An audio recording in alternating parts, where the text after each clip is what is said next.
The reason we set this up as a women's only class is just so you guys would not have to deal with that kind of BS, okay? That being said, there's nothing different about this curriculum than my Handgun 1 class. This is my Handgun 1 class. Teach it to you guys the same way I would teach it to a co-ed class or a group of cops or men or whomever, okay? So just be aware of that. You know, now that being said, we kind of pace the class to everybody. So we've got some pretty experienced folks in here and we've got some pretty new folks. Don't feel, even if the drill is structured in such a way as to, you know, don't ever feel rushed, okay? We want you to accomplish all the drills in a pace that you feel comfortable and you feel safe, okay? The other point I wanted to make with the safety brief this morning, if you guys start feeling, you know, a little out of it, a little drained, a little tired, it's not super hot out here today, so we don't have to deal with heat casualty stuff, hopefully. But if you're not feeling well or you feel like you need to take a break for whatever reason or sit out an iteration of training, you know, just pull up a chair, sit in the back. You can listen. You can take a break at any point. No shame in it, okay? So the first thing that we're going to do this morning, I just want to get a little bit of a baseline for what kind of skill level you guys might already have, okay? So this first drill, I'm just going to have you guys shoot 3 5-round groups or whatever basically whatever you have in your first magazine. We want to end this on an empty gun, okay? So what we want to do, we're going to start in this corner with a 3-round group. Let me backtrack a little bit. We're going to do 3-round groups instead of 5s. And so we're going to do a 3-round group here. We're going to do a 3-round group here, 3-round group here, 3-round group here, okay? If you've only got 10 in the magazine, just keep going around until you run out. If you've got more than that, just keep going. Because like I said, I want everybody to end with an empty gun, okay? What we're going to do this morning to start loading, I'm going to show you techniques and procedures for basically everything you're going to do with the gun throughout the day. But at this beginning phase, because it's sort of diagnostic, we're figuring out where you are right now. I want you to be able to load the gun safely to begin with, okay? So the way that we're going to do that, and again, live gun, live ammunition, okay? Whenever I'm demonstrating with a live gun, I'm going to be facing either downrange or this direction or that direction. I'll never be facing toward you, okay? So the way that we're going to administratively load the handgun this morning, again, we're going to start with an empty gun, all right? You may already have the slide forward. That doesn't necessarily matter. We're going to point the weapon downrange. We're going to insert the magazine here, and then we're going to pull the slide back to full extension. We're going to let it go, okay? When I say pull it back to full extension, pull it back as far as you can and then just release it. We don't want to baby it forward because that's going to cause the gun to malfunction, okay? And then, like I said earlier, we're always going to deliberately bring that gun back to the holster, look at the holster, and then put it back in, okay? We haven't done any formalized instruction on how to draw the gun. So for this drill, I only want you to bring it out of the holster the one time. And again, very carefully, we're going to establish our grip in the holster. Our index finger is going to be along the outside. We're just going to bring the gun out and straight up to the target, okay? You don't have to have any particular technique or anything like that. When you're done shooting your groups, bring it back to the holster. If you want to take a little break between groups, just come back to this relaxed position here with the gun pointed downrange, okay? What we don't want to do is come back here and then talk to our neighbor or anything like that, okay? In that case, the RO is probably going to redirect you like I talked about, okay? So I tell you, yes? Can you remind us how to properly hold the pistol? Like I said, everything that we're going to do with the gun, I'm going to give you instruction on throughout the day in detail. Okay. This is just to see exactly where you are right now, Okay. okay? So let's go ahead and come up to the 3-yard line, which is right here. And I'm going to move behind you and give you some additional instructions. So if everybody could go ahead and put their eye protection and ear protection in place, you can go back and get it. Real quick, I know some people will just ask real quick. Like you said, we're going to do 3, 3, 3, 3, 3, right? Yep. So 3 to each corner, starting at the top of the corner, about 10 o'clock. And just keep going around and working the corners till that first mag's empty. Okay. Like I said, if you need to take a break, just bring the gun back into your chest and let it rust there. Well, once we get Katrina back online, we'll get started. All right, guys. So what we're going to do now, go ahead and bring the gun out of the holster, load it. So load and make ready.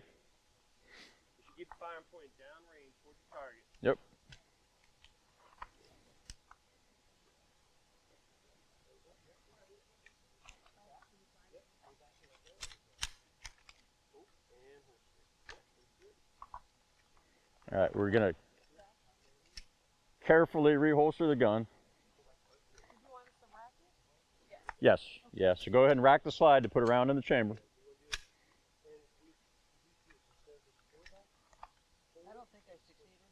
Sure. All right, so you got it loaded. You pull it back, let it go. All right. Okay, guys, let's go ahead and bring the guns out of the holster. Point down range. On command to fire, we're going to shoot 3-round group. You're going to keep working around just as if you were working a clock face on that square. 3-round groups until that magazine runs empty. And we're just trying to get a feel for where you're at already as a shooter. So, stand by and fire.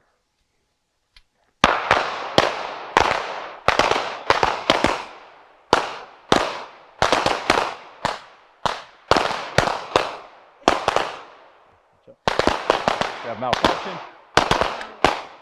There you go. Magazine isn't seated all.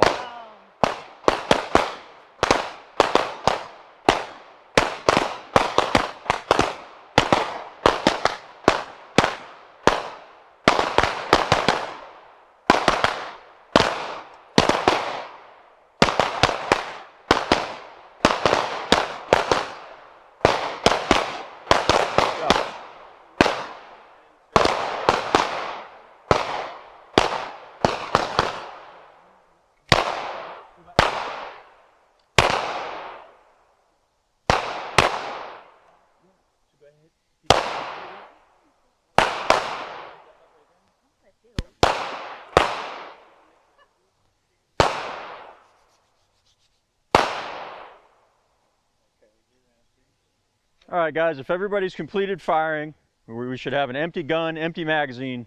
Go ahead and send that slide forward and reholster your guns. Leave the mag in. Leave the magazine in.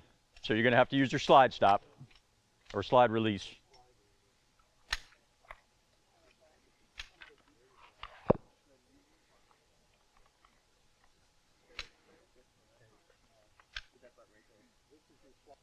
Yep, you can leave empty magazines in, drop the slide forward, put the gun back in the holster.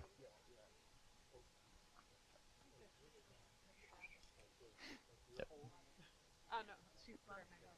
Okay. All right, guys, I'm going to be moving forward to the firing line. Everybody needs to be back in the holster. Okay. All right, so some of you guys are doing really well. You're all doing really well. But there's definitely things that we can improve upon, okay? And obviously that's why we're here, right?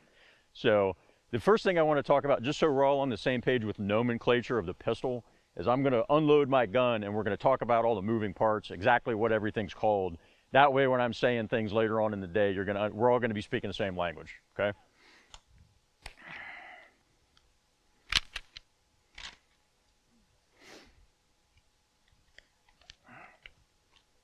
Okay, if you would, verify that there's no magazine in there. There's no round in the chamber. No magazine, no live rounds, right? Okay. So, and again, I'm not trying to insult anybody's intelligence. We're going to be super basic here. That way, again, we're just all understanding the same stuff. So we got a magazine, okay, magazine. All right. On our handgun, this bottom portion here is what's referred to as the frame. We have the grip. We have the back strap here, back strap. We have the front strap, okay? Trigger guard, trigger, okay? This top portion is called the slide, all right?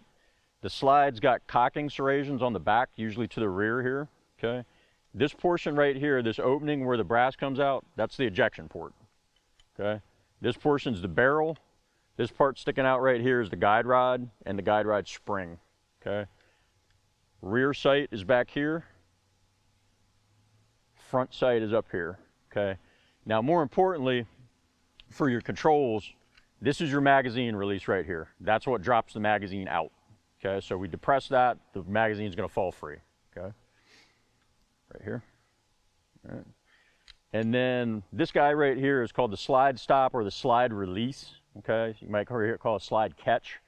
I'll probably use slide release and slide stop interchangeably, okay? The primary thing that we're going to be using that for today is to lock the slide to the rear. So when we lock the slide to the rear, we're going to put a little bit of upward pressure on the bottom of that button, okay? We're going to pull the slide to the rear, and it's going to lock in place, okay? That's probably the toughest thing for most people to, you know, kind of manipulate with the handgun, okay? Then when we let the slide go, we're going to do it one of two ways. We're going to grab the slide, pull it back to full extension, let it go, okay? Or we can use one of our thumbs to manipulate that slide release like such, okay? You may find, okay, if you have smaller hands, that you don't have enough grip strength with your particular gun, particularly like some of the small guns like the Glock 43, that control is really stiff, okay? So you might have to manipulate it from the slide. If you have an empty magazine in the gun, it won't work that way, okay? So a little cheater for that is just to drop that magazine out slightly, pull the slide to the rear, it'll go forward, and then you can put the empty magazine back in if that's what you need to do, okay? But like I said, we'll be here to help you guys out. So the next thing that I want to talk about is the 7 fundamentals of marksmanship, okay? And those 7 fundamentals are what's going to help us improve our accuracy and our gun handling, okay? Like I said at the beginning of the day, this is a fighting-oriented class. So everything that I'm teaching you is the foundation for that fight. And that applies to the way that I teach the 7 fundamentals of marksmanship as well, okay? So the first thing that we want to talk about is our stance. And you guys can kind of follow along with this part if you want. So what we want to think about is, what are we trying to accomplish with our stance? We want to be stable. We don't want to get knocked out. We don't want to get knocked down. We don't want to get knocked over, okay? We want to be mobile. So any of you guys ever played paintball or thrown rocks at each other as kids or anything like that? Who's the person that's always getting pegged the most? It's the one that stands still, right? Okay? So same thing applies in a gunfight type situation. We want to have mobility, and we want to be able to maneuver to take advantage of whatever it is that our opponent's doing, okay? And we want to build that foundation right into the way we handle a gun. So the first thing that we want to talk about is stance. So first off, like I said, I don't want to get knocked down. So if I'm narrow like this, I'm very vulnerable to impact from either side, all right? So I want to spread my feet a little bit wider than shoulder width apart, okay? Now I can deal with that impact on either side, okay? The next thing that I want to be is I want to be stable from front to back. So I don't want to get knocked over on my butt or knocked down on my face, okay? So I'm going to take about a half a step up with my support side foot, okay? To that point, when I say support side, this is what I'm referring to. Whatever your strong hand is, for most of you, probably right-handers. Do we have any lefties in the group? No? Okay, cool. Thank you for correcting yourself.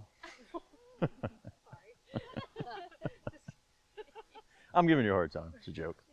Okay, so whatever hand you're going to be shooting the gun with, that is what we're going to refer to as your firing hand or your fire control hand, okay? The opposite side, your non-dominant side, is going to be your support hand, okay? The reason that I use that terminology rather than saying your weak side is I don't want to instill in your mind that this side is weak or can't be used. It can be used for a lot of stuff. Matter of fact, we can use it for shooting, and if you're here for Handgun 2 tomorrow, we're going to do exactly that, okay? So it's our non-dominant side, but for shooting, we're going to refer to it as our support side, because when we're doing our reloads, our malfunction drills, it's going to be doing all the supporting functions while the firing hand is actually worried about shooting, okay? So non-dominant side or support side, that foot is going to be about a half a step forward. So now I not only have a wide base, but I have a deep base as well, so I can deal with impact, okay? Moving up the body, when I come up to my knees, I want to have just a slight bend in my knees like this, okay? And the reason that I have that is it's just like it's a shock absorber. It makes me more mobile, okay? When I come up to my waist, I want to lean forward slightly. I want to hinge at the hips forward, so the point of my nose is out over my toes, okay? All right, so I'm here, all right? So when I plug the gun into it, I'm nice and stable. You're going to get a certain amount of recoil off that gun. What we don't want to let it do is push us back like this, okay? Over the course of the day, you'll look around and you'll see maybe yourself or other shooters, and you're going to see them standing like this, okay? We don't want to do that. We want to correct that body position, and we want to always be nose over toes, okay? All right.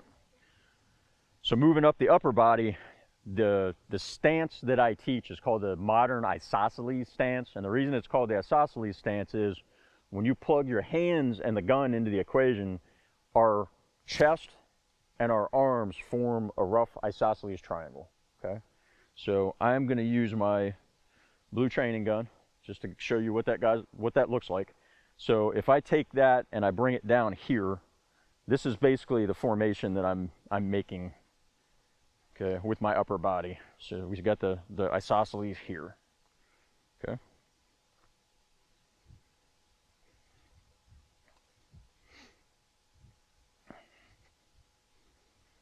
So again, it's called the isosceles because we're going from the chest to the arms, and it's an isosceles triangle, okay?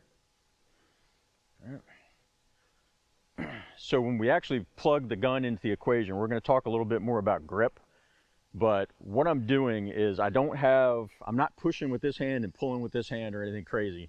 I just have both arms extended until the elbows are just slightly bent, okay? So I don't want them locked out or any kind of crazy posture. I just want them slightly bent like this. So if you guys follow along with me, no guns in hand, okay, we're going to go ahead and get into that position. All right.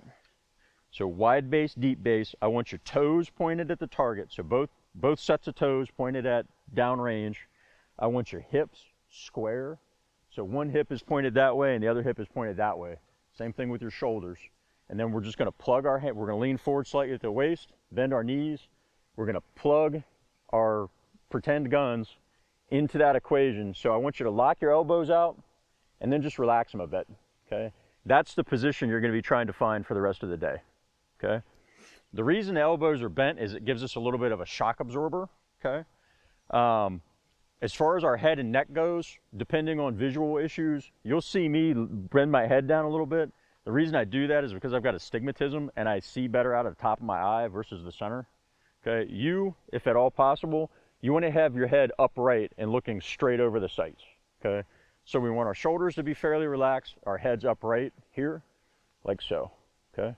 So what we're going to do now, I want you guys to go ahead and get in that position. Just take one fist, wrap it over the other fist like this, okay? And we're going to kind of come around and tweak and check you, okay?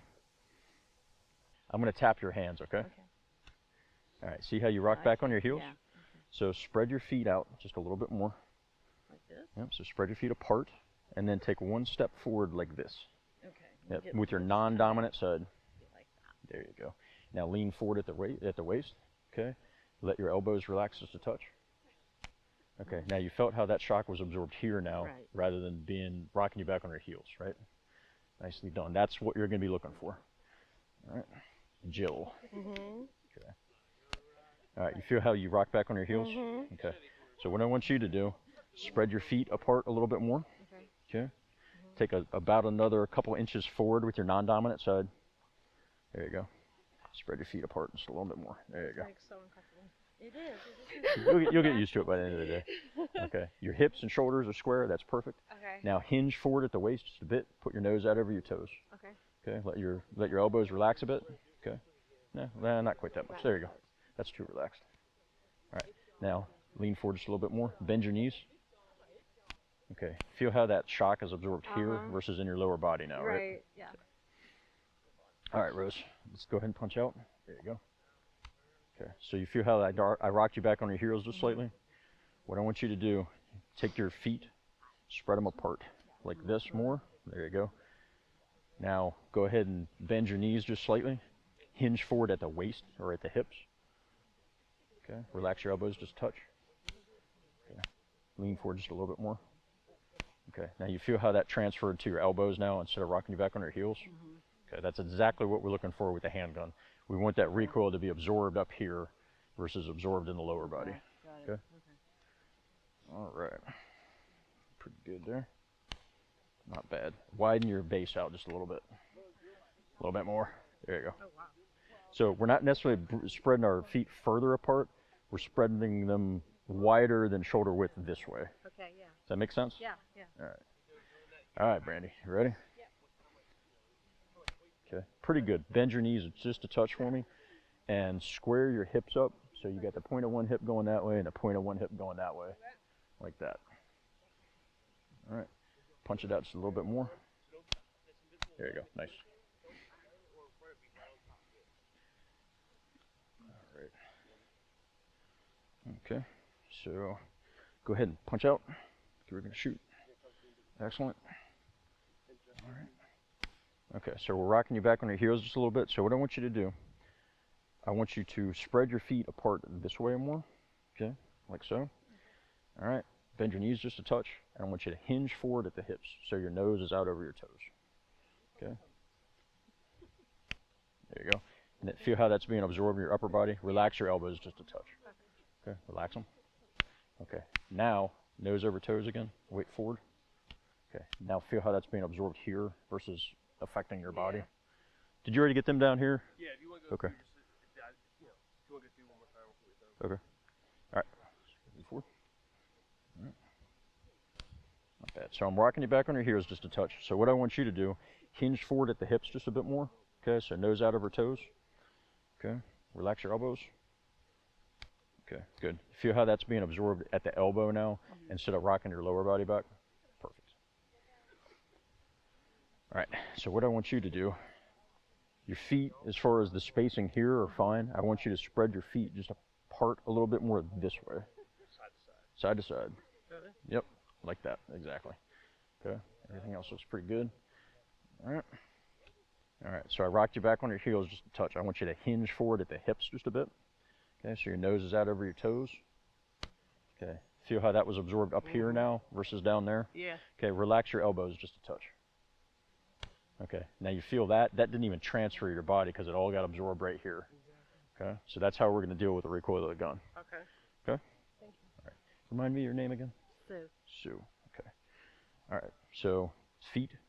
Your toes want to be pointed toward the target. We're going to spread your feet just a little bit wider apart in this direction. Take about a half step forward with that foot. There you go. All righty. Go ahead and just wrap one hand over the other. I don't want to hurt your fingers. Okay, so hinge forward at the hips just a touch. Okay. I'm rocking you back on your heels just a little, so I want you to lean forward and put your weight out over your toes. So you should be feeling that weight distribution here, kind of in the ball of your foot. Okay, so you're almost feeling like you're going to tip over this direction. Okay, so go ahead and bring your arms up as if you were going to shoot, point at the target. Okay, now feel how that was absorbed here versus in your body. Okay. All right. Okay. All right. So again, I want you to go ahead and spread your feet a little further apart this way. There you go. Perfect. All right. Hinge forward at the hips just a touch, nose out over toes. Relax your elbows just a little bit. Okay. Okay. Good. So relax your elbows a little bit more. Lean forward just a bit again, so you feel almost like you're going to tip over. Okay. Feel how that's absorbed at the elbow versus now in your body and your shoulders. Right. Good. Thanks. All right. Okay, so your stance looks pretty good. Go ahead and punch out as if you were going to shoot. All right, let's see how we do here. All right, relax your elbows just a touch. Pretty good. Okay, so a couple quick points for everybody. Your body positions look really good. When we say we're going to bring the, when I have you kind of punch out to the target, we don't want to be super rigid with our elbows here. We actually want our arms to be fairly relaxed. So our shoulders and our arms are going to be relaxed. The gun is going to recoil against us naturally, and our arms are actually absorbing that shock so it doesn't translate back to our body and rock us back on our heels. Okay, none of these guns we're shooting today have an exceptional amount of recoil, but when we're shooting longer shot strings of 4, 5, 6 rounds, over time that's going to translate. Okay, so what we want to be able to do is absorb that shock with our upper body and control the gun with our grip, which we're going to talk about in just a second. But you don't want to be super rigid because that's just going to slow you down and it's going to cause the recoil to affect you more, which is a little bit counterintuitive. Okay, but trust me, it works. All right. So the next thing that we want to talk about is grip. Okay. So the first step in establishing that grip actually happens in the holster. Okay. So what I mean by that is when we're doing our draw stroke later, which again we'll talk about in more detail, we're coming down on the gun and we're just going to put a little bit of positive pressure downward on that gun. Okay, So we're not driving it in, we're just putting a little bit of downward pressure on it, okay? The reason that we're doing that is this is where we're establishing the foundation at firing grip, okay? So using my training gun, what we want to do is we want to get high up in the tang of the pistol, okay? So this part of the back strap up here is called the tang. Everybody can see that, okay? I want the web of my firing hand to be as high in the tang of that gun as I can get it. So you see how the meat of the back of my hand is kind of squeezed out around the top of the gun? Okay, that's where we want to be at. Okay? The reason we want to be up there is because the recoil of the slide and the gas that's pushing the bullet out of the barrel is all along this axis. So the higher I can get my hand and my bone structure up to that line, the more control I'm going to have over the gun. Okay. So right here, nice and high up in the tang. Okay. All right. So once I have that good high tang grip, all I'm doing as it comes out of the holster, or actually in the holster, is I'm naturally wrapping these 3 fingers around the bottom of the gun, okay? And my knuckles, depending on the size of my hand, should be roughly in line with the front of the grip. Okay, I'm gonna kind of tilt this up here so I'm not pointing it at you, but you guys can all see where my knuckles are lined up, okay? All right. On this side with the thumb, we want to have that thumb pretty high. So we want to have it almost up here where we can reach out and touch that slide stop if we need to, okay? Some of you are not going to be able to get your hands that far up there because you've got relatively small hands, okay? So what we're going to do at that point with our support hand for a 2-hand firing grip, when we come out of the holster, and again, we're going to talk about the nuances of the draw stroke a bit later, but as we bring the gun up, what we're looking for here at the very back of our thumb, right here at this little juncture, okay, right there, okay. On the opposite side, we've got this little bony spot right here at the very back knuckle of our thumb on our support side, right back here, okay. We're gonna marry those 2 spots up, okay. Actually, I pointed the wrong spot. Right back here is what I meant to say, right there, okay. So it's actually past the thumb all the way back where it meets the wrist. All right, we're going to marry those 2 spots up like this. We're going to have this thumb pointed all the way forward as far as we can extend it, and we're going to mate those up just like that. So we're going to be able to reach out with this thumb and touch this little shelf on most of our pistols. Okay, there's this little kind of shelf looking thing right here on the frame. We want to be able to reach up and touch that. Okay.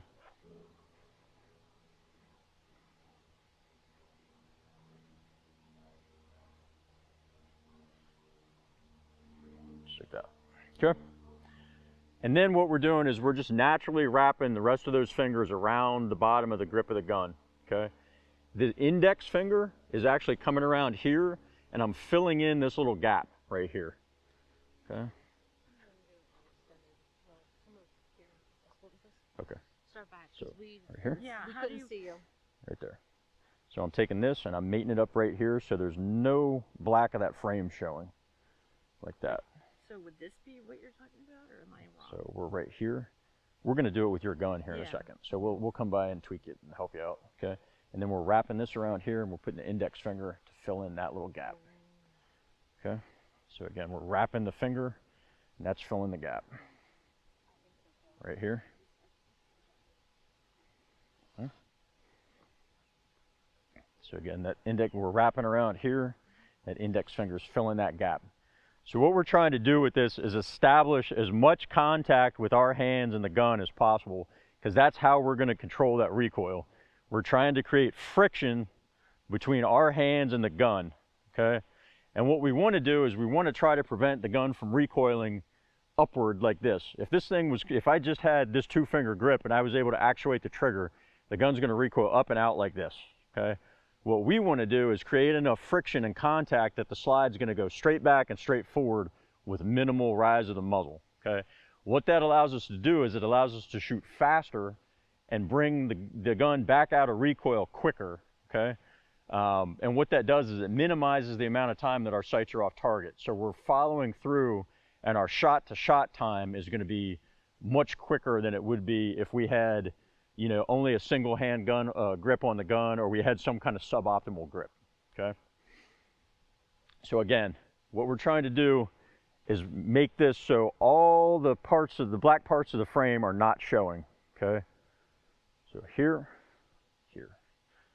All right, and like I said, we're gonna come around and we're gonna do this with your guns in hand here very shortly, and we're gonna help you guys find all those positions. But that's what your grip looks like, okay?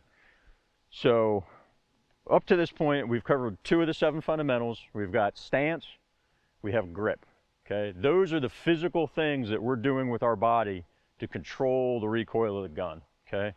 So the next couple things we're gonna talk about are visual, okay? We're gonna talk about our sight alignment and our sight picture, okay?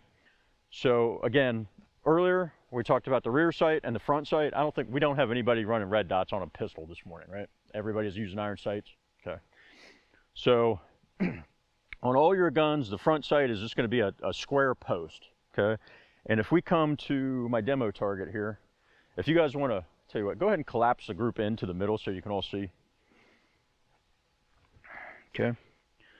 So that front post is depicted in this graphic here, right here. So you're just looking at a nice square right in the middle, okay?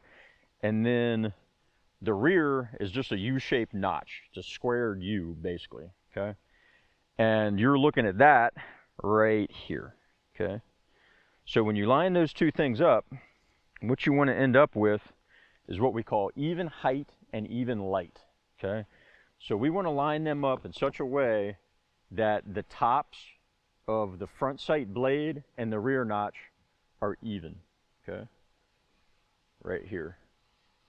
All right, so they're even height, and then on either side of the front sight blade, you want an even amount of daylight or an even amount of that background visible here, okay?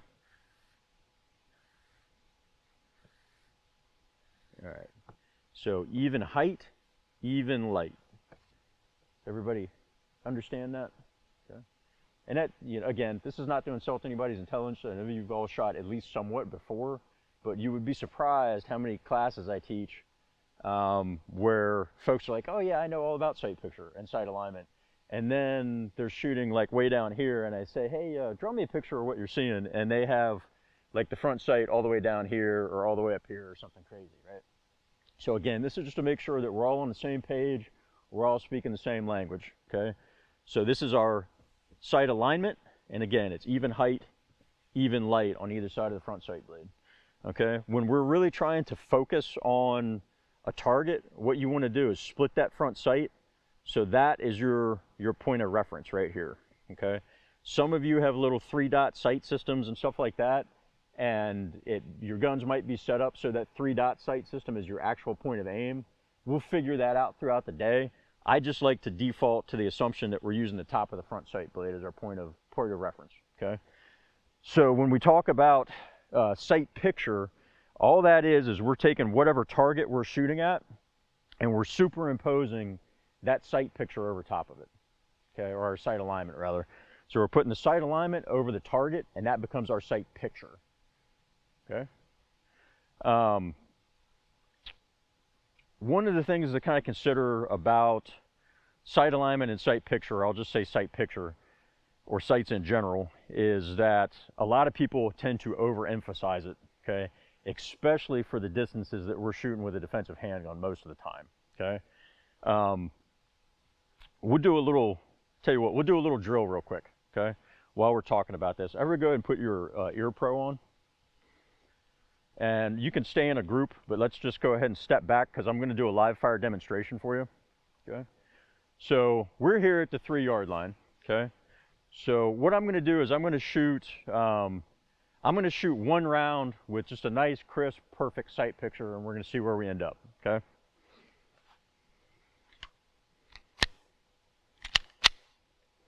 I'm going to aim, just for your reference, at the number 8 right here in this box.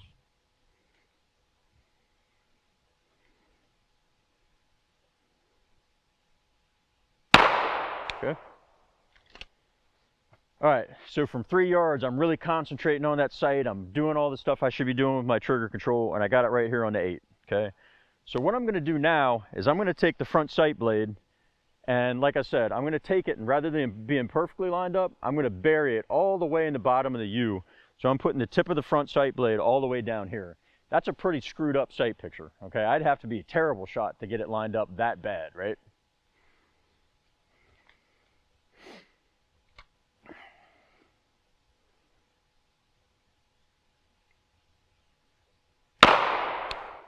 Okay. So now I'm going to do the exact opposite thing, and I'm going to take the bottom of the U and I'm going to line it up at the bottom of my front sight so it's sitting like this. Okay. Again, terrible sight picture. I'd have to be an idiot.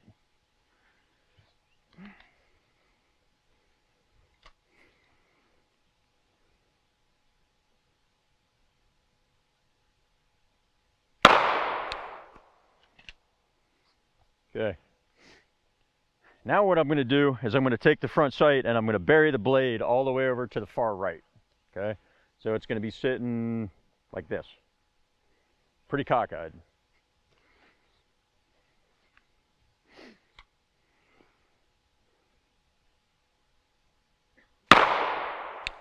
Okay. You see where I'm going with this, right? Now I'm going to do it to the exact opposite side and put it on the left.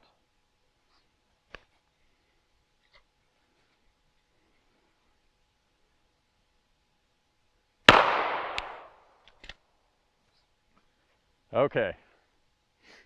So, the moral of the story is that at close distance, my sights can be effed up like a football bat. And I can still put all of those rounds in a fist-sized group in the center of the thoracic cavity. Okay? So, when you guys are standing there on the line later, and you're at the 3-yard line and you're dripping sweat and holding your breath, trying to line the sights up perfectly, because you think that lining the sights up is going to make your groups smaller, I want you to remember that. Because from this distance, I'm not saying the sights don't matter. We always want to get a visual reference on the sights. But really all you need from this point is a rough visual reference on the sight. Okay, now as we move further back, or we're trying to make a more precision shot, yeah, we want that classic crisp sight picture. But when we're doing up close work here, we're going to get a flash sight picture. So we're going to come up, we're going to roughly align the front and the back, then we're going to work the trigger control. Okay. You know, again, if we're shooting at 25 or 50, we got to have that good clean sight picture in order to make our hits, for sure. I'm not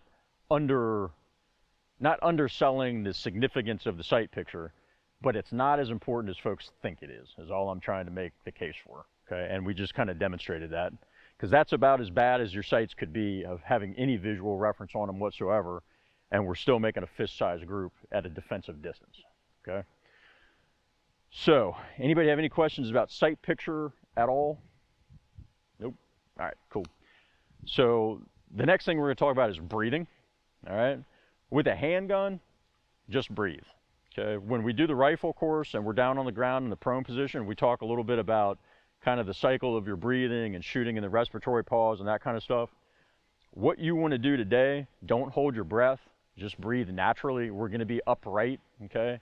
Now, if you're into defensive shooting, chances are you're going to be taking big panic breaths and things like that. You got to have a little bit of psychological control, but with the handgun, there's really nothing going on that we can't, like I said, we don't have to get this clean, crisp sight picture in about 99% of defensive shootings. So we got to kind of train for the fact that our bodies are going to be working overtime and we're going to be taking those big panic breaths, okay?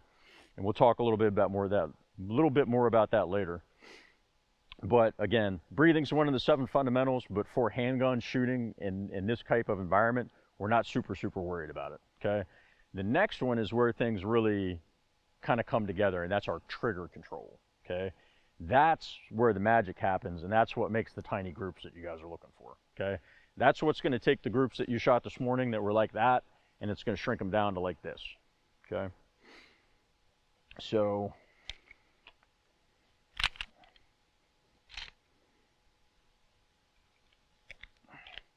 I think most of you guys are you're all shooting semi-automatics. Pretty much everybody's shooting a striker-fired gun, if I'm not mistaken. So a Glock or an M&P or something like that. I think everybody might be shooting Glocks today. Okay, so with a striker-fired handgun, they're super easy to train on, and it's really easy to teach trigger control, okay? So again, if you would just verify for me that that is empty and the magazine well is empty. Okay.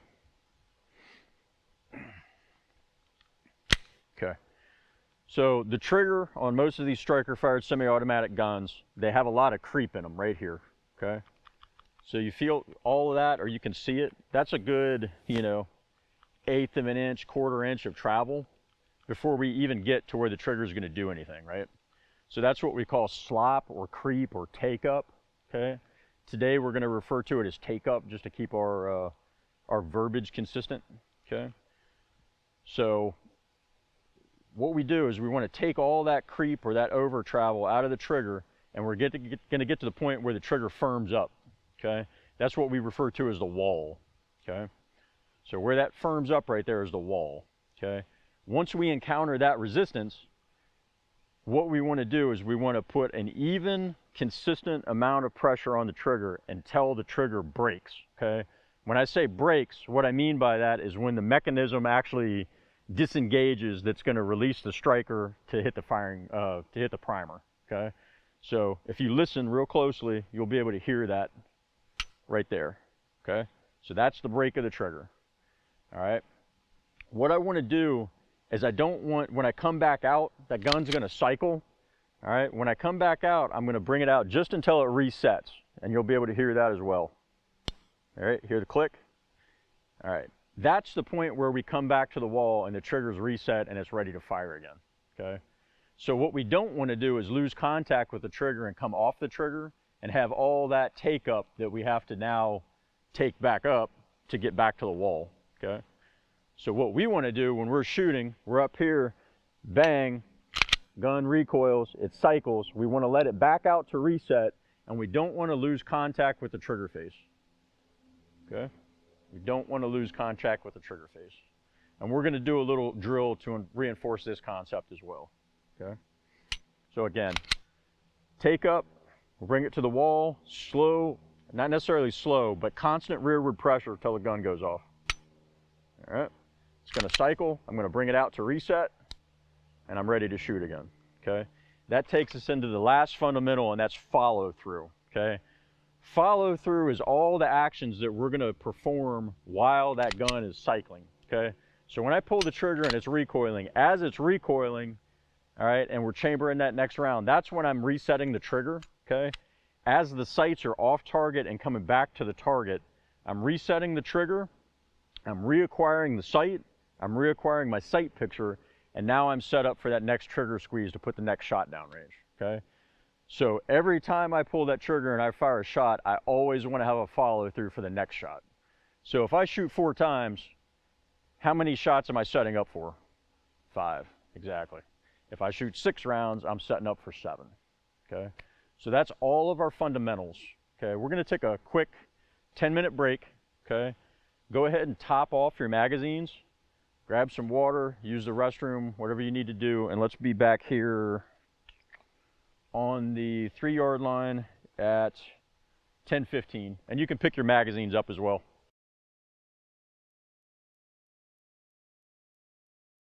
This next drill is we're going to have everybody with empty guns, okay? So I don't want you to follow along, I'm just going to demonstrate, okay? So just everybody keep the guns in the holsters right now. So again, this gun is loaded. The first thing that I want to do to safely unload it is remove the source of ammunition, which would be the magazine. So again, I'm going to hit the magazine release here. You guys can see here. Hit the magazine release. I'm going to drop the magazine out, okay? I'm going to put that in a pocket or a pouch or wherever I need to put it, okay?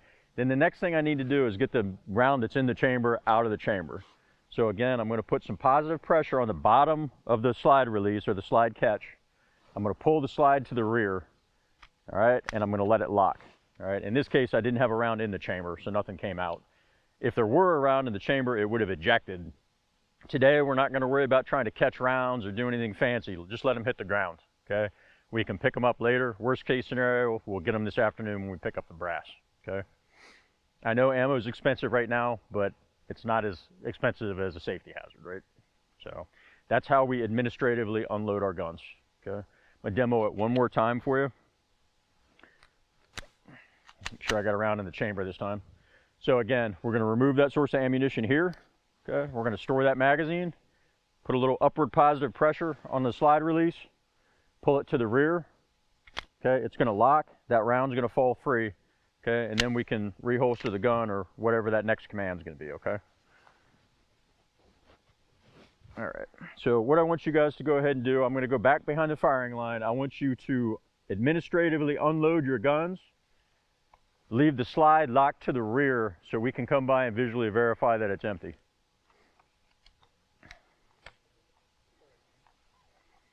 Right on that line. Yep. Just look to your left and look to your right. Make sure you're lined up with your neighbors.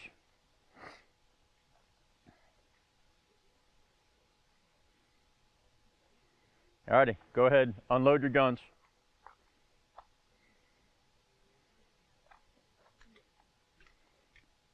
Need some help, Amanda? Okay.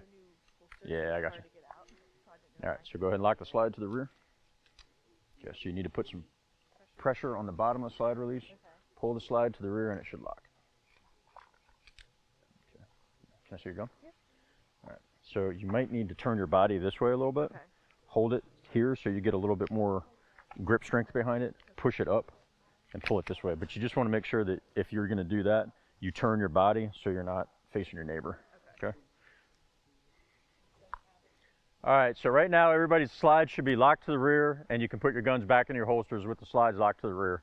I'm going to move forward to the line. I want to show you guys something real quick. Okay, so for that administrative unload procedure, okay, a lot of folks are having some problems with getting the slide locked to the rear. Okay, so what you may find is that you can't just have it downrange like this and lock it to the rear like that. Okay, what you might have to do is turn your body in such a way where you're not downrange, but you're like this. But what we don't want to do is flag our neighbor with the muzzle. Remember the laser rule? Okay, so you want to turn your body in such a way where your body's facing downrange, but your gun is also facing downrange. So if I'm oriented exactly like you guys are, like this, all I'm going to do is turn this direction. Gun's still pointed downrange. Now I can use a little bit more hand strength to get that slide stop up, okay, and lock it to the rear. That's one option, okay? Another option, if I can't get it locked to the rear with the slide stop, I can take an empty magazine, I can put the empty magazine in the gun, pull the slide back, and it'll lock to the rear on the empty magazine. And then I can just drop the empty magazine out, okay? So that's like your option of last resort, but you'll still be able to get it done. It's a little cheater trick, okay?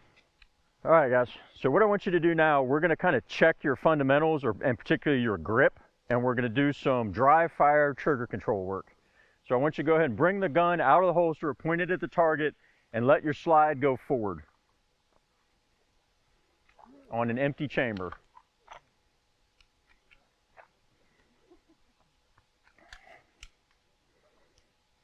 All right, so go ahead and send your slide forward. So you can either use the slide stop or you can just pull on it with your support hand. All righty. All right, so what I want you guys to do is go ahead and put in place all those fundamentals we talked about. Stance, grip, sight picture, and I want you to go ahead and sight in on the target. And we're gonna come around and check your body position and check your grip to make sure it's okay. All right. Donna, is that right? Yes. Okay. So what you want to do is you want to have this little bony spot mated up right there. So none of the black of that frame showing. Okay, bend your knees just a touch. Okay.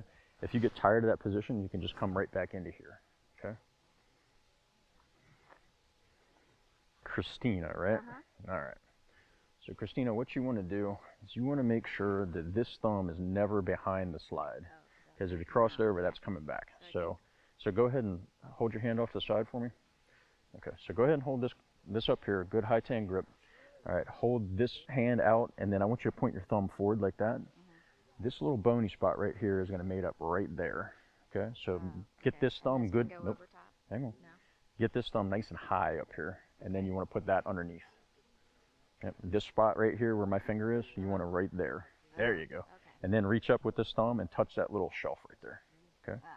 All right, and we want to try to close up as much of that gap as we can. So you want that mated up here. There you go, good. And then we want the fingers to wrap all the way around and close up that gap. That's much better. All right, and then we're going to lean into the gun at the hips. There you go, good. Perfect. Did you check everybody down here, Ryan? All right. All right, cool. Yeah, I'm not sure the stance or just the grip.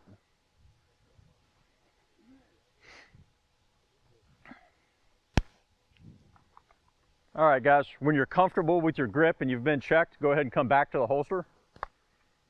Okay. Slides are still going to be forward, empty guns. All right, guys, so what we're going to do next is a little dry fire drill, and I'm going to break you guys into two-person groups. One of you is going to be, I think we've got 11 people, so one of you is not going to have a partner. We'll have an RO work with you. Brandy, can I borrow you for a second? All right, so Brandy, I want you to face downrange next to the creepy look at the creepy camper down there. Okay. Okay, so what I'm going to have you guys do working in this little partner drill, everybody has a clear and safe gun right now, okay? That being said, go ahead and take your gun out and point it that direction. Okay. So that being said, we still don't want to get in front of the muzzle like this. We want to be back here, okay?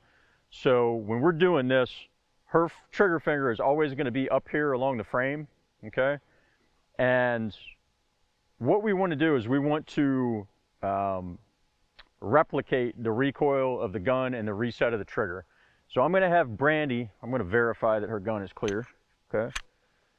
I'm going to have her go ahead and aim at a point down there on that camper, like one of those reflectors or something like that, okay? Go ahead and put your finger on the trigger, okay? Go ahead and get the take up out of it, come to the wall, okay? I want you to squeeze through the wall, let the gun surprise you when it trigger breaks. You're totally fine. Now I want you to hold the trigger to the rear, okay? So right now she's broken the trigger, she's holding it to the rear. What your partner is going to do is come up here like this. You're just going to hook the front of the trigger guard, okay? You're going to pull on the back of the slide, pull it all the way back, and let it go to reset it, okay? Again, you're never going to be forward of the muzzle, all right? Now she's going to let it back out to reset. We're going to hear the click, okay? And then you're going to go ahead and squeeze through that trigger again, okay? The point of this exercise is to keep is to manipulate that trigger in such a way that your sights are not moving, okay? We don't want our sights to move any more than necessary, okay? And again, we don't have to have that perfect sight alignment, but what we're trying to do is not interrupt the sights with the motion of the trigger pull, okay? That's where the trigger control comes in. Like I said, that's where all the real magic happens with shooting. So go ahead and push back out. Yep. Yeah, sure. So we're going to reset the slide. She's going to, oh, you weren't, okay, you're fine. So go ahead and bring it back to the wall.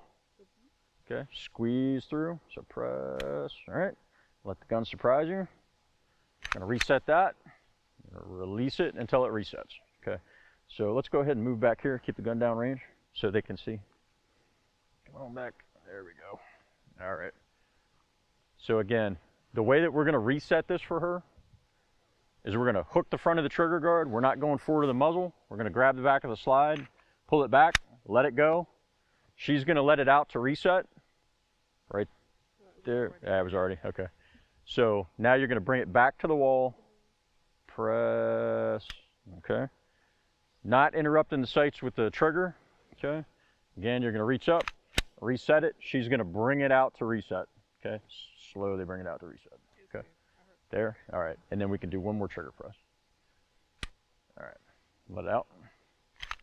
Okay, go ahead back to the holster. Nicely done. All right, you can jump back in line. Okay. Anybody have any questions about what we're doing or the purpose of it or how we're going to get it done? Nope. Okay. Ryan's breaking you up into groups now, so I'm going to move back behind the line. The person on the right is going to be the simulated shooter, okay? The person to the left is going to be the one that's resetting the gun for them, okay? So let me get our shooters online. Go ahead and take your guns out of the holsters, point them at the target. Okay, so go ahead, shooters, point your guns at the target, get your good sight picture. When you're ready, go ahead and put your finger on the trigger, bring this trigger pull to the wall. So we're taking that take up out, we're coming to the wall.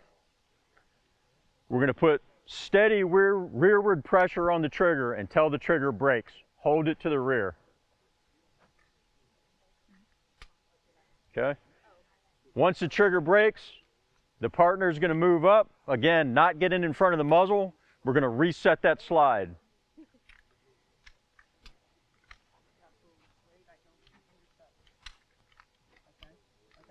Okay, just pull it back and let it go. Oh, pull it back and let it go. Yep. Okay.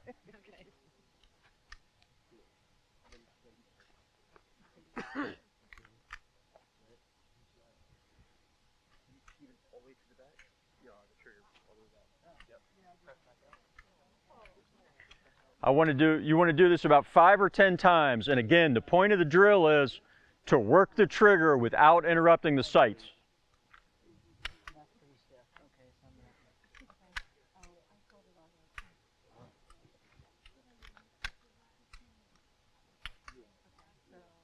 So you pull and hold, and then I'm supposed to do that so you don't have to break your stance.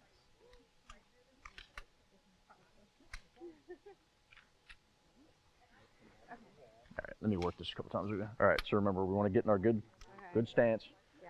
All right, did you already pull the trigger? Yes. Okay, so I'm just going to hook the front, pull it to the rear, let it go. All right, all right. So let's, right. So we don't want to be in a rush to let it reset. I want you to hold it to the rear. Okay. All right, so go ahead and bring it to the wall. No, I'm sorry. No. Go ahead and get your sight picture. Yep. Relax. Take a deep breath. Okay. You're tense. Don't be tense. This is fun. All right, so go ahead and aim at the target. Yep. Okay. Get your good stance. Lean in the gun a little bit, nose over toes. Okay. Bring the trigger to the wall, so you're going to take the slack out of it. Okay. Squeeze the trigger and let the gun surprise you when it breaks. Okay. I want you to keep it pinned to the rear and hold it. Okay. I'm going to reset the gun. Now let it out until it resets. There you go. That's the reset point. We want to maintain contact with the trigger face. Okay. Now you can pull it to the rear for your next shot. Okay. There you go. Now reset it. Let it back out to reset. Okay. There you go. Now you feel that, just that little part of the trigger. So now instead of doing all this stuff, we're only resetting that much, and we're not interrupting the sights of the gun. Okay. Okay. You guys got it? Well, I did it. All right. Good. Yeah, we'll give it a shot. All right. You guys good? Did you get 5 or 10 reps in? I did, and then. Okay, we're gonna switch off in a minute. Okay. All right, guys. So if we still got people working on one end of the line, keep going with your partner. Repetition is the mother of skill. The more times we can get that motor skill practiced without the stress of recoil. We're not switching partners yet. I'll tell you when.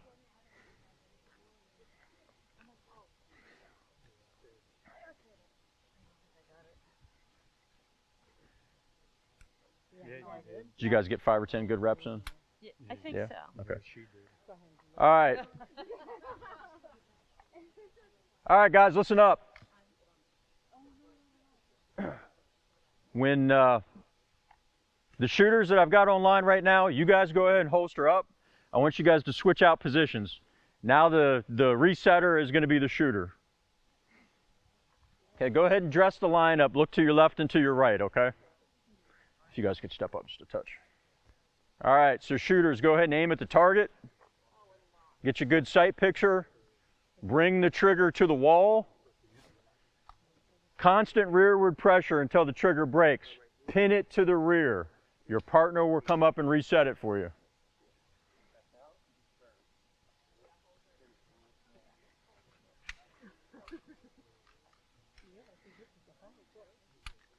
There you go.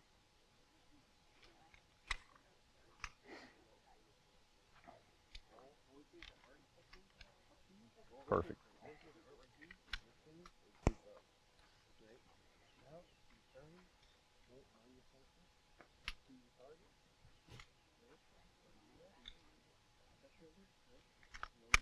There you go.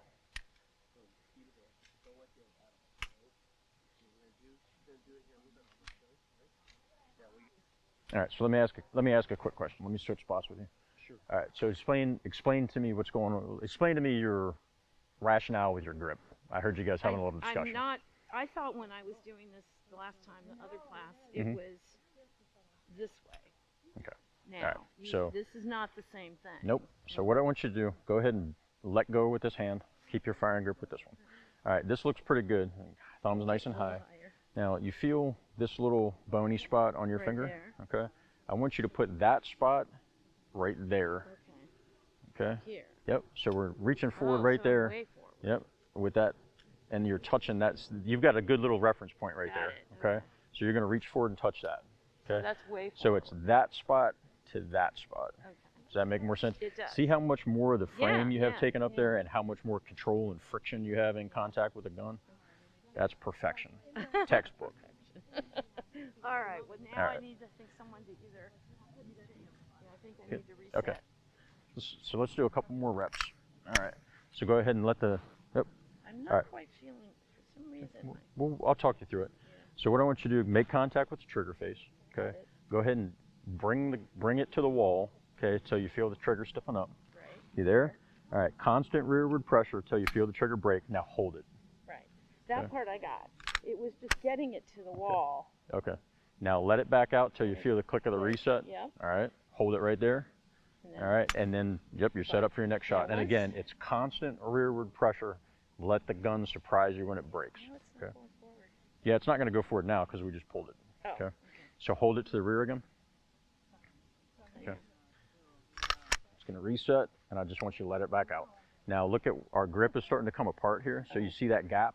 Whenever you see the gap of that, or the black of that grip in the gap there, I see. you want to just tighten that up. Both your thumbs should be pointed forward like this. Okay. So you're going to have this. I'll tell you what I'm going to do for you. I think that this I'll may tell you- not be the gun that I ultimately like. That may be. Because That may be. Kind of not feeling. See, I'm Go feeling. ahead and move your hand again for me. Okay. All right. Let me see here. All right. So if you forget, just put the arrows together. Okay. Now, I just want to mention that for some reason, the way I picked it up and was holding it, I was not feeling like I was getting to the trigger as easily. Okay. I mean, And it what was you just might the have to tip do, of my if finger. you've got smaller hands, Yeah. you might just need to rotate around a little bit more. Okay, so what we want to do is we want to make reasonable accommodations for your body type, your hand size, all that kind of stuff. So just adjust where you need to be to get that trigger anywhere from the Right. center of the first pad all the way to maybe to that first knuckle. But you don't want to be any further out than Right, and it was Okay. just feeling like I wasn't quite in the right. that. Okay. All right. So go ahead and holster up. All right, shooters, go ahead and bring the guns back to the holster. Safely reholster the gun. All right, go ahead and dress the line up for me. Look to your left and your right, line up on your neighbor. I'm moving forward of the line, okay? So a real quick point that came up that I neglected to mention when we were talking about trigger control is exactly where your fingers should be placed on the trigger. Okay, so again, with my training blue gun here, okay, what we want to do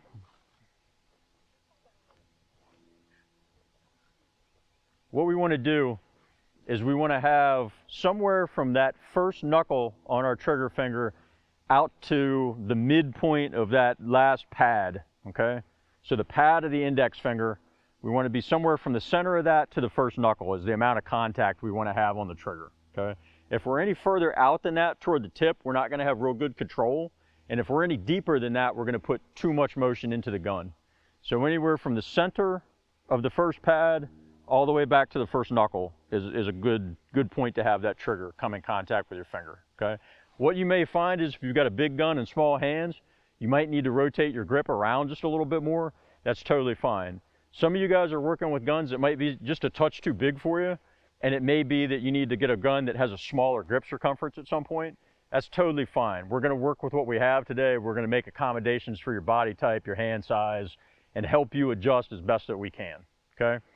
So this next drill, what we're going to do is we're going to mimic exactly what we did with the first drill, where we went around the clock face at these different points, except you can see these numbers right here. There's a number 7 at the 12 o'clock, 3 o'clock, 6 o'clock, and 9 o'clock, right? So, or the other way around. I'm standing backwards, okay? But what we're going to do is we're going to start at the top. We're going to work our way around. We're going to fire 3 shots in as tight a group as we can get it at each of those. What I want you guys to do is really focus on putting into practice all the things that we've learned up to this point. So stance, grip, sight picture, sight alignment, breathing, trigger control, follow through.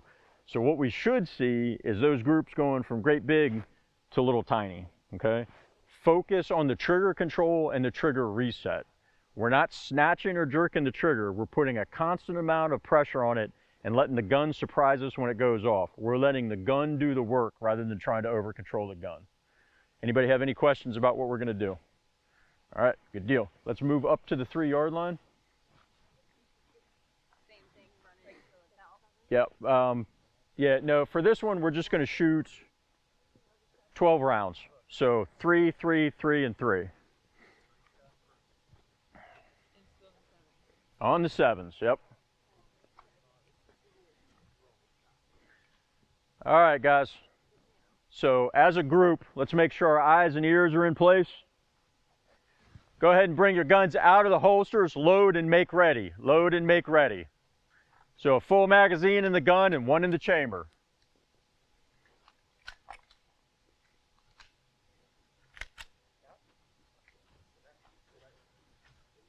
Again, on the command to fire, we're going to fire 3-round groups at each of those number 7s moving around the clock face. Take your time. If you need to bring the gun back into your chest to take a little break between groups, do that. Okay, we're not trying to stress ourselves out here. All right, pay attention to that trigger control. Stand by. Fire.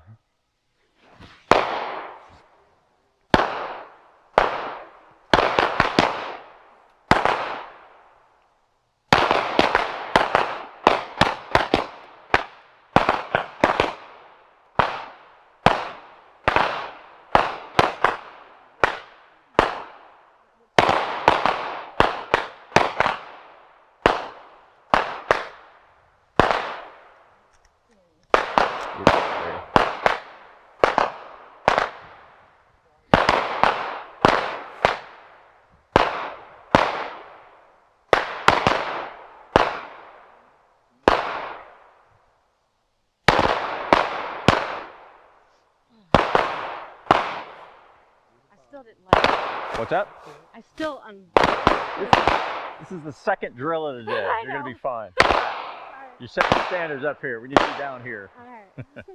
Did you get that last number 7 down at the bottom? Say that again. There's a 7 down at the bottom. No, I didn't. Where is it? It's all the way at the bottom. No, I didn't see it. I didn't. Let's go ahead and get that guy. Well, I don't have any. Oh, you don't have any more? Okay. That's fine. Yeah, you got little tiny magazines. So. Yeah.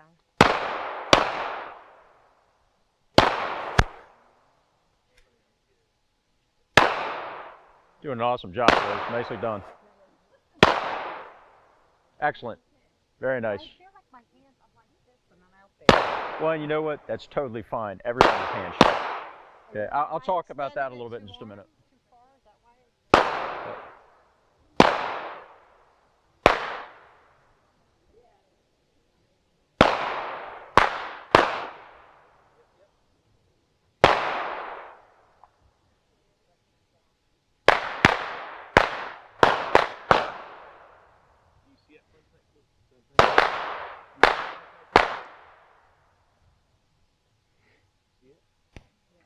You do?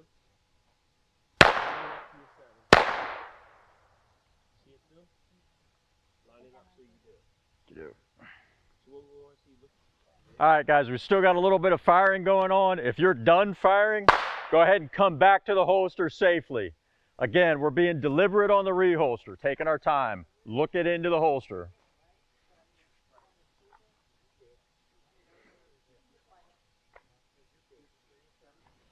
All right, everybody's back in the holster. I'm going to move forward to the line. Okay, so couple quick points.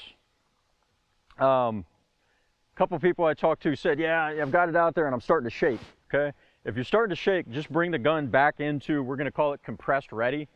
So just bring it here. Okay, so your forearms are resting against your rib cage. They're supporting the weight of the gun. Keep the gun pointed down range. Okay, that'll give you guys a little bit of an opportunity to take a break. When you're ready, go ahead and push back out and then shoot your next group or whatever. Okay, totally acceptable. The other thing that we want to recognize is everybody is going to have some amount of motion. You cannot physically hold the gun perfectly still. Okay, so what it's probably going to look like is it's going to look like a sideways figure 8 or an infinity symbol. Your sights are going to be going like this, right? Anybody, does that seem familiar to anybody? Right. So what you want to do is as that sideways figure 8 is happening, it's called the wobble zone. We want to accept that wobble zone. In reality, as long as that sight picture is anywhere in that high thoracic cavity area, okay, that's an acceptable shot for us, okay? And we just want to squeeze that trigger, okay? The more you try to get that motion out of there, the worse it's going to get. Just to accept it, okay? We don't need a perfect sight picture, and we don't need the gun to be perfectly still, okay? The only thing that we need to be cognizant of every time is that trigger control, okay? So again, we're letting the gun do the work. We want that controlled surprise break. Constant rearward pressure, let the trigger break, let it surprise us when the gun goes off, okay?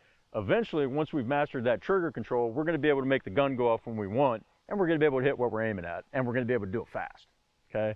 But right now, we're not there yet. So to master that fundamental skill, we gotta get the controlled surprise break, okay? Anybody completely out of ammunition right now? Did you not have ammo left? You got ammo with you, it's in magazines. Okay, cool. All right, so what we're gonna do now is we're gonna jump right into draw stroke or presentation, okay? And basically that's how we're gonna get the gun into the fight reliably and repeatedly 99.9% of the time, okay? So we're all using a variety of different holsters, but they all have some commonalities, okay? Whether you're running from concealment or you're running a duty rig like this, okay? The principles kind of remain the same across the board. I'm gonna leave that gun there. Watch me. Okay. So what we want to do is the first thing we want to do with our presentation is we want to establish the firing grip in the holster, like we talked about earlier, that good high tang grip. Okay, so count one of our draw stroke is simply to go from wherever we're at. When we get that threat cue that something's happening, we want to come to the holster here, and we want our support hand to come up to our center line, okay? So what I mean by center line is I'm going to come up here to high thoracic position, okay? And I'm going to keep my hand either oriented this way or I'm going to keep it nice and flat, okay? The reason that I want to do this is when I do the rest of my draw stroke, I don't want to have this hand hanging out here and then I laser my hand, right? We don't want to do that, okay? The other reason is that if somebody is kind of aggressing toward me or whatever and I need to protect the gun, now I can come out with a palm heel strike or an elbow strike or whatever. I can elbow shield with this offhand and I can use it for striking or fending, okay? But for us this morning, what we want to be worried about is it's high center line and the palms flat against our chest. And again, that's primarily for our safety, okay? So again, we get the threat cue, threat, here, threat. High center line index, establishing the grip in the holster, okay? When I'm establishing the grip, again, I'm not driving the gun down into the holster. I'm simply putting a little bit of downward pressure on the gun to ensure that I have a positive fighting grip, and I'm wrapping those knuckles around the bottom, okay? I can fight with this gun from right here, whether I need to muzzle strike with it, whether I need to shoot one-handed. I have a complete fighting grip on the gun, all right? So the next thing that's going to happen, if my target's downrange, okay, I'm simply going to bring the gun straight up and I'm going to put a little bit of positive torque into the holster this way, okay? So like this, all right? So when the gun comes to the top of the holster and clears it, gun's going to be oriented this way, okay? So like this, all right? And then I'm going to bring the gun straight to my target, all right? So I'm not coming up here crazy and then punching it out in an L shape or anything like that. I'm simply bringing the gun straight to the target, okay? It's all one motion, okay? So if I get that threat cue, threat, here. We're not overcomplicating it. We're not building in extra steps. We're just bringing the gun out of the holster, straight to the target in the firing grip. Right. Bring it back down here so you guys can see. Okay.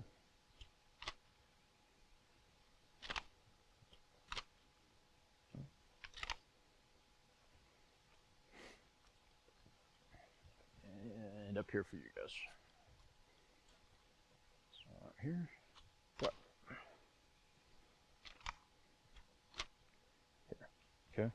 Now what I'm doing with my support hand while all this is happening is as I'm coming out of the holster and as the gun clears my torso, okay, it's out past this point, I'm just bringing my support hand out to catch up here, and right in front of my body is where I'm putting that grip package together, okay? All right, We call this is a compressed ready position right here, or sometimes sometimes people refer to it as a number 3 position. Okay, so this is where our grip package is coming together. Okay, right here in front of our high center line, and then we're pushing the gun out to the target, just like that. And again, we want to put that grip together so we're camming or torquing that support hand forward like this. Okay, so as my hands are coming together here, I'm actually using this part of my index finger, okay, that first joint, and I'm mating that up underneath the trigger guard here, and then I'm rotating my hand forward or camming it forward to get that good firing grip. So as I reach full extension, now I have a two-handed fighting grip on the gun, and I've already acquired my sights here. Okay. So what that looks like is a complete package from this side. And I want you to kind of pay attention to what I'm doing with my support hand this time. Okay. I'm camming or rotating in with the support hand. All right. So here, like that. Slow it down just a little bit, like so. All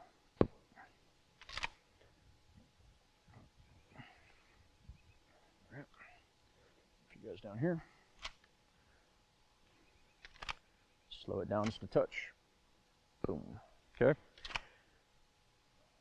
Again, you know, we're trying to be dynamic. We're trying to get the gun out of the holster quickly, but I only want you guys to perform this as quickly as you can right now. Okay. So we want to keep in mind what your capabilities are. We don't want to rush it to the point where we're being unsafe. And the critical part of this task is we got to have that index finger outside of the holster. Okay. And until we're aligned with the target and our sights are coming up into it, we're not putting our trigger on the, our finger on the trigger, okay? Whichever way, right? So here, all right, so along this line of presentation is where I'm starting to bring that finger down because I'm actively trying to get my sight alignment and press that shot off. When I come off of the sights and I come back to the holster, the index finger comes off and I'm back down into the holster this way, okay? What I'm going to have you guys do is just like we did last time. I believe we all have loaded guns right now, right? Okay. So what I'm going to have you guys do is I'm going to have you perform just the draw stroke and presentation to the target. And we're going to come around from behind and we're going to kind of give you some pointers and things like that. We're not completing the trigger squeeze. We're not doing any firing, okay? All right, guys, so go ahead and dress the line up. Look to your right, look to your left. Make sure you're lined up with your partners on the 3-yard line. All right, and again, we are not firing here. We're not firing. We're simply presenting the gun from the holster to the target. So what I'm going to say is I'm going to use the command present. Okay, I'm going to use the command present. On that command, I just want you to come out of the holster, present it to the target. Do not fire. Okay. All right, stand by. Present.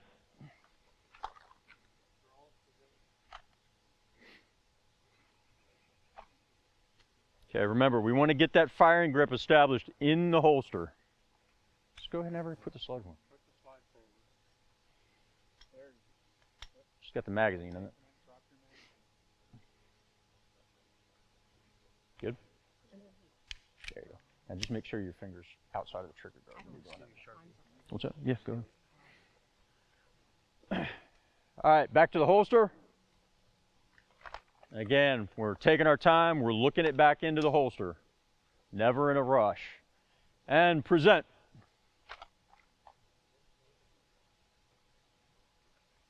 Okay. And back to the holster.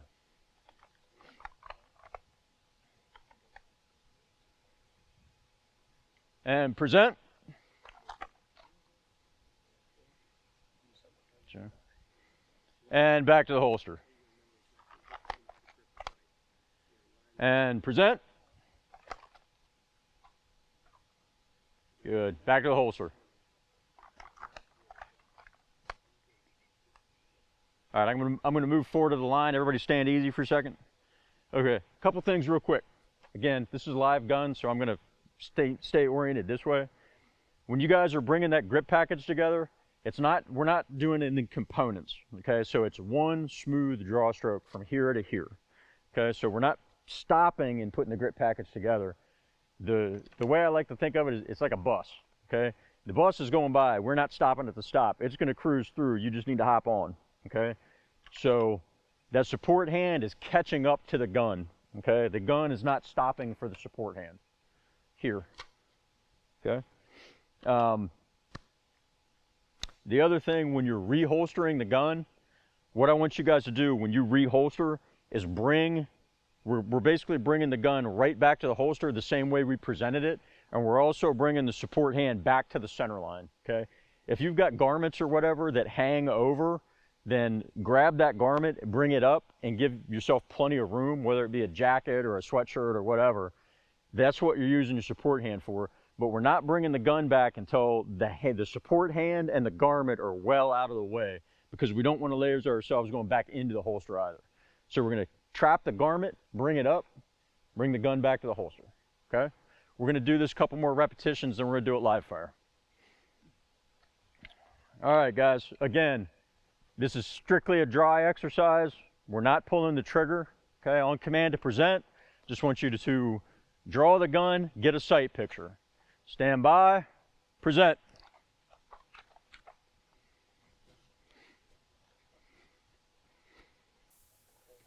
All right, shooters, stand by. Right. All right. You're locking those elbows all the way out. Relax them just a touch. There you go. Widen your stance out just a bit. There you go.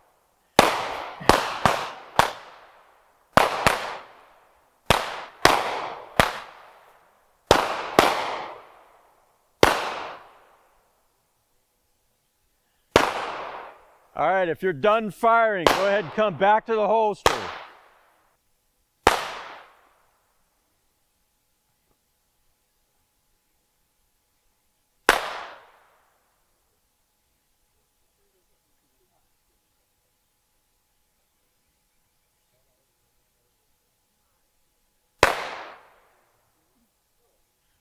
All right, shooters, stand by. Good.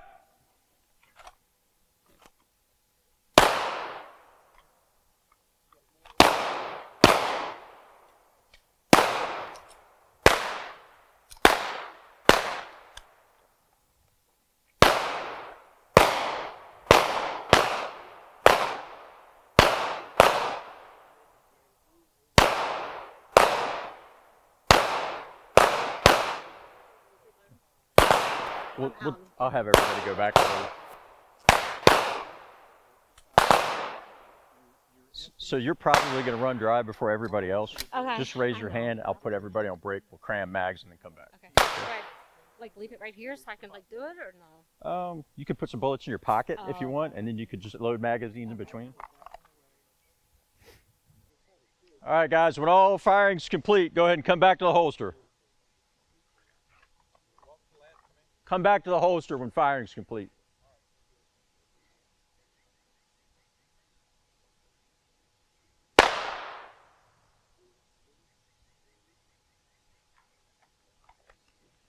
All right, stand easy. I'll move forward to the line real quick. All right, so I'm going to throw another thing at you real quick that I want to start getting dialed in right away, okay? Everything in this course builds upon everything else, okay? And like I said, by the end of the day, what I want you guys to have is a reasonable foundation to be able to go out in the world with your gun and fight with it if you need to, okay? And be victorious, okay? So one of the things that we talked about earlier is when we get into some sort of confrontation, we have this flood of chemicals that we colloquially refer to as the chemical cocktail that come from our brain to our neuroreceptors, and they cause all kinds of biological reactions. One of those is we take big panic breaths and we get tunnel vision, okay? I've interviewed probably on the order of 20 or 30 different police officers that have been in shootings, and almost exclusively in their first shooting, they report that their vision narrowed to just the threat, or even very specific portions of threat, like the guy's beard or the guy's eyes or the muzzle of the gun, something like that, right? So immediately following that shooting, what we want to do is we want to start getting good oxygen back into our blood, and we want to start breaking that tunnel vision, okay? Because just because we put one threat down doesn't mean there might not be more out there. So we need to start regaining situational awareness as soon as possible. Another thing we need to think about in a civilian context, if we use our gun to defend ourselves, chances are the police are going to be responding, and you don't want to be the person standing over somebody else with a gun in that situation, right? So we want to have enough wherewithal to know the police are responding and be able to put the gun back in the holster, okay, or store it safely in some manner, okay? So again, we want to get good breath in. We want to start breaking the tunnel vision. The way that we accomplish that, again, with my blue training gun, okay, I'm here, I'm firing, I've followed the threat to the ground, okay? I know with a reasonable degree of certainty at that point that that person has stopped doing whatever action they were doing that caused me to shoot them in the first place, okay? I'm not seeing signs of life. They've got obvious signs of death, grievous injury, what have you. Okay, at that point, what I'm going to do, I'm going to bring the gun back into that high compressed ready position that we talked about here. Okay, I'm keeping the gun level and down range, and I'm going to go ahead and look to my left and to my right. Okay, doesn't necessarily matter what order you're doing it in. Okay, but what you're trying to do is you're trying to regain a 360-degree awareness of your environment. Okay. What we don't want this to turn into is just a little dance that we do and we don't actually see anything, okay? We're gonna do some drills later on today that are gonna reinforce that concept, but what I want you to get in the habit of is once you've completed shooting whatever drill we do, I want you to follow it to the ground, simulate that, okay? And I want you to go ahead and take a quick peek, scan your environment 360 degrees up and down. When you're comfortable with your environment, then go ahead and look the gun back into the holster, okay? So for the remainder of the day, once I've called the drill, you're done firing, complete that sequence and come back to the holster, and that's how I'm going to know that you're done. Okay? All good? Questions? All right, cool. We're going to keep doing the same drill, a couple more repetitions, and like I said, repetition is the mother of skill. All right? So go ahead and get back on the line, dress it up. What we need to do is we have to put ourselves in the mindset that we're not just engaging targets or engaging threats. You know, there's all this terminology and colloquialism that we use to avoid having to say the word kill a person or shoot a human being, okay? But that is exactly what we're training for, and that's exactly what we're talking about, okay?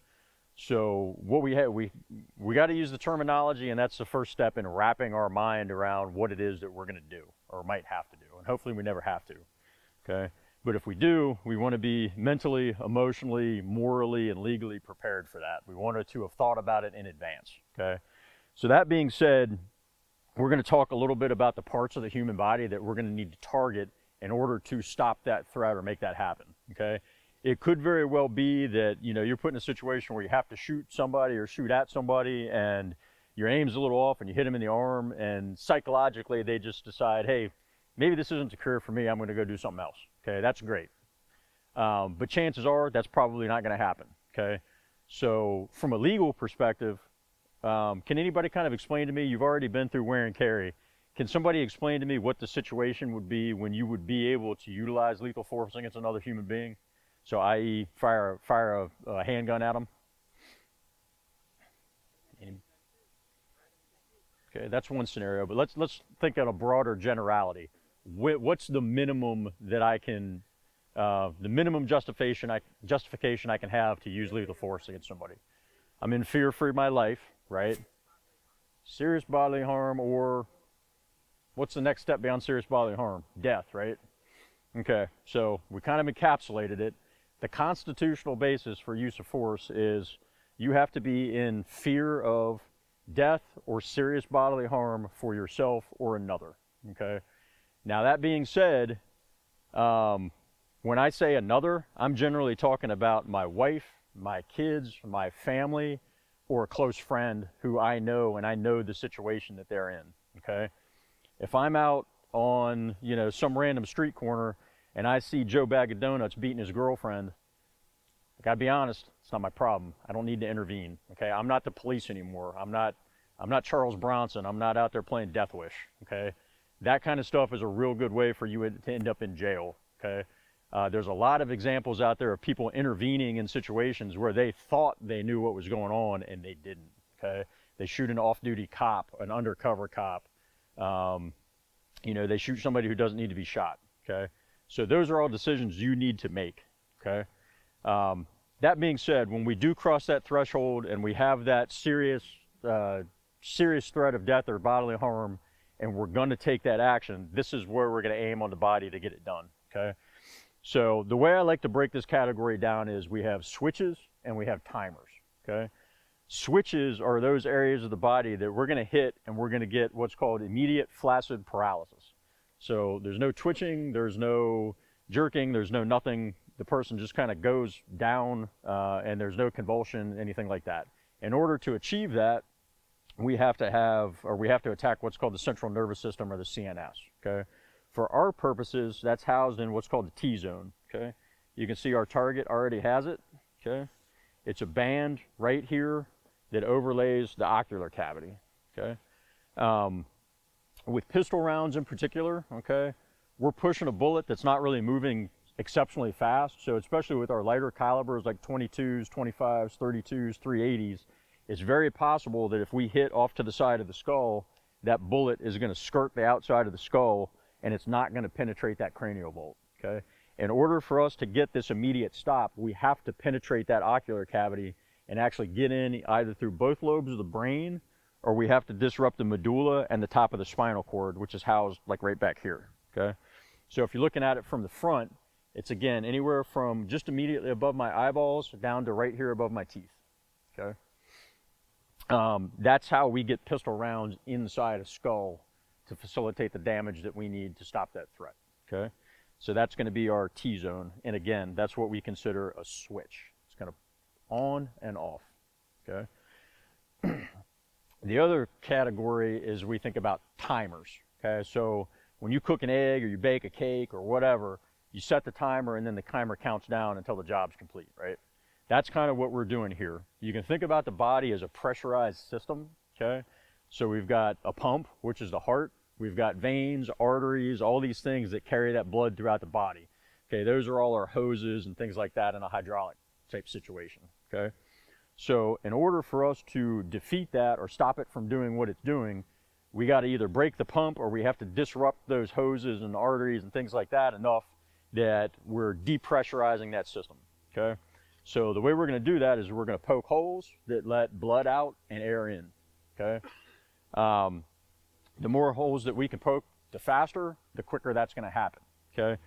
But what we want to do, again, we don't want to be off here to the side of the body. We don't want to be out in the extremities, because most of the stuff that's happening with our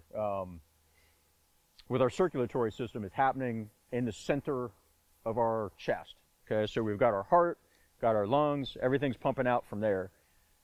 We've got jugular veins, subclavians, all that kind of stuff. So what we want to think of is the area where a necktie would hang on a guy, okay? Right here along the center line. Call that our necktie zone, right? That's where we want to put our bullets, okay? So you see everything follows right up the center line of the body, okay? That's where, again, we're letting air in, blood out, we're depressurizing that system, and it's going to take some number of seconds before that happens, okay?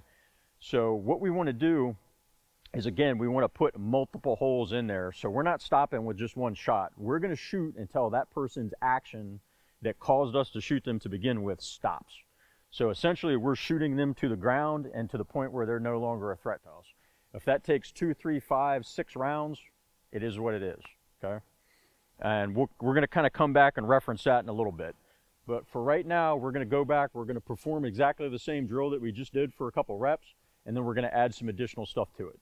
Does anybody have any questions about anatomy and how it relates to shooting?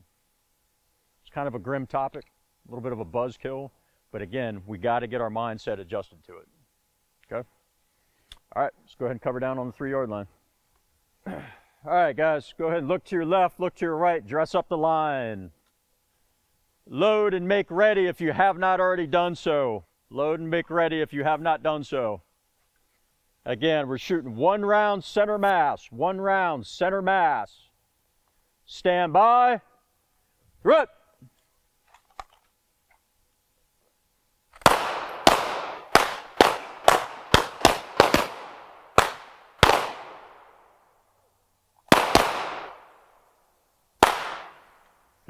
easy.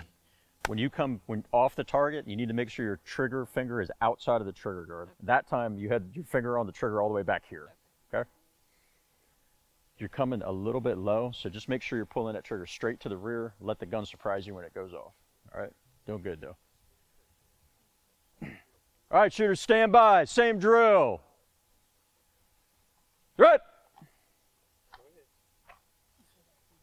You can go ahead and reload and snake the shot up. Nice job, Rose. Again, when you're done firing, scan and reholster. Scan and reholster.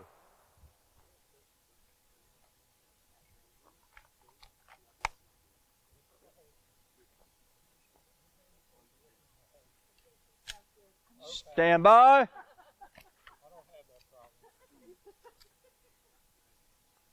Threat.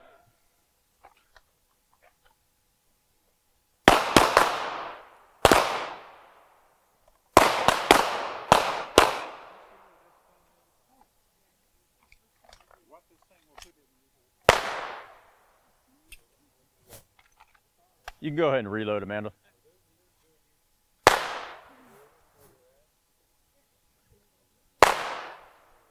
All right, guys, when firing's complete, go ahead and come back to the holster. Stand easy. All right, I'm moving forward to the firing line. All right, guys. So what we're going to do this time, we've got some good practice in. We've got that motor movement getting from the holster to the target, squeezing off that first shot. So what we're going to do now is we're going to build a second shot, okay? Like I said, we want to get more rounds on target quicker so we can start that exsanguination or depressurization process. And we're going to try to do it on kind of as rapid a cadence as we can get it. So it's 2 separate sight pictures, 2 separate trigger pulls, but it's in rapid succession. So if you guys will put your ears on for me, you can take a couple steps back and I'm going to demonstrate it for you.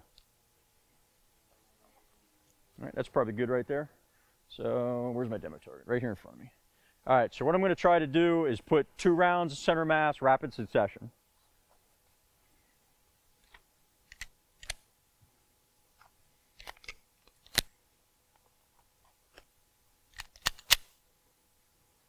Okay. So if you want to give me a threat cue. Okay. Now again, I got that done pretty quick. I want you guys to do it at the limit of your capability. 2 separate sight pictures, 2 separate trigger pulls. We want everything high center mass. We're only shooting as fast as we can effectively hit the target at your skill level, okay? Back up to the 3-yard line.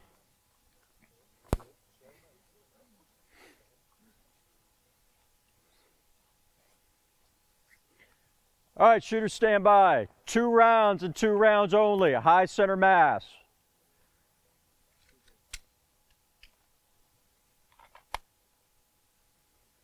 Right.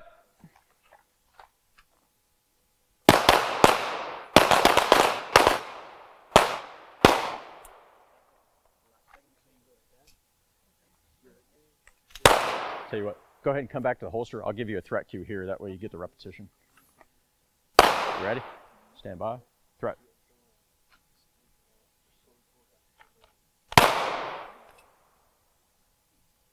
Perfect. Nicely done. Back to the holster. Stand by. Threat.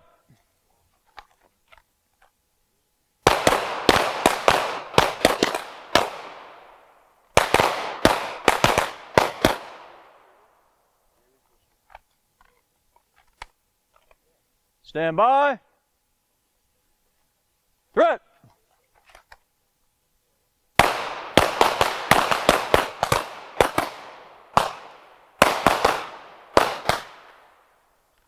Stand by.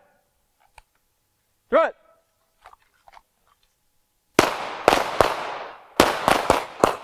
You're empty. Just go ahead and reload it. We're not in a rush. Don't get flustered. All right. Okay. So again, don't be in a rush to reholster ever. Okay. We want to make sure we're clearing that garment as high as we can. Okay. Get it back in there, looking it in, index finger outside. Okay. Not that your index finger was inside, but I just want to make sure with that particular setup, you're being really super cognizant and deliberate when you're reholstering. Okay. Be as quick as you want on the way out, but slow it down on the way back in. Okay. All right. Lean forward into the gun. Be aggressive in your posture. All right, shooters, stand by. Good.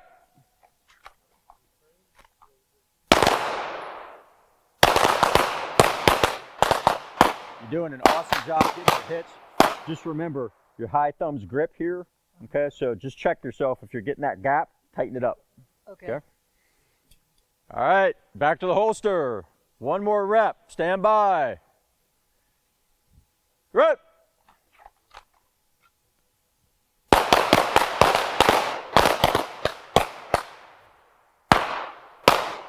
All right, guys, when you're complete firing, go ahead and come back to the holster. Stand easy. Okay, I'm going to come forward to the line. Okay. Couple of real quick points about your grip that I forgot to touch on earlier when we talked about it during the 7 fundamentals block. Okay. Grip pressure. Okay. So what we want to do with this hand, our firing hand, we're only squeezing that gun to the point where we start to lose any dexterity in this index finger, okay, or our trigger finger. So we're going to squeeze it to the point where we lose dexterity, then we're going to slack off just a bit, okay, because we want to retain that dexterity, and we don't want to engage this whole knuckle in our trigger control. We only want to engage that first pad, okay, like so. Not this, but this, okay. With our support hand, when it's on the gun, it's not doing anything else but that job. So we can squeeze the piss out of the gun with this hand, okay? So a lot of people talk about like 60-40 grip pressure or 70-30 grip pressure. I want as hard as you can squeeze it here without the trigger finger getting losing dexterity, and you can squeeze it as hard as you can with this hand to the point where we don't want to be squeezing everything so hard that we're shaking. We just want to have a good, firm, almost like handshake or working grip, like we were going to hammer a nail, okay? We don't want the tool to fly out of our hand, and we want to retain control over it, and we want to maximize that amount of friction on the gun. Because essentially what we're doing with this gun, we're not muscling it with our shoulders and our arms. We're controlling that recoil with our body position and the strength of our grip that's providing that 360-degree control over the gun, okay? So what we're going to do to build on this exercise, we're going to build an extra shot in there. This is what we call a failure drill, okay? So if we put some shots in the upper thoracic cavity and we're not getting the effect that we want and the head is still present, we're going to transition up here and do a shot to the head. Now, something to keep in mind, this is a common drill all over the firearms training world, but what we kind of fail to account for is typically if we're putting rounds in the body, if you're getting an effect, what's generally going to happen is that person's going to kind of curl up and they're going to turn away from you. They're either going to collapse or they're going to run, or they're going to try to fight back, okay? So that headshot may not be immediately available. The reason we call this a failure drill is if we put rounds to the body and say perchance they're wearing armor, okay, we might not have that effect, so the head could very well still be present. So what we want to do is we want to put the 2 or 3 rounds to the body, and then we want to transition to that headshot if we can find it, okay? Now, that being said, that 2 to the chest, 1 to the head, it needs to be contemporaneous, okay? So everything's got to be happening roughly at the same time. It's going to be bang, bang, bang, okay? If it's bang, bang, bang, that's not legally justifiable anymore, okay? You get the difference, all right? When the person has ceased doing the action that caused us to shoot them, we can't shoot them anymore, okay? To put it in the simplest terms. But for this drill, what we're going to do is we're going to do 2 to the chest, immediately transition 1 to the head as soon as we can acquire that next sight picture. So I'm going to demonstrate it for you real quick like I did last time. Eyes and ears in place.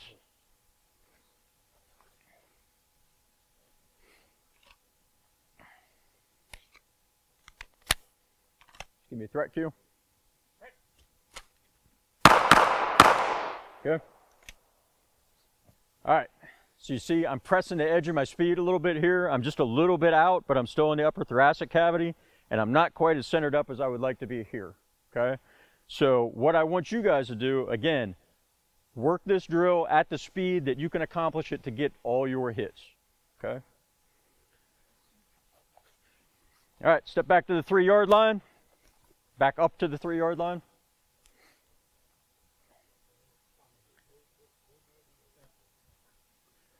All right, again, we're going to be shooting 2 to the chest, 1 to the head.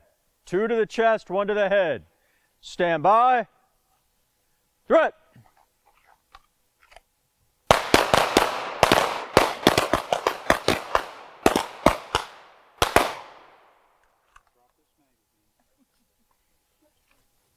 You need to reload. Go ahead. If you've got ammo, just go ahead and reload it. We're going to cover reloads in the next block.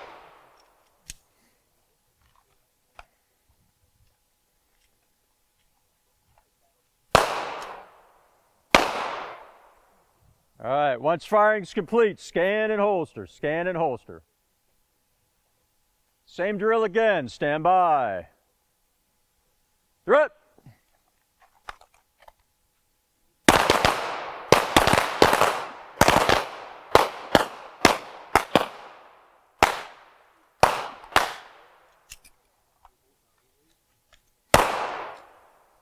All right, shooters stand by, same drill. 2 to the chest, 1 to the head.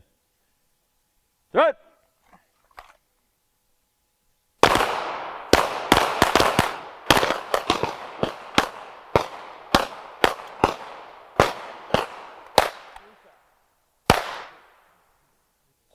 All right, everybody back in the holster. I'm going to move forward to the line. Stand easy. All right, so there's another variation on our failure drill. All right, if we've shot twice to the chest, we're still not getting the effect we want. Say the head's tucked in, or it's not visible or whatever. It's occluded for some reason. What we can do at that point is we can transition down. Rather than going to the head, we're going to go down to the pelvic girdle. Okay, so you've got a big artery. I've got a nurse here. I'm probably going to screw this up, so you can correct me. But it comes down, splits at the iliac crest, and then it goes down into the femorals, right? So we have a lot of we've got a lot of blood pumping through the groin area of the body, and then also the hips themselves. Okay, that bone is pretty solid, but if we can get rounds in there and break that, essentially we've created a mobility kill where that person might be able to fight, but they're going to fight from right where they are. Okay, so. What we're going to do with this drill, essentially we're doing the same thing. We're going 2 to the chest, but we're going to drop down here to the bottom of the target to simulate that hip girdle, and we're going to put 1 round in there, okay? Typically a handgun round is not going to fracture that hip bone. You need something heavier, like a 308 or a shotgun slug or something like that, but it's still not going to feel good either, okay? All right, so back up on the 3-yard line. Where did you say 8? Yep, down in the 8. All right. So it's going to be 2 to the chest, 1 down at the 6 o'clock of the target, right around, say that number 7 or number 8, simulating the hip girdle. Stand by. Threat.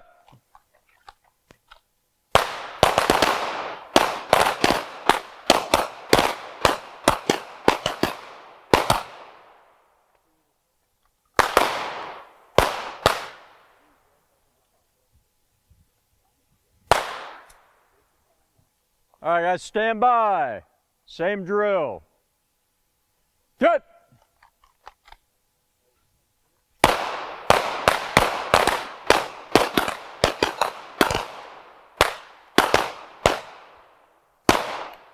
One more rep, guys. Stand by.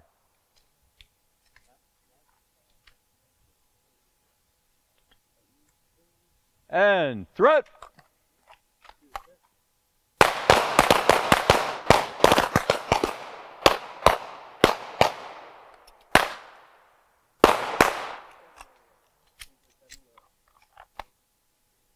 All right, guys, once firing's complete, scan and reholster, stand easy.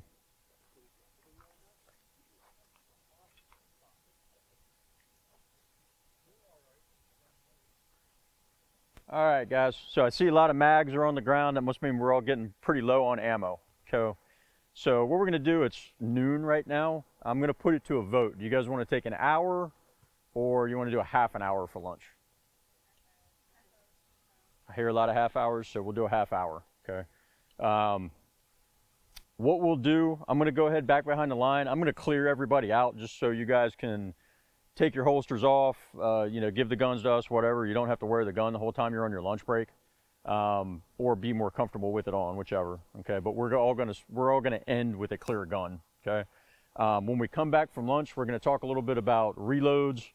There was some other admin point I wanted to make. Did you already talk about the guns in the bathroom thing? Okay. Yeah, so it is 11:58 right now. Let's be back here at the 3-yard line, loaded and ready to go at, let's call it 12:30.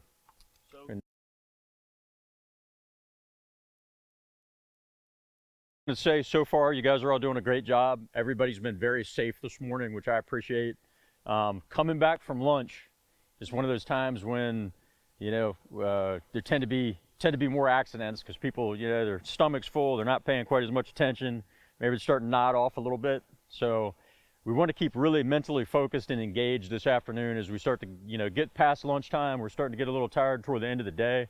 Like I said, if you're feeling like you're a little drained, you know, feeling a little lightheaded, whatever, it's perfectly fine to make sure your gun's safe.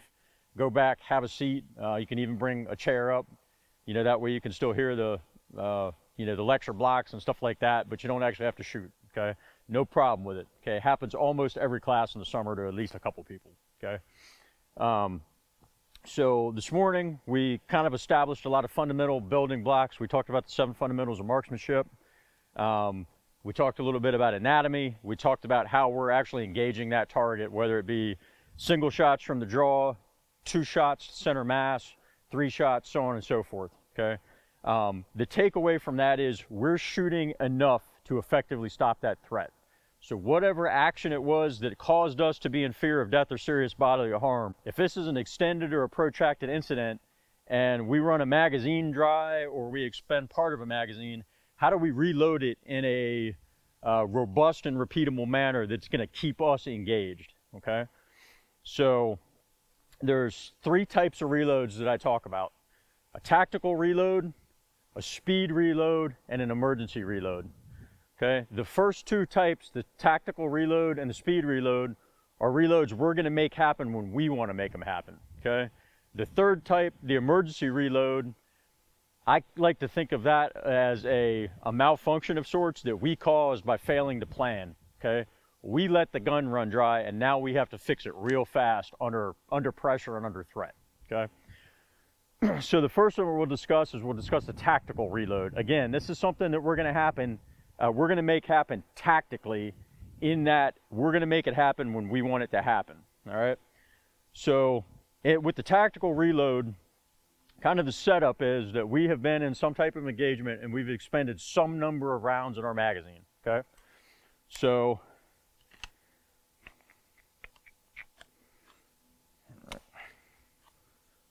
all my magazines are full. So what we're gonna do is we're gonna kind of pretend or simulate that I've fired, say, 5 rounds at somebody, okay? We've been in some type of engagement. I've fired about half of my magazine because I'm in Maryland and I've got a 10-round mag, right? So, at this point, that's what I have in the gun, okay? What I want to be able to do, if I have some sort of lull in that fighting and I'm behind cover, I don't want to hang out with a gun that's half empty, okay? So I want to top that gun up to where now I have the full capacity moving forward for whatever's going to happen. Even if I'm just going to stay here and wait for the police to show up, I want to make sure that my gun's full in case that aggressor comes back or somebody else comes out of the woodwork, okay? So the way I'm going to do that, brother, you're going to have to move behind me. All right.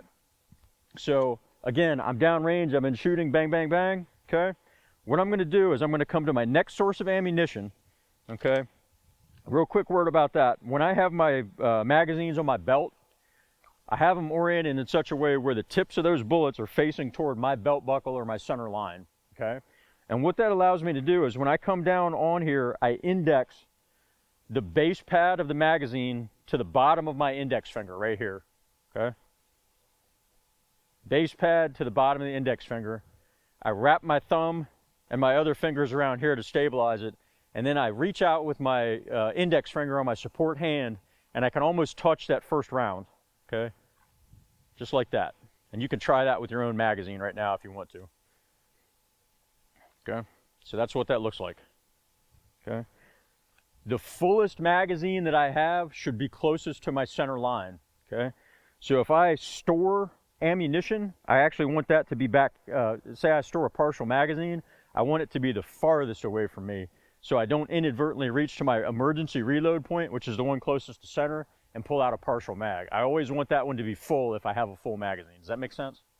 So we're always feeding the ammo forward, and the fullest magazine is always the closest to my center. Same holds true even if I'm, say, carrying a magazine in my back pocket in a concealed carry kind of context. I always want whatever's closest to my center line to be the most full magazine, even if I'm only carrying one, right? and I'm always, say I've got that magazine in my back pocket, those rounds are going to be oriented toward my belt buckle. Make sense? Okay. So again, for the tactical reload, I'm here, I've been firing, bang, bang, bang. I'm going to come to my next fullest source of ammunition. Now I know in this case that this magazine is full as well, and I don't want to take from my emergency reload point, so I'm going to go to the next one. So I'm going to come here, I'm going to bring this up to the gun. As I'm bringing it up to the gun, I'm going to make a little shift or transition. In that, I am going to take my index finger and I'm going to wrap it around like this, and then I'm going to bring the thumb off in a little pincer movement like this. Okay, so it looks just like that.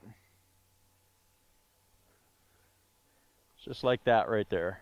Okay, so what that's going to allow me to do, again, coming to that source of ammo, coming to the gun, I got the pincer here. I'm going to drop that partial magazine in the web between my index finger and my thumb, and then I'm going to capture it in that little crab claw. So I have this V shape right here. All right, then I'm going to insert the full mag into the gun, full mag into the gun, and I'm going to tap it in firmly. I'm going to acquire the grip on this one, and it's going to go right back into the magazine pouch I just took it out of. Now I have a full gun to get back in the fight. Okay, let me take a couple steps back this way so these folks can see. So again, I'm up here, I've been firing, bang, bang, bang. I'm going to go to the next source of ammo, make the crab claw, make the transition.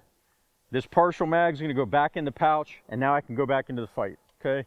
The advantage of this technique is it keeps the gun full or partially full for longer. I'm going to show you another technique after this one, and you guys can tell me what the drawback of it is. Okay. So a lot of folks have problems with this, so I'm going to show you an alternative to that. But for the drill that we're about to shoot, what I want you to do is come out of the holster. We're going to fire one round. We're going to take one step to the left to simulate cover. You're going to do the tactical reload that I just showed you, stow that magazine. We're going to step back out and fire one additional round. Does that make sense? So one, reload, and one. Everybody got it? All right, cool. Go ahead and cover down on the 5-yard line this time. I'll give you guys a little distance. So right here.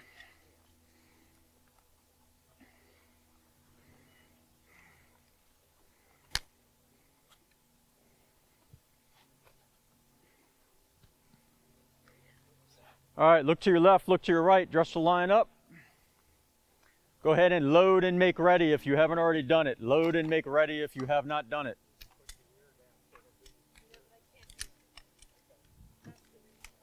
Just to repeat the commands to her.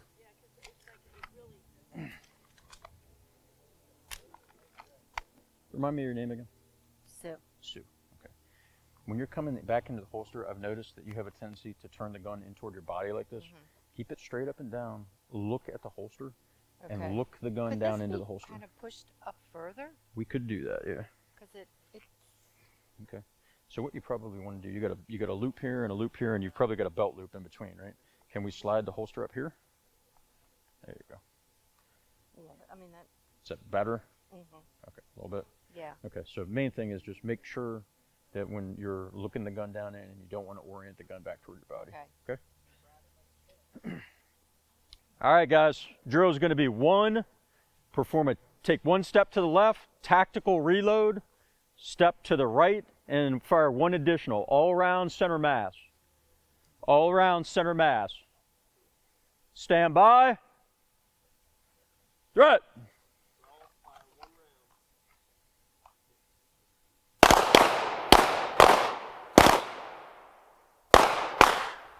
One step to the left, one step to the left, tactical reload.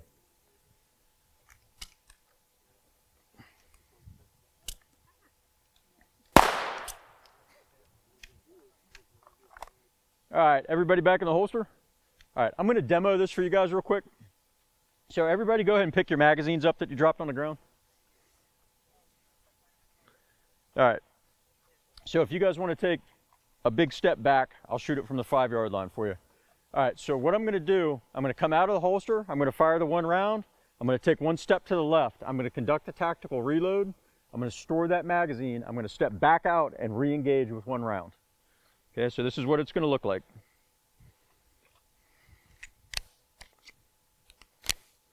All right, so on the threat cue, I'm going to come out, Firing 1 round. All right, take 1 step to the left. Conduct the tactical reload. I'm going to step back out to the right. Fire 1 additional round. Okay?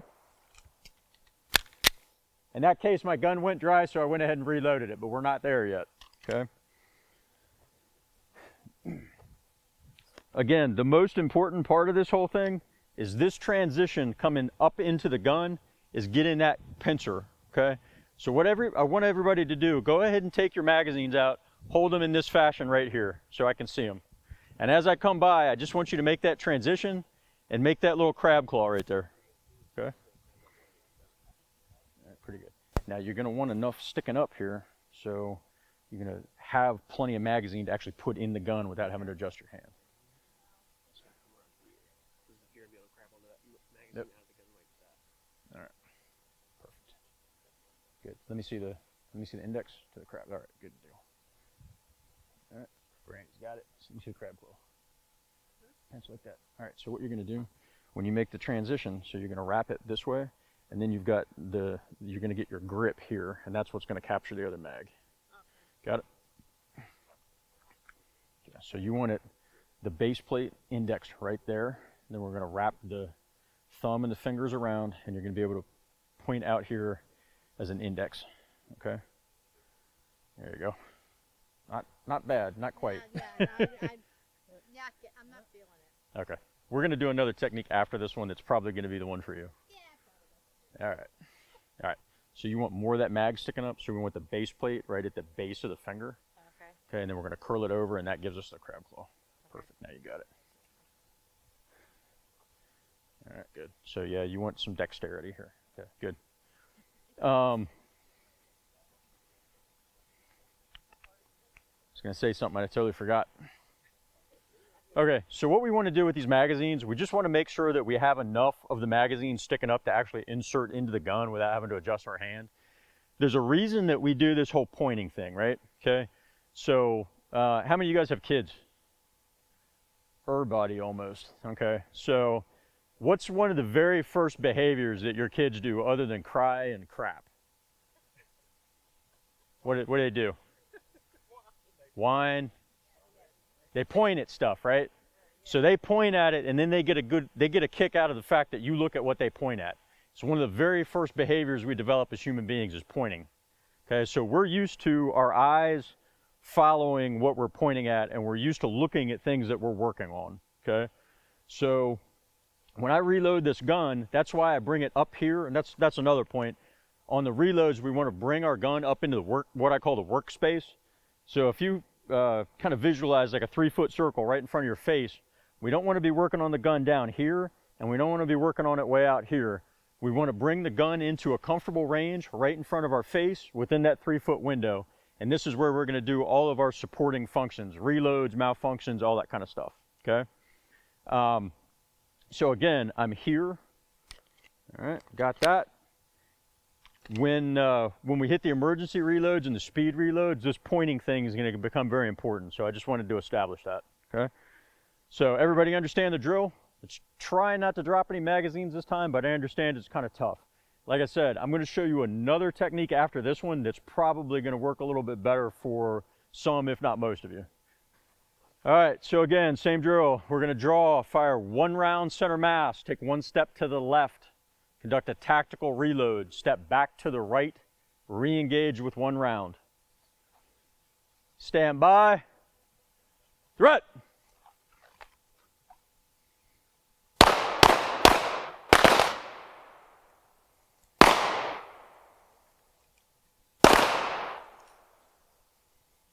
Make sure that gun's up in your workspace, Joe. Okay. There you go.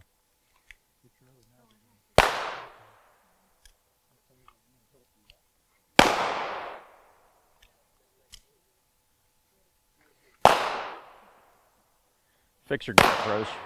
Oh. There you go. Thumb wants to be nice and high so you can reach out and touch that little index point right there. There you go.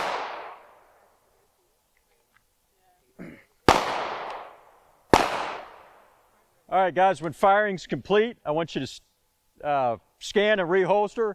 Stay on the 3-yard fire or 5-yard firing line. All right.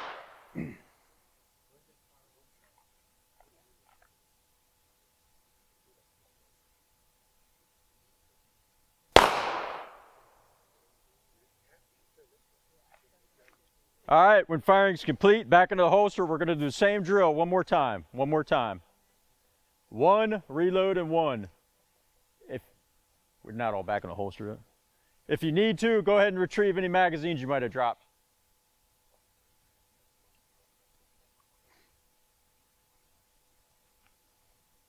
All right, shooters, stand by. Threat.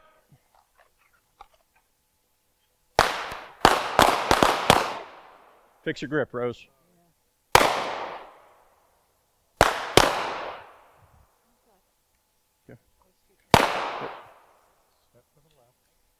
So bring that gun up here in front of your face. Okay. So you don't need to be in real tight, but you want to be right about here. Okay. There you go, you got it. All right, one more round. The boobs are in the way up here. It's so Well, like I said, you can cut. You want to be like out here. You don't want to be super tight. So. okay. All right, so back out and one more round. Or no? Lean into the gun. Good, and back to the holster. Now, be careful when you're reholstering. I want you to look at it each time. Okay.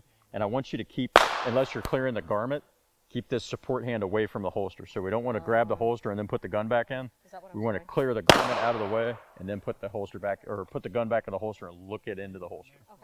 Okay. Okay? All right, guys, when all firing's complete, let's put the guns back in the holsters. Okay.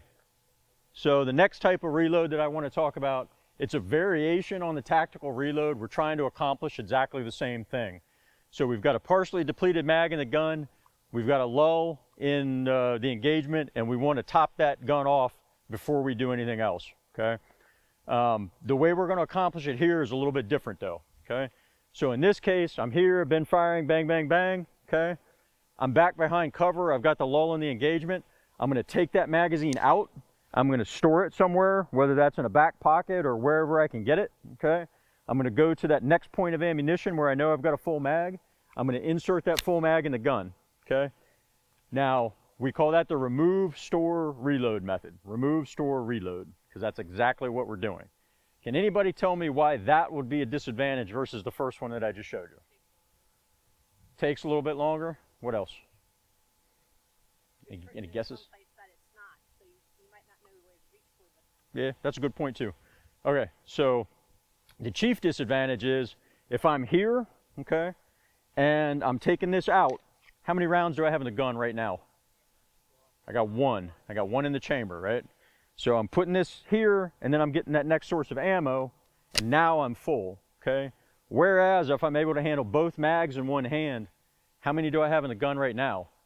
More than one, okay? So that's the chief advantage. Now, obviously, the advantage of remove, store, reload is we don't have to have quite as much dexterity. Maybe we don't have to practice the movement as much to be proficient with it. So if you're the person who is only going to come out and shoot your gun a couple times a year, once a quarter, whatever, or you have really small hands and you can't balance two different magazines in one hand, maybe that remove, store, reload is going to be the thing for you, okay? So what I want you guys to do, we're going to do that same drill a couple times. We're going to use the remove, store, reload method. Whichever one of those you're more comfortable with is going to be the one you use for the rest of the day, okay? So from here on out, after we do this drill, I don't want to see anybody's gun run empty, okay? Like I said, that emergency reload that I'm going to teach you later is essentially a malfunction we caused due to poor planning, okay? We don't want to let that gun ever run dry. So when you guys have an opportunity between firing sequences, when you do your scan, before you do that reholster, go ahead and top that gun off with one or the other variation of the tactical reload, okay? Does that make sense to everybody? So we're building foundational skills throughout the day. All right, step back up to the 5-yard line.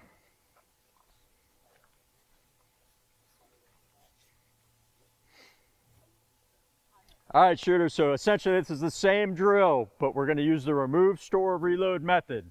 So one, take a step to the left, conduct a tactical reload, step back to the right, and fire one additional round. Shooters ready. Stand by. Threat.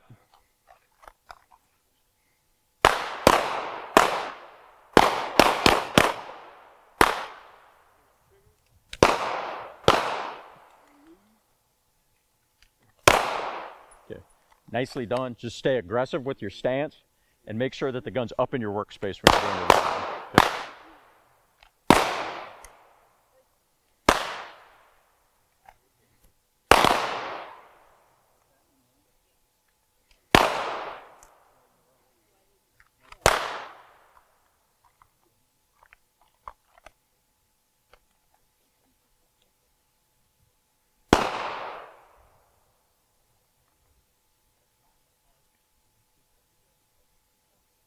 All right, shooters, when firing is complete, come back to the holster. Same drill, same drill. 1, reload, and 1. Stand by. Leave everything on the deck until I've called the line clear. Everything on the deck until I've called the line clear. We're starting to get a little wobbly after lunch here. Remember, until the range is cold, everything stays on the ground. All right, stand by. Again, the drill is 1, reload, and 1. Throw it!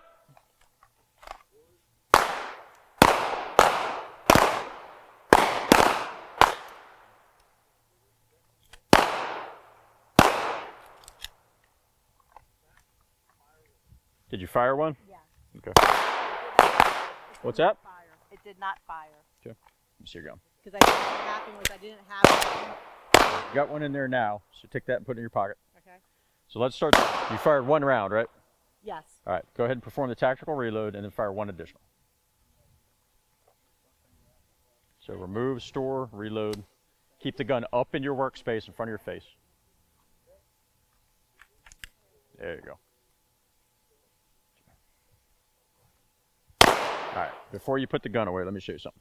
Yeah, So we this want to is not have working. this part of our hand right here, Uh-huh. made it up to this part of our hand right here. All right, that's what your grip's going to look like. So hold that for a second.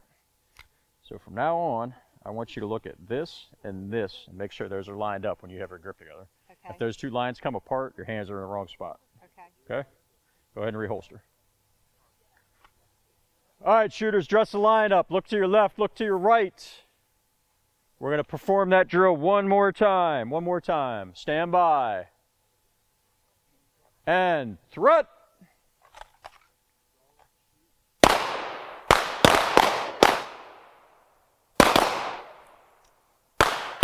Get that gun up in your workspace, Rose.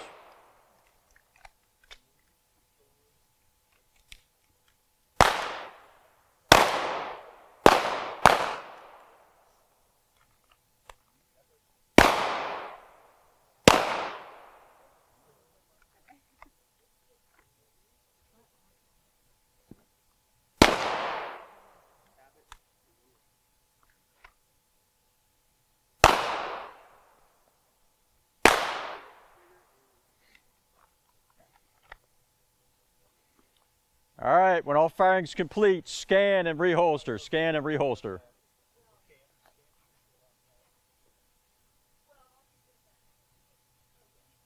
All right, guys, so how many people like that remove, store, reload method better than the 2-in-1?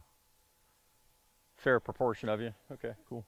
But again, one has a little bit of a tactical advantage over the other. One's maybe a little bit more robust for a person who doesn't have those motor skills installed or who has smaller hands. So the reason I like to show them both to you is so you can make that educated choice on your own and then train that movement from there on out, okay? Or experiment with it on your own time, okay? This is one of those things that I like to practice in dry fire, okay? So if we haven't already kind of talked about dry fire a little bit, basically what dry fire practice is when you get home, you unload that gun, you verify visually and physically that there's no magazine in it and nothing in the chamber. You put your ammunition in a completely separate room in a completely different container. You select a safe backstop within your house, whether that's a basement wall, the side of a gun safe, whatever. Again, we're not pointing that gun at anything we do not intend to shoot or can't afford to replace if we have to, okay? And we're working things like our trigger press, our reset, our reloads, all the movements associated with shooting, and we're doing that without the recoil of the actual gun going off. And it doesn't cost us any money because we've already paid for the gun and we're not using any ammunition, right?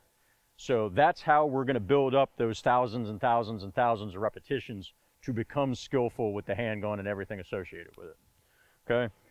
So now that we've talked about those two tactical reloads, we're gonna go to what's called a speed reload, okay? Now the speed reload, I'm just gonna demonstrate for you because, well, I'll explain that in a second. The speed reload is another one where we're gonna make that reload happen when we want it to happen, okay? What that's gonna look like, again, with my partial mag, all right? And I'm actually gonna use an empty mag for sake of demonstration, okay? I'm gonna be, say, moving from point A to point B. I'll do it stationary just so we don't have a lot of movement here. But what I'm doing is I've been up, I'm firing, okay? I'm gonna drop the partial mag that's in here and I'm gonna go right to that next source of ammunition. Again, we talked about pointing that index finger. I'm gonna rotate the gun into my workspace and I'm gonna look about a ½ inch to an inch inside the magazine well. So now all I have to do, I'm looking at the magazine well, I'm gonna put my finger right here and I'm gonna slap that magazine into the gun, okay? So I'm using my visual system and that kinesic indexing with that index finger to guide the mag to the gun. And I'm taking a split second to line it up and rock it in, okay? The reason that I'm doing that is I don't want to bobble this thing and have it all over the place and have it be awkward. I want to use that visual system and I want to use that kinesic indexing to make that as smooth as possible right here, okay? So again, kind of at full speed, what that speed reload is going to look like. I'm here, I'm firing, bang, bang, bang. All right, back into the gun, okay? Now again, the reason that I don't have you guys do that is when you're dropping full magazines or partial magazines, it compresses those springs and it's really bad for your mags, okay? So out of respect for Ryan's equipment and yours, we're not going to do that. We're going to go right into the next technique, which is an emergency reload. You guys have any questions about either tactical reloads or speed reloads up to this point? Nope, okay.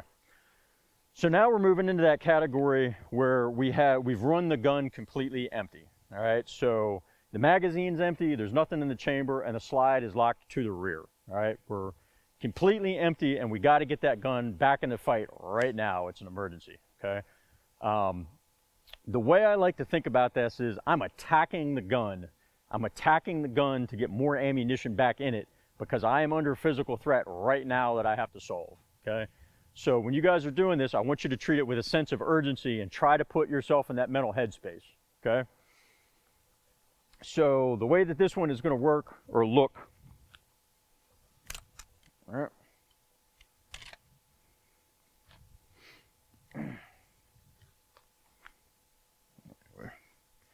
All right, so I've got the empty gun, I've got the empty magazine, okay? So I've been firing, bang, bang, bang, all right?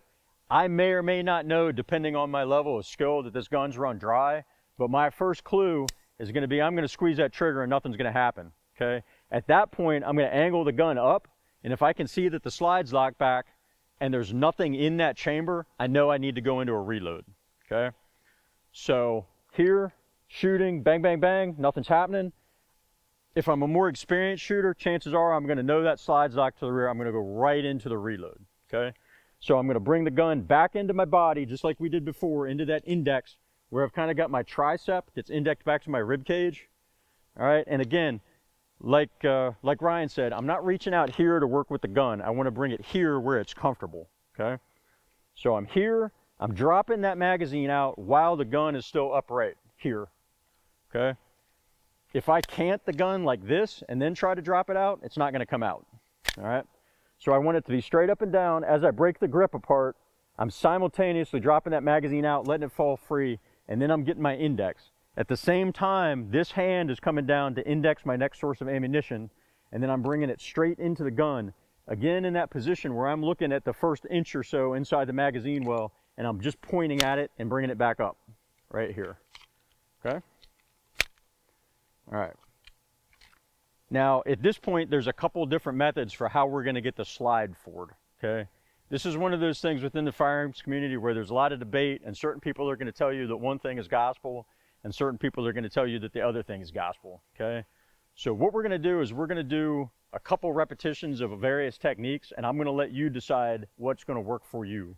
Some of that's gonna be based on your dexterity, some's gonna be based on your skill, some of it's gonna be based on your hand size, okay? So the first methods that we're going to talk about are gross motor movements, okay? So with those gross motor movements, when I bring the gun, or excuse me, when I bring the magazine into the gun, I'm going to use my entire hand to get that slide forward. In the first one, I'm just going to grab the back of the slide, I'm going to pull it back and let it go. All right, and then I come right back onto the gun, okay?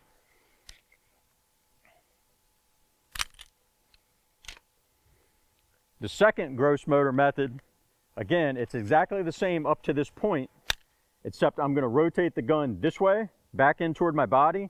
I'm going to grab the rear of the slide like a slingshot. I'm going to pull it back, and then I'm going to let it go. And then I come back onto the gun, okay? So those are our two gross motor methods. It's either over the top or slingshot. So what we're going to do this time, and I'll do a quick demo for you. We're going to practice one of those two methods. All right, so either over the top or slingshot. We're going to shoot one round, no movement this time. So one round, reload, and then shoot one additional round using one of those two methods.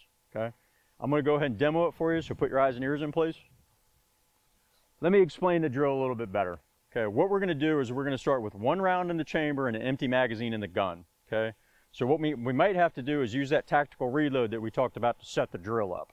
Okay, so when you start this drill, you're going to start with one in the chamber and an empty magazine in the gun.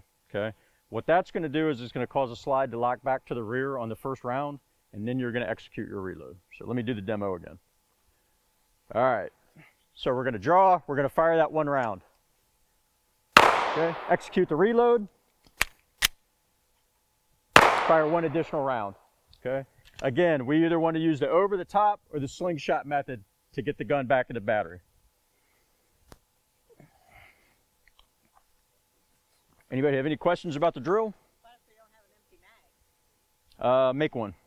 Go ahead and strip it out and put the bullets in your pocket. I tell you what, guys, before you guys leave, let's take a 3-minute break. If you guys need to strip a magazine out, go ahead and do that. Let's hit the restroom and then come back. So while we're out here, go ahead and have one empty magazine, and then the remainder of your magazines, let's go ahead and fill up. Okay? I'm going to take you through the whole sequence of how we're going to do the drill. I want you guys to get some good reps behind this, so we're probably going to do this like 10 times. Okay? So go ahead and put your eyes and ears in place. I'll just shoot it from the 3-yard line. So again, what we're going to start with,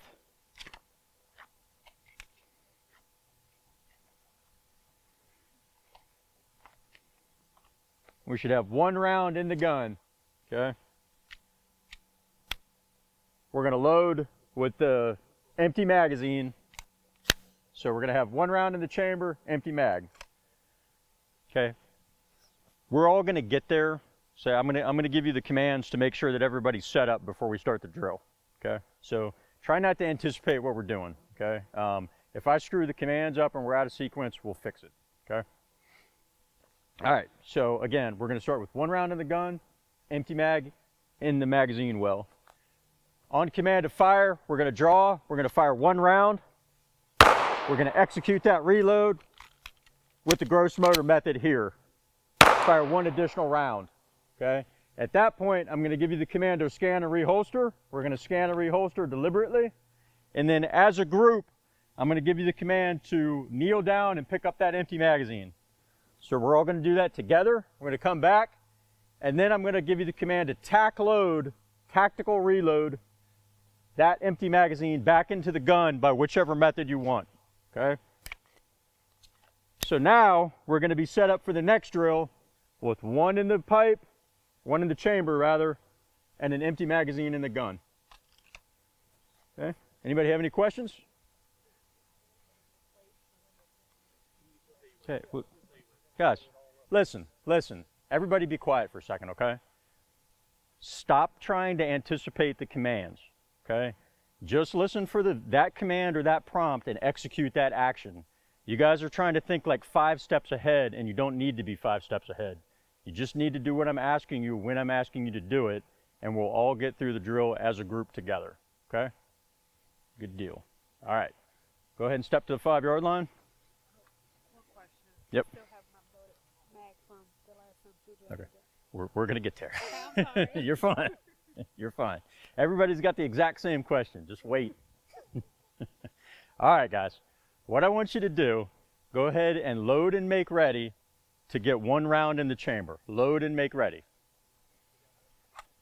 You have a firearm. If you have a magazine that's loaded, take that out and store it. All right. If something hits the ground, leave it on the ground, guys. Joe, go ahead. Store that magazine.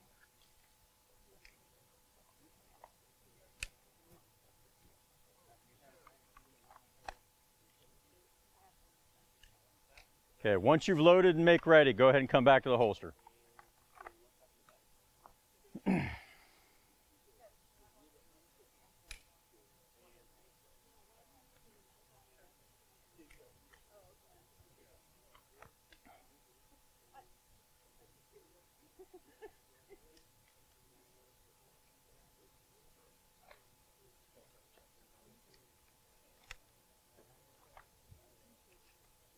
All right, now at this point, what I want you guys to do is go ahead and bring your guns out of the holster, and if the empty mag is not already in the gun, tack load the empty mag into the gun. Tack load the empty mag into the gun.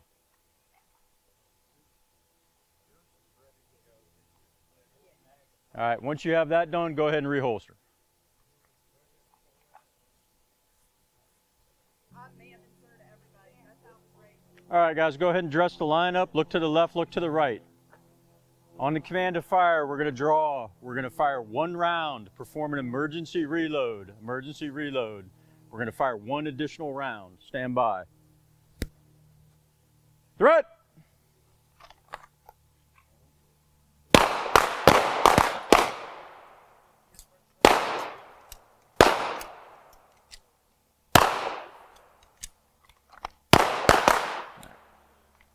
On your firing, kind of down here like this, you want it both thumbs to be high and along the frame of the gun.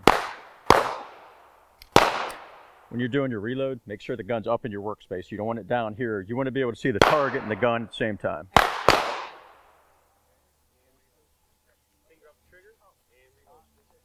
All right, when you're done firing, scan and reholster, scan and reholster. Same drill, stand by. Threat! Oh, I'm sorry. All right, so here's what we're going to do, guys. Everybody's back in the holster. We should have full guns. I want you to kneel down, retrieve that magazine off the deck.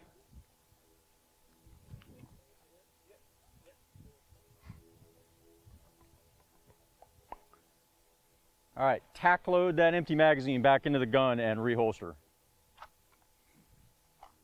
Gun's up in your workspace.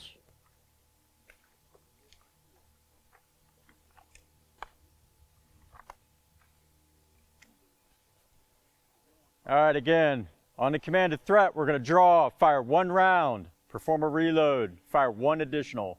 Stand by. Threat!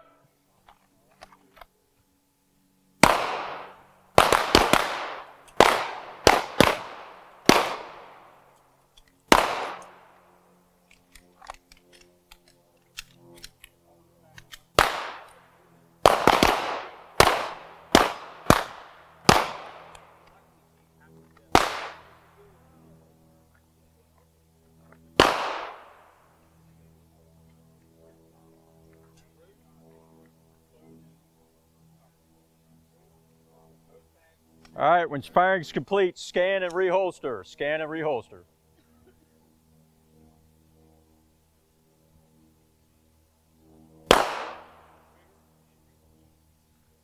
All right, now as a group, we're going to kneel down, retrieve that magazine.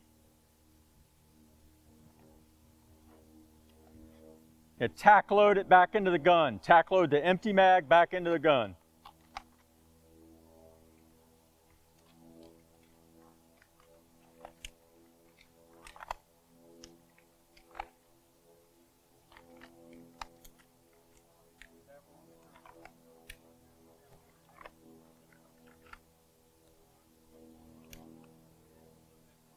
All right, when you're complete, go ahead and come back to the holster, stand easy.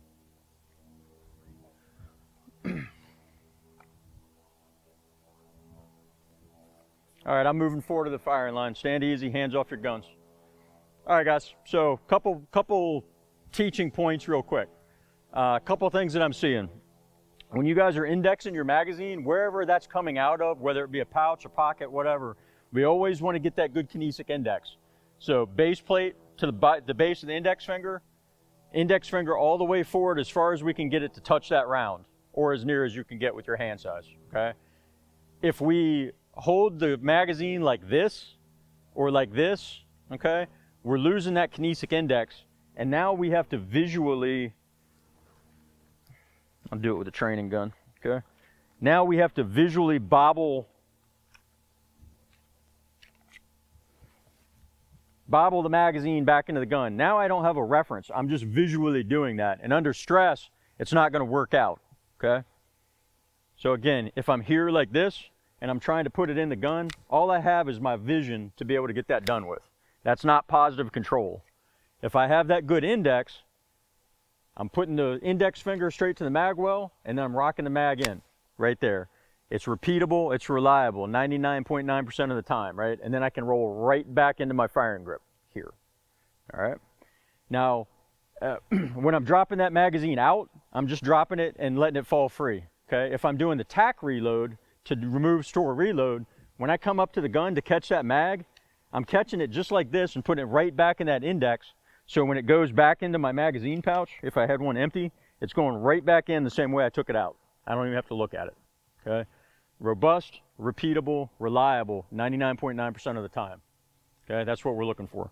Okay, the other thing that I'm noticing with a couple of you guys is you're kind of getting what I call a cancer grip on the gun. So you're getting like this two-finger grip here, and then you're getting your index finger and your middle finger up here like this, okay?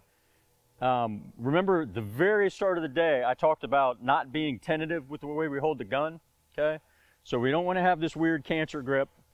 Every time we pick the gun up to handle it, whether it be cleaning, firing, whatever, we want to pick it up just like we're going to fight with it. And we want to have that kind of grip, okay? The story I always tell to reinforce this point. Anybody ever heard of Miyamoto Musashi? He wrote the Book of Five Rings. Okay, guy was a famous sword fighter in ancient Japan, right? You know, he died on his deathbed at like 80 years old, and he had killed like 70 some odd people with a sword, okay? So he has this disciple, he's teaching the disciple how to fight with a sword, right? Disciple comes to him one day and he asks him, he says, Master, you know, I understand how to grip my sword when I'm fighting with it, okay? I understand how to grip the sword when I'm doing practice cuts, but how should I handle the sword when I'm cleaning it or storing it or putting it away? And Musashi says to him, we're gonna grip the sword just as if we were about to cut a man in half with it. Just as if we were about to cut a man in half with it. So anytime we handle this gun, even if it's for an administrative function, we are going to handle it as if we're about to shoot somebody with it, okay? No other grip, as if we were about to shoot somebody with it, okay? All right, so we're going to do this drill, same thing again, but what I want you to do this time, we're going to fire one, reload, and fire two additional. The reason that we do that is it's pretty easy to do the reload, fire one, and then fire another one, and have a junky, gorked up grip and still hit what we're aiming at. It's harder to be able to get 2 or 3 or 4 follow-on shots and not have that grip. So I want you to get in the habit of firing the one shot, getting the good firing grip, and then firing your additional shots. And that's just to reinforce that habit. So go ahead and come back to the 5-yard line.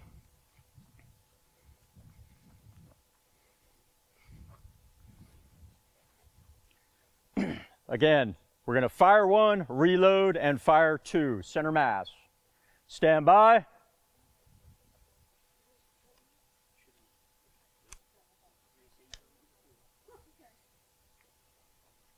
Throw it.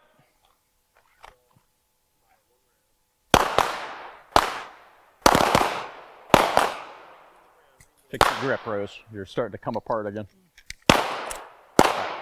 So let me show you something real quick. Yeah. All right. You want to work the gun to you, not you to the gun. So you're reaching out trying to work with it here. Come back here where you're strong, physically and visually. Work the gun right here, then back onto the target.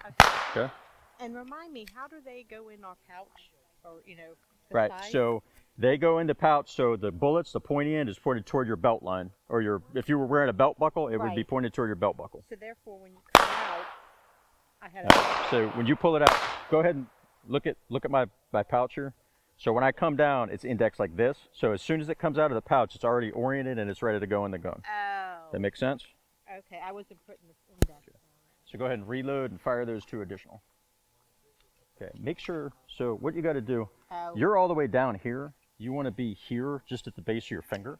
So you got all the room in the world to get that magazine in there. If you hold it down here, now you got to adjust your grip. See? So we want it just at the base plate, at the base of the index finger. And then we want the index up here to where we can touch that bullet. We're looking it in right there. Okay? There you go. I believe that's your magazine, right? Yep. So I tell you what, rather than wasting 2 rounds, just catch up on the next one. Okay. See, I think to me, I need to master this more. Okay. The Yeah. coming out. And that's where the dry fire comes into play, right? Okay. So I have it with the bullet So look, forward. hold your hand out again for me, just like you had it with the magazine in it.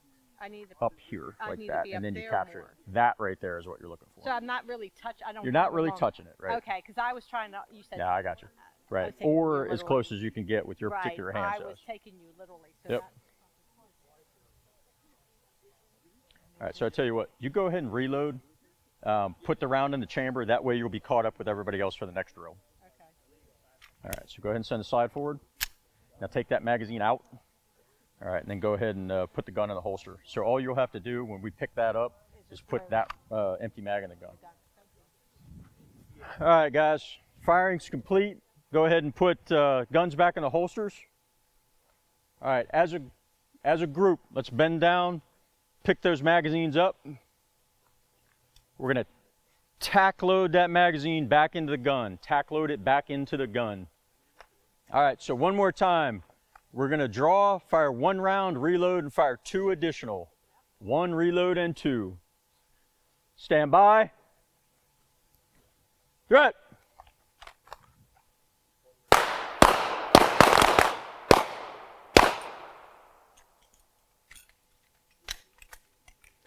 Get those guns up in your workspace.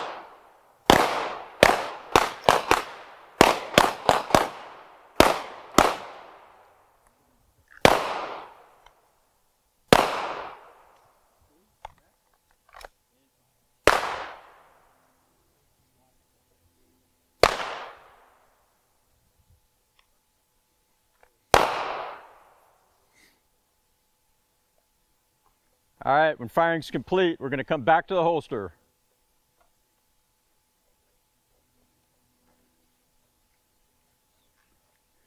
So you guys that are running the 22s, I just want you to know, you guys are not doing anything wrong. These guns, when you reload them aggressively, that round kind of cocks out, and it causes that malfunction every time. So it's not anything you guys are doing incorrectly. So for you guys that are running the 22s, don't slap that thing in there aggressively. Do it a little bit easier, and hopefully it won't cock that round out like that, and it won't cause that malfunction every freaking time. All right, we have 1 in the chamber. We're good. Mine's kind of hard to come out. Is it? Okay.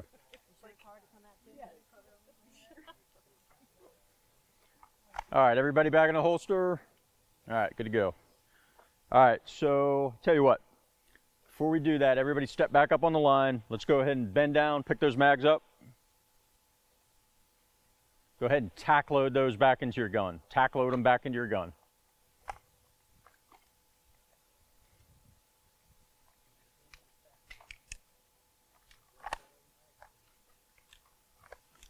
And like I said earlier, guys, you can use whichever tactical reload you want. If you're more comfortable with remove, store, reload versus that 2-in-hand method, use that, no problem. It accomplishes the exact same task.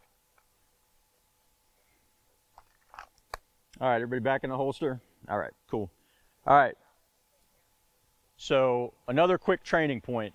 When we're manipulating the gun, okay, in whatever fashion, concept that you want to think about is you want to work the gun to you, not you to the gun. So an example of that would be if I'm out here and I'm trying to do the reload, okay, and I want to rack the slide back, whether that be over the top or the slingshot method. I don't want to keep the gun out here away from me and then reach over here like this, because I'm not mechanically strong or efficient that way, okay? It's hard for me to pull this back that way. What I want to do is bring the gun back to that index point here where I'm using the musculature of my upper body and I'm grabbing that slide and I can push, pull, and get that done here, okay? If I'm using the slingshot method, I want to turn the gun inboard to me, so I'm using my muscles efficiently to be able to push with this hand and pull with this one and get that job done, okay? So I don't work on, it's like Ryan said, we don't eat the cake out here, we eat the cake back here, right? We want to be in that comfortable neutral zone where the gun is up in our workspace and we can see the threat downrange and we can still see the gun. Because we don't want, if we've got a threat downrange, we don't want to lose track of it and now have that person flank us or outmaneuver us while we're trying to get the gun back in the fight, okay? Make sense? Cool. Okay, so we talked about kind of gross motor methods, so the over the top and the slingshot. Now we're going to get into more of a finer motor method, okay? And again, it's still the same reload, it's still an emergency reload, it's still accomplishing the same function. We're just using a different set of tools to get it accomplished, okay? So in this case,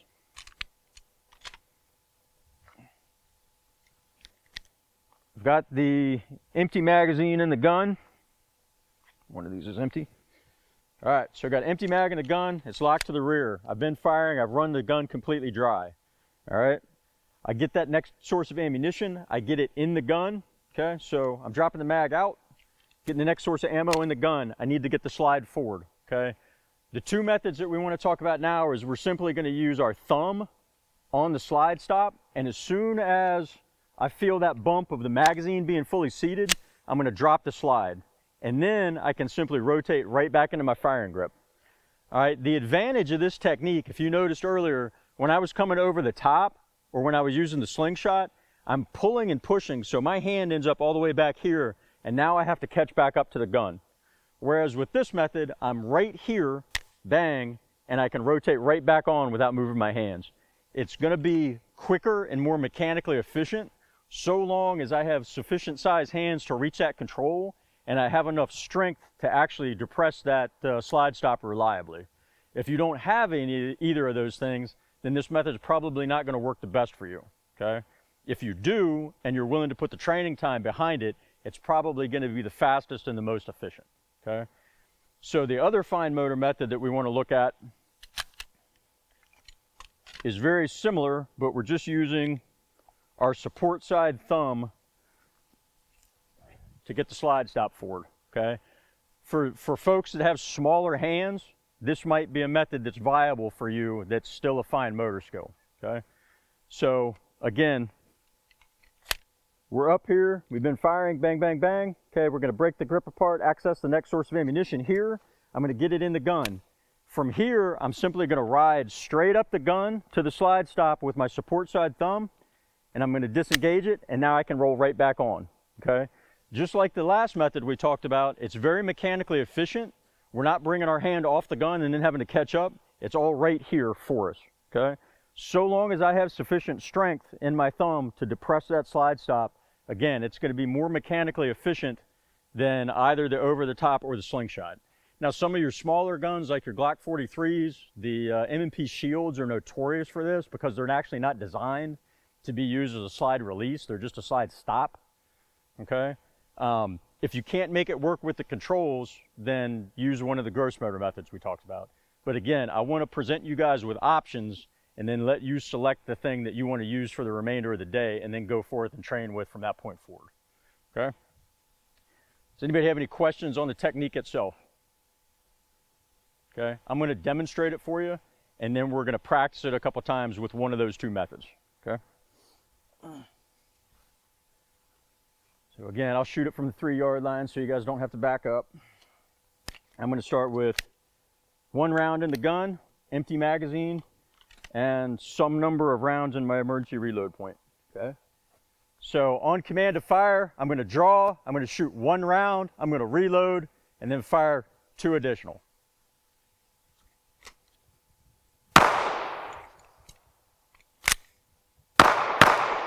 Okay.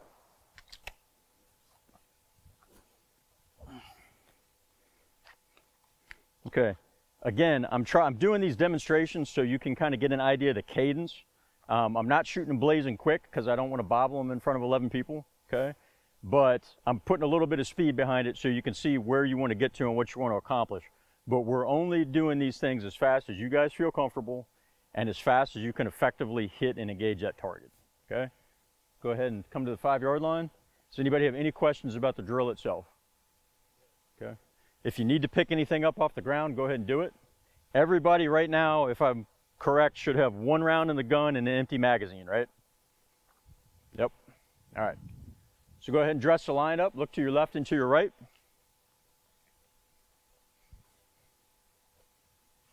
All right, guys, eyes and ears in place. We should have 1 round on the gun and an empty magazine in the mag well. We're gonna draw, fire 1, reload, fire 2 additional. Stand by, throw it.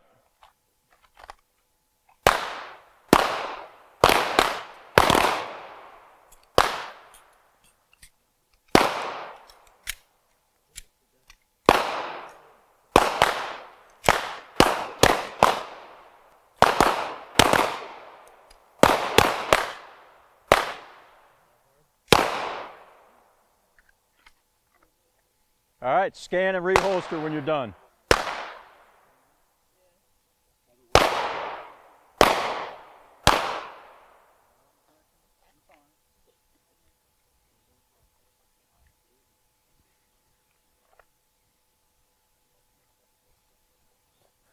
When you're reholstering, I want you to have, if you're going to clear the garment, go ahead and clear it high so your hand's not down here by the holster.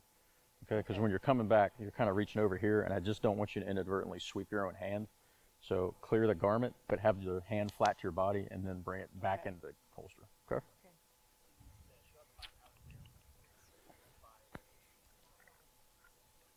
All right, guys, as a group, we're going to kneel down, pick that magazine up off the deck. I'm going to tack load it back into the gun. Tack load it back into the gun. Make sure your guns are up in your workspace. We want you to get into that habit.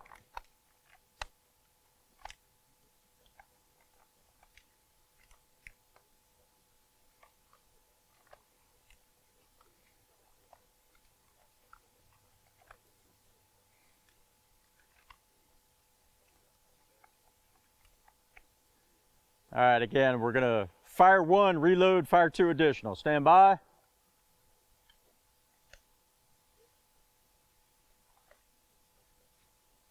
Ryan.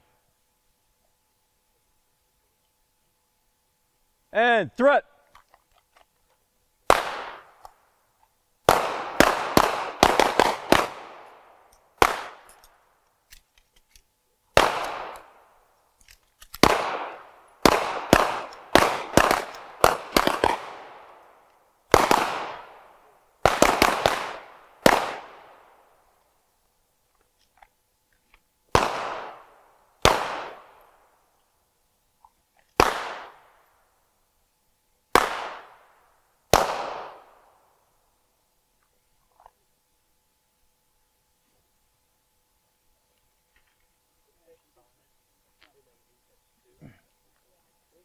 All right, guys, as a group, go ahead and pick that empty magazine up. All right, everybody back in the holster. I'm going to go forward of the line. Okay. All right, so a couple quick training points real quick. Some of you guys have fairly small hands, so to sort of accommodate for that, we're going to use our training gun here. If you guys are having a hard time reaching the magazine release with this thumb, all right, what you can do is, as you're coming in here, just use this finger, okay, your index finger, to kind of hook that trigger guard here, all right? So you're gonna cant the gun like this to where you can make that thumb reach, okay? So cant the gun in your grip here. To hit the magazine release, you're gonna drop it free, or alternatively, you can cant the gun and you can use your support side thumb to index it and drop the magazine free. In that case, what might happen is that magazine might get hung up just because of the angle, like this. You can just strip it free and then drop it, but don't hang on to it. Once that magazine is empty, it does us no good. Just hook it and shuck it, okay? So it's about, maybe a little bit of a 10-degree angle, like right here, just enough to give you access, but you're not like pointing it back this way at your neighbor, okay? We don't want to do that, okay? And again, I want you to put yourself in that mindset that we're not out here on a casual bluebird day, kind of lackadaisically correcting malfunctions and reloading the gun. Every time you hit an emergency reload, you want to attack that gun, okay? Every time you encounter a malfunction, you want to attack that malfunction as if your life depends on it, because one of these days it very well might, okay? So what we're going to address now, we already figured out how to reload the gun to keep it in the fight. What we want to know now is, if the gun malfunctions somehow, how do I fix it immediately to be able to get back in the fight and re-engage, okay? So in general, I like to break my reloads down into 3 different types: simple, complex, and catastrophic. I'm going to talk about the last one first. So a catastrophic malfunction is something where a part has broken in the gun, and it's not something that we're going to be able to fix right now with our hands. So we're either going to have to transition to some type of secondary weapon, or we're going to have to use the gun as a club, okay? That's a poor option, but we can't do anything about it. It's literally something we cannot fix with the tools that we have available on our person, okay? So we're going to take that one right off the table. There's not really a way to train for it other than to carry a backup gun, okay? The other 2, simple and complex, all right? So what we need to do is we need to understand exactly how the gun works, all right, in order to be able to address that malfunction. So what's happening when we have this gun? Let me go ahead and show you that that is safe and clear. Safe and clear, all right. Okay. We pull the trigger, magazine's inserted, there's a round in the chamber, right? So when we pull the trigger, that trigger mechanism is releasing a hammer or striker. That's striking the firing pin, that's igniting the primer that's going to cause that powder to go off, send the bullet down the barrel. Okay, that gas, some of it's going to go out the end of the barrel, some of it's going to push back, and that's what causes our side to cycle. Okay, so that's going to happen, side's going to cycle, it's going to go all the way to the back to the limit of its extension, it's going to go back forward, it's going to chamber that next round into the chamber, the trigger is going to reset, and it's going to be ready to cycle again. Okay. So the first type of malfunction we could encounter is a simple malfunction. In that case, we've pulled the trigger, we get a hammer strike, and nothing happens. So thinking about what I just described, what are 2 potential reasons that could happen? Okay, so maybe our magazine wasn't seated all the way and it didn't strip that round into the chamber and feed it, right? So a failure to feed. What's another thing? Okay, a jam is kind of a non-specific term. It's nice to put on bread. So when you typically hear people say a jam, what they're referring to is a malfunction. Now revolvers, because of the internal mechanisms, a revolver will jam. A semi-automatic pistol doesn't jam, it malfunctions, okay? Again, just so I'm not being nitpicky, but I want to clear up so we're all speaking the same terminology, okay? So that being said, the other thing that could happen is we could have a round in the chamber, but for whatever reason, that striker or firing pin has struck the primer and nothing's happened. So it just might be a flaw in the manufacturing of that ammunition. Either way, what we now have is we either have a bad round in the chamber or we have no round in the chamber, and we need to get a fresh round, a good round into the chamber, right? So the way that we're going to accomplish that, okay, and in this situation, the chamber is going to be empty for me. The very first thing that I want to do is I want to make sure this magazine's seated. If I had a failure to feed and it didn't chamber around to begin with, it could be just because that magazine is that much out and I just failed to tap it in all the way, right? So the first thing I want to do is tap it here, and then we're going to rack it.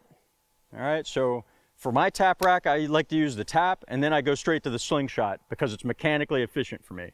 So I'm going to tap, I'm going to rack, and then I'm going to reassess my target. So the assumption is here that I had a reason to shoot that person.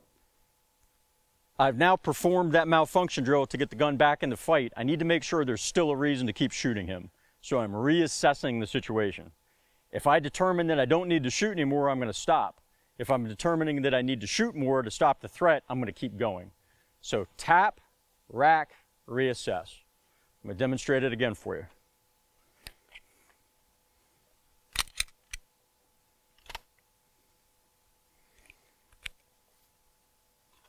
Okay, so I'm up here.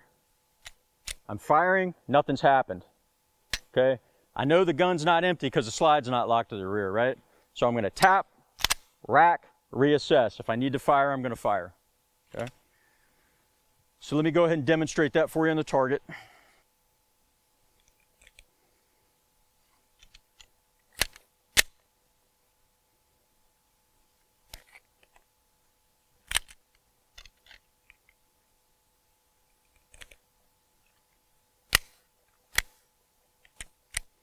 All right, so again, on the threat cue or command to fire, I'm going to draw, I'm going to fire, attempt to fire one round. If it doesn't work, I'm going to tap, rack, reassess, and in this case, I'm going to re-engage with one round.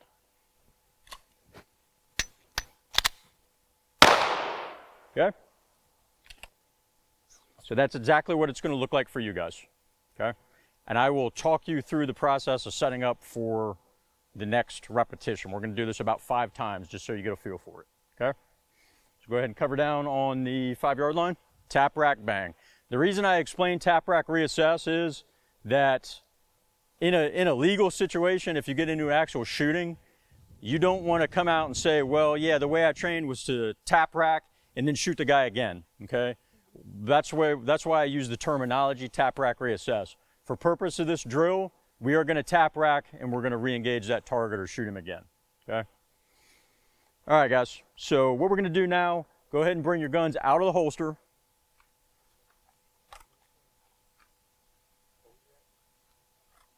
Okay. Go ahead and remove the magazine. Store that in a pocket or a pouch or whatever. Okay, guys, keep your guns up in your workspace. Just because it's an administrative function, we still want to build that good repetition. Okay, so we're removing the source of ammo. We're going to go ahead and lock the slide to the rear. Don't try to catch that round.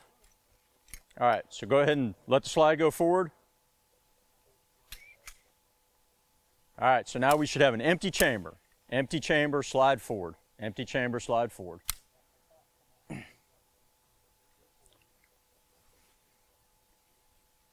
All right, now we're going to load the full magazine into the gun. Put the full magazine into the gun. We're not racking the slide again. So we're going to end up with an empty chamber and a full or partial magazine in the gun.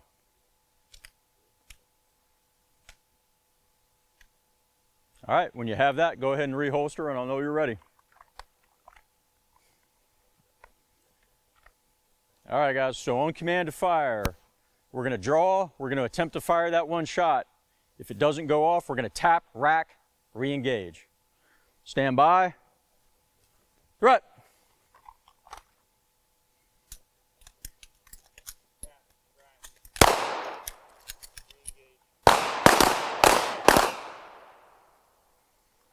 All right, so remember, you're not reaching over the top like this. Work the gun to you, not you to the gun. Okay. There you go. Right. See how much more mechanically efficient that is? Right. Okay. Okay.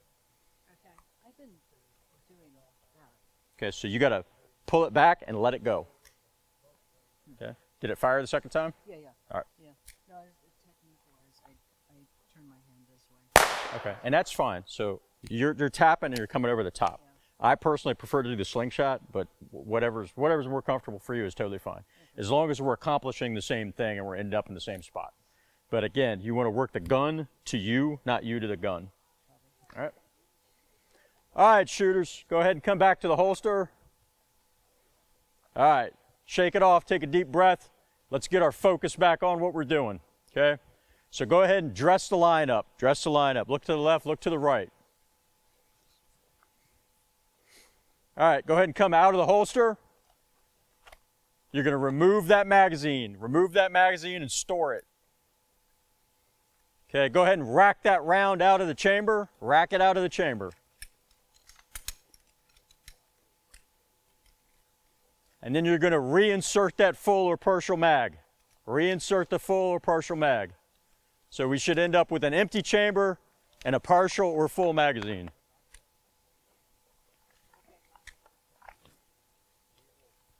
Reholster when you're done with that.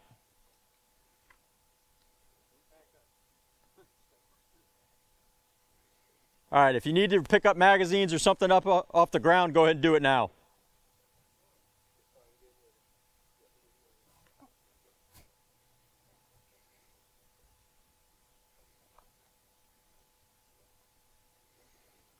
All right, shooters on command to fire. We're going to draw. We're going to attempt to fire 1 round. If that doesn't work, we're going to tap, rack, and re-engage. Stand by. Threat!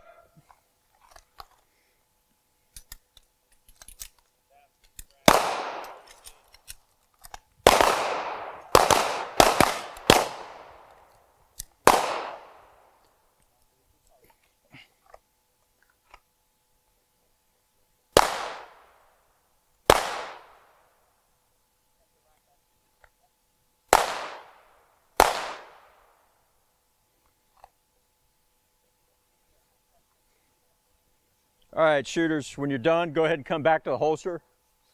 All right, by show of hands, how many of you feel comfortable with this drill? Anybody want to do it one more time? One more time? All right, the one more times win. All right, so we're going to do it one more time. So what I want you guys to do, go ahead and come out of the holster, point the guns down range, remove the magazine, store it, eject that round from the chamber.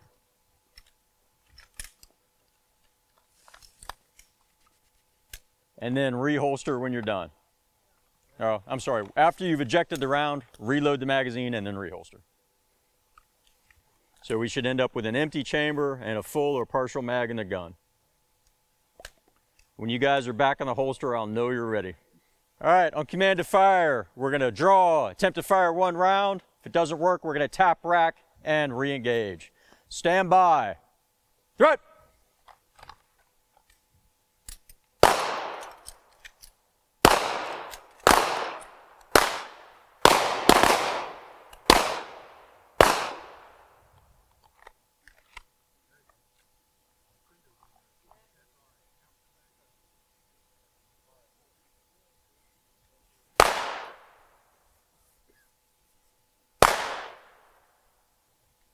All right, we're going to scan and reholster, scan and reholster.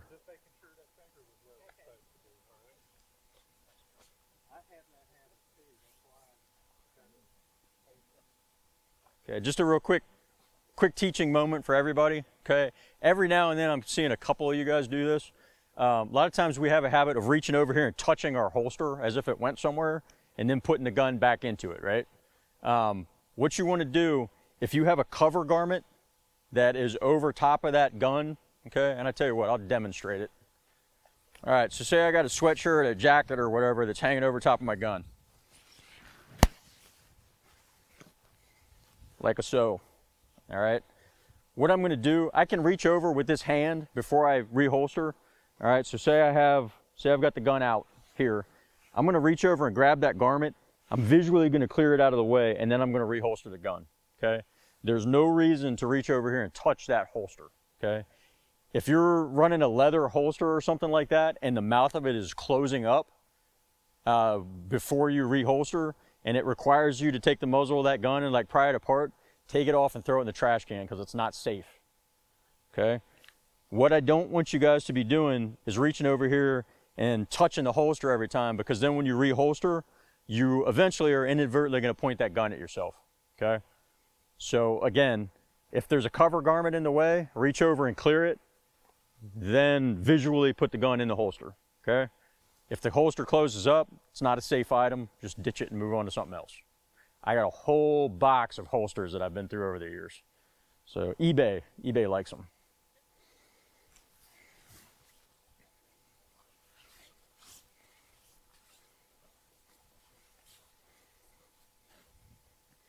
All right, so the next thing that we're going to talk about is the complex malfunction, the last one that we're going to talk about. So in this case, what we have, we talked about that firing cycle earlier, okay? So again, if you would envision that there's a magazine in this gun and there's a round sitting on top, when the slide goes forward, we're chambering the round, we're firing the round, that's causing the slide to come to the rear. It's extracting and ejecting that piece of brass and kicking that empty piece of brass out. And then when it travels back forward, it's chambering that next round and cocking the trigger mechanism so we're ready to shoot again, right? So a complex malfunction is any interruption of that cycle, okay? So before, what we had is a hammer strike, okay, but no bang, okay? This time, what we're gonna have is the slide is not gonna be fully in battery, like this. So what we're going to end up with is one trigger pull, no hammer strike, and a mushy trigger, okay? And the way we're going to know that versus, say, a reload is we're going to look, and it's not going to be locked all the way to the rear, but when we look at the gun, we're going to see that the slide is out of battery, and chances are we're going to see brass or bullets or something like that all trying to occupy the same place or the same space at the same time. All right, so I'm going to set that up just so you guys can see it. And this is the way that we're going to set it up for the drill, okay? And I need you guys to be real careful when we're doing this. So for purposes of this specific drill, we do not want to be up in our workspace. We want to handle a gun just like this, point it straight down at the ground, not at our own feet. We're going to take one round, one live round, and we're just going to set it very gently down in the chamber right there. We're going to keep the gun oriented down so that one round stays in there, okay? Then we're going to take that next magazine that has some amount of ammo in it. We're going to turn the gun around like this. Again, I'm not turning it at my neighbor. I'm just simply turning the gun on its axis this way, still oriented at the ground. I'm going to insert the magazine here, all right? And then I'm going to let the slide go forward, okay? What we don't want to do is let the slide go forward on just the round that's in the chamber because you're going to break your extractor that way, okay? So what we're going to end up with, and I'm going to bring this around, is what we call a double feed malfunction. Okay, and again, it's just one type of complex malfunction that can occur. So we've got two bullets trying to occupy the chamber at the same time.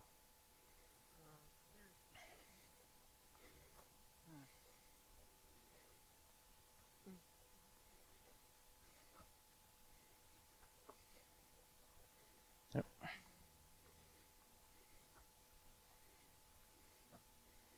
All right, so if I try to fix this with the tap rack reassess that we just did, what do you think is going to happen? You think it's going to work?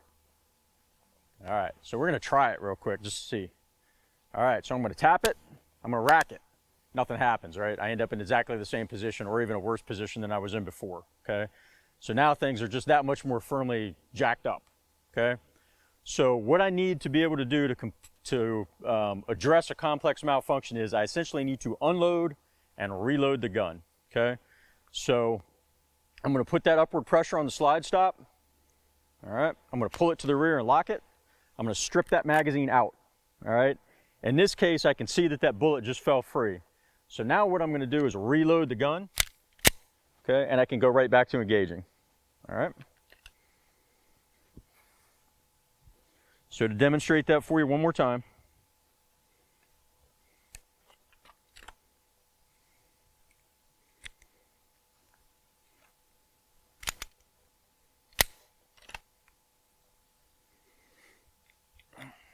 I'm going to have, the way we're going to set this up, we're going to start with the slide lock to the rear. We're only going to do this 2, maybe 3 times. I just want you guys to be familiar with the process, but we're not going to beat that dead horse, okay? So we're going to go ahead, have the gun pointed directly downward, not at our feet. We're going to insert that live round right there.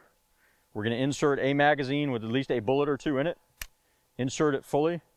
We're going to try to let the slide go forward. It's not going to go forward. We've just created our double feed malfunction, all right? So again, we're up here, we're firing, okay? We have that mushy trigger pull, all right? Trigger's gonna click once and then nothing's gonna happen, all right? We can see the slide is out of battery. If we can't, we're gonna elevate the muzzle just a bit, and I can see that there's 2 rounds trying to occupy the chamber at the same time, so it's junked up. I know I've got a complex malfunction. Immediately, I'm gonna lock the slide to the rear, I'm gonna strip the magazine, all right? If that round falls through, great. If it doesn't, I'm going to rack the slide a couple times, reload the gun, rechamber, and now I'm ready to go back. Make sense? Okay, you're not always going to see that round fall free, and it's not always going to, so you might have to rack it several times. If you see it fall free, diagnostically you know, hey, I just solved the problem. Now I can reload the gun and get back in the fight, okay? Because again, this could happen while we're actually under physical assault and we need to go ahead and engage right now. Yeah. So, if we have one in the chamber and we do this exercise in real life, and we don't realize that one is still in there and we rack it again, did we just cause the problem again? Yes. So, okay. Yes.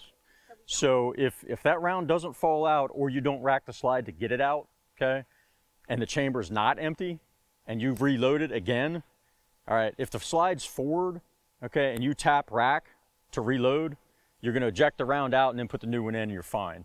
If that round is stuck in there for whatever reason and it didn't eject, the slide's back and you reload it, now you've just caused another double feed. So you got a double feed on top of a double feed.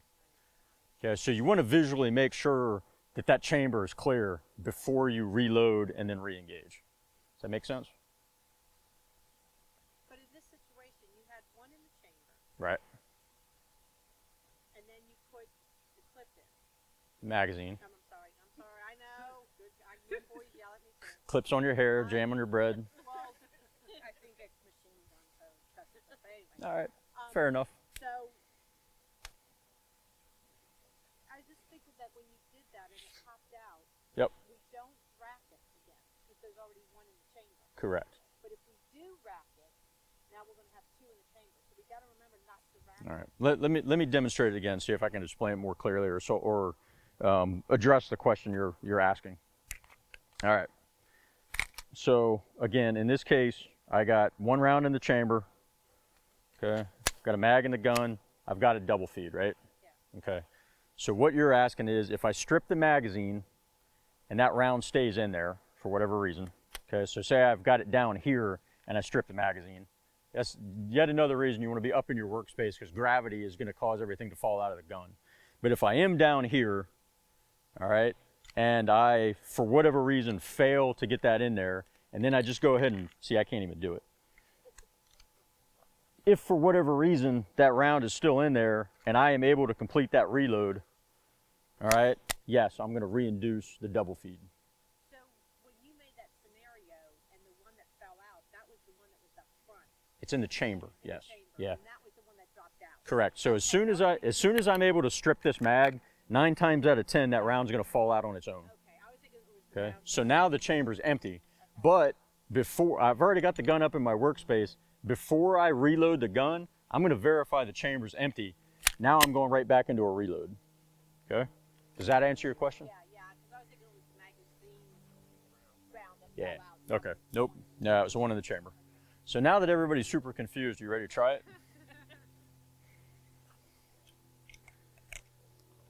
All right. So the way that this drill is going to work, I'll demo it for you. Again, like I said, we're going to start with the gun empty. We're going to orient it down at the ground. We're going to go ahead and set that one round in there, orient it down, not pointed at our own feet. We're going to put the magazine in there with some amount of ammo in it, and we're going to let the slide go. All right. At that point, on the command to fire, and I'm probably already going to have you out, you're not going to draw the gun this way, we'll be up at ready, simulating that we had a double feed. All right. You're going to start from here. You're going to attempt to fire. All right. You're going to diagnose the problem.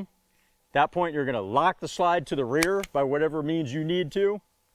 You're going to drop that magazine free. And again, we're not just going to let it drop. We're going to strip it out. If that round falls free, great. We're going to assess the chamber. If the chamber's empty, we're going to go right into the reload. If the chamber's not empty, we're going to rack the slide several times. Okay? And then we're going to reload, rechamber, and re-engage. Okay? Everybody direct on what we're doing? So we're going to start with the double feed, and we're going to fix the problem and fire one round, center mass. Okay? All right, so let's go ahead and step up on the 5-yard line.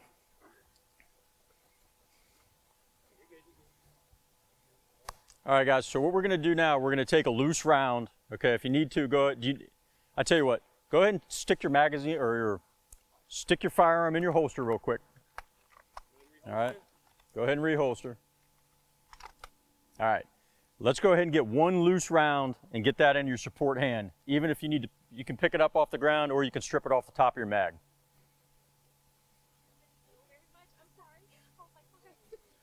All right, so now what we're going to do, we're going to go ahead and take that firearm out with the slide locked back.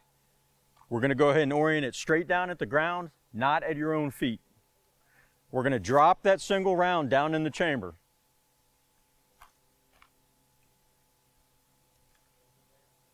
Okay, if you drop the round, don't try to go after it, okay? Don't try to go after it.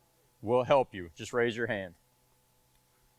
All right, go ahead and take your full or partial magazine out, insert that in the gun. Once that's inserted in the gun, go ahead and let the slide go forward. That's going to induce your double feed. All right.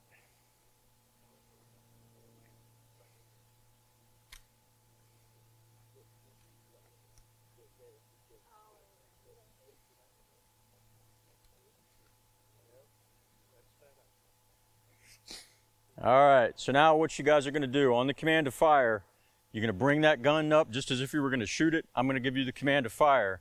You're going to attempt to fire one round. Obviously, it's not going to work. You're going to assess the malfunction, and you're going to go straight into your malfunction drill. Once you've corrected it, shoot one additional round. At that point, scan and reholster, and I'll know you're done with the drill. Stand by. Threat.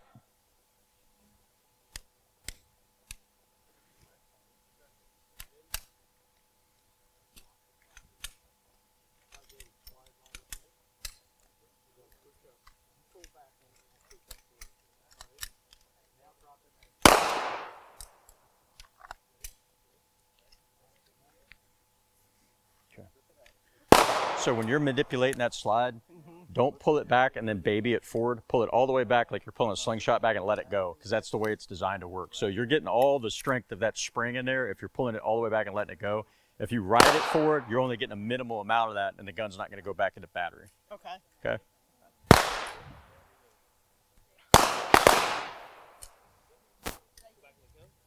Yep. I can't get my magazine out. What's that? I can't get the magazine. I'm pushing. Okay. Did you lock it to the rear? Okay, so lock the slide to the rear first. Oh. There you go. Okay, you got to push up on it, not down.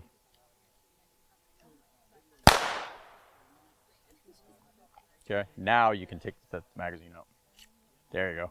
Because what that's doing is when the slide's not locked to the rear, that spring is compressing on the top of the magazine. It's not allowing you to strip it out. If you got really strong hands, you could probably do it, but otherwise you got to have it locked to the rear. Okay. So now since it So now we've got that in the chamber, we got to get that out of there. So obviously, if you just bring the muzzle up, it's going to fall right out probably. If it doesn't, you're going to have to rack it a couple times. All right, it's clear. So go ahead and reload it and shoot one more time.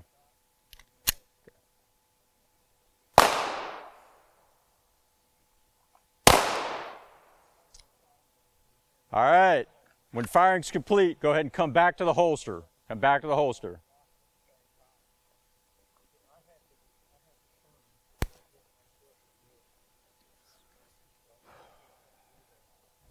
Okay, guys, we're going to set this up one more time.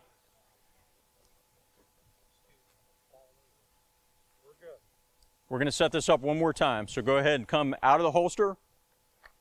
Guns oriented at the target.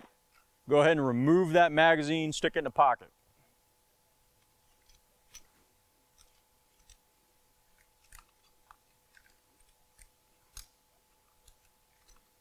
Okay, go ahead and rack that round that's in the chamber out. Okay, lock it to the rear. Lock it to the rear.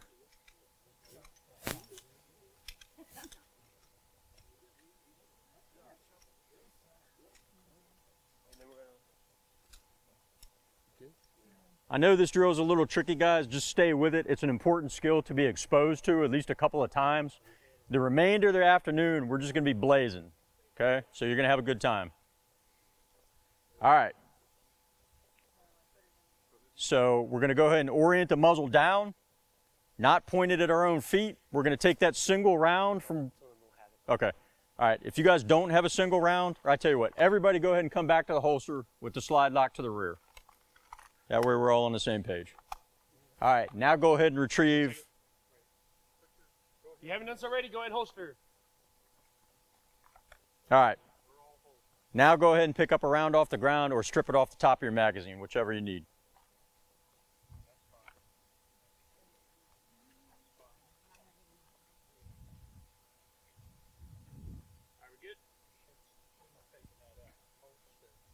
All right.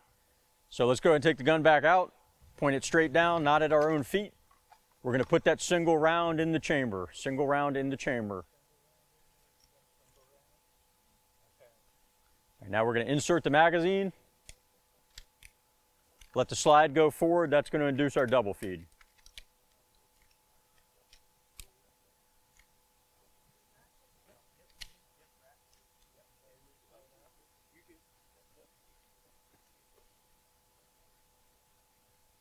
All right, guys. Yeah, it's a double feed. Just leave it alone.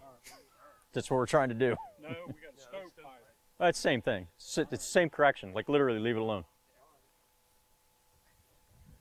Simple, complex, catastrophic. It's all one of three types. All right. So here's what we're going to do. We're going to go ahead and aim at the target. We're going to attempt to fire that one round on the command to fire. All right. We're going to correct the malfunction and then re-engage with one round. Stand by. Throw it.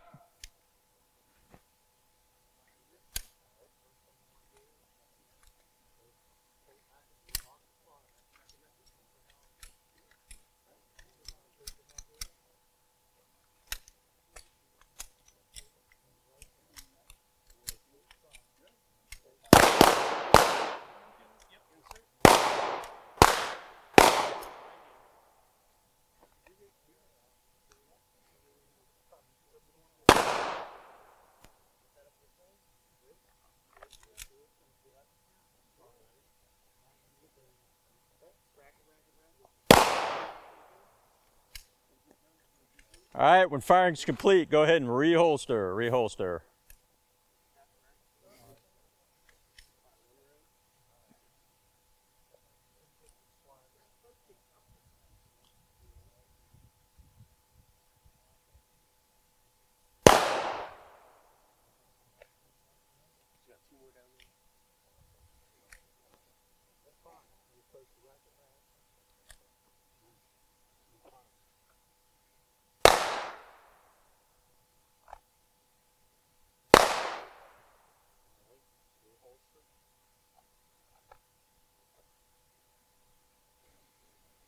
Okay guys, everybody should be in the holster right now. You should have a round in the chamber and at least a partial magazine in the gun, correct?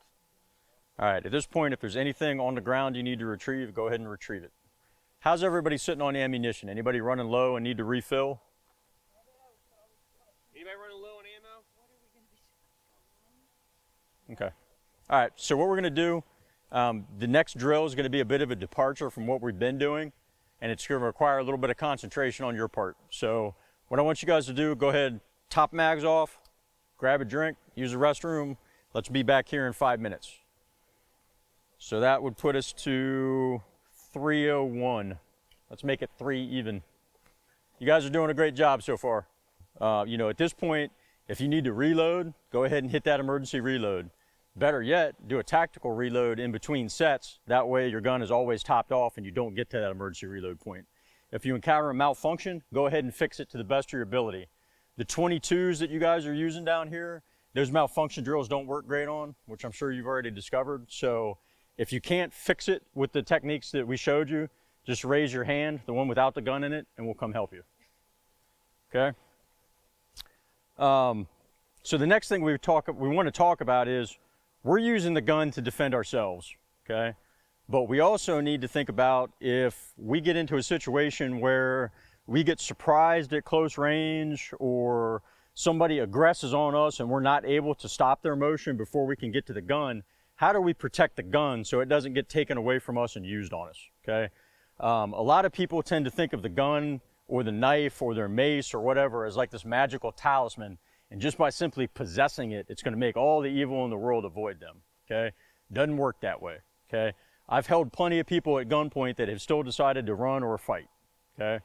The people that we're dealing with as potential aggressors, they don't think the way you and I think. They've been raised in a different culture. They're very goal-oriented, okay? If they're attacking you, it's because they want something, okay? They want to rape you, they want to kill you, they want to take your shit, okay? And nothing you do short of, again, switches and timers is going to keep them from doing that, okay? So you may very well end up in a situation where you're in a fight for your gun. So we at least want to introduce some concepts that are going to prepare you for that possibility. Okay, nobody's going to walk away from here in an afternoon as a ninja. but at least it'll give you a little bit of a something to fall back on, or a little bit of an idea of how to start approaching that problem. So Ryan, if I could borrow you real quick. So I got blue going on. My live pistol is over there, okay? So if me and Ryan are in kind of a clinch or a grappling type situation where he's got me tied up here like this, okay? I want to be able to get to my gun here, but I don't want him to be able to grab that gun, because now I've got a real problem and I got to wrestle it away from him. He's bigger and stronger than me. I'm probably not going to win that. So I want to keep it away from him. All right, so the way that I'm going to accomplish that, or the way that we're going to kind of build in to our body position, again, we've got a wide base and a deep base for a reason. You saw when he grabbed a hold of me, my stance widened out and it deepened, because now I'm ready to fight. I'm ready to deal with impact. We've already built that in, and that's why I keep telling you guys this all day. Tomorrow, you're going to find out that it also facilitates our ability to move, okay? So what we're going to do, this is called retention position shooting, because we want to retain the gun, okay? So in this situation, again, we're going to that good firing grip. We're establishing the grip in the holster. That's going to be our number one position, okay? We're going to do this whole drill by the numbers. So that's going to be our number one. Again, my hand is at high center line. Now, if I'm in an entanglement with him, I might be pushing him back, okay? I might be tying him up. My hand is still high and it's above my center line, okay? If my hand is high and above center line, I know that if I have the gun down here, I'm not going to shoot myself in the hand, right? So our number two position, the reason that we have our thumb high when we build our grip is not just to accommodate this, okay? It's also to give us an index point, all right? So when that gun comes out of the holster, it's going to come up here to our pectoral muscle, or whatever equipment you happen to have been issued, okay? And there you go. You're going to index that flag thumb to that pectoral muscle right here, okay? Right here. Now what that does for us is it keeps that gun down at a 45-degree angle. So again, as long as I keep my hand above this center line, I know I'm not going to shoot myself, okay? My hips and my shoulders are square to the threat, and that puts the gun square to the threat as well, right? So now I know that as long as I'm up here with him and I've got control of this hand and I'm above center line and I keep my hips and shoulders square to him, if I pull that trigger, chances are I'm going to put rounds down into his femoral artery and his pelvic girdle, right? I'm not worried about getting the gun oriented up here to get that center mass shot, okay? I just want to get some rounds into him and get him off of me so I can break contact and create distance, okay? I don't want to stay in that engagement. I want to get up and away from it, okay? So just like we talked about, when I'm pushing off, creating that distance, I'm extending the gun along that line of presentation. So I'm here, 2, our 3 is where we put our grip package together before, right here. I can shoot effectively from right here at this point, okay? All right. So from here to here, as long, again, as long as I have that square hips and square shoulders and I've got the gun aligned with my center line here, okay, I don't want to point this at you, but this is what it looks like, okay? As long as I have that aligned, I know that I can put center mass hits in at 3 to 5, maybe 7 yards, okay?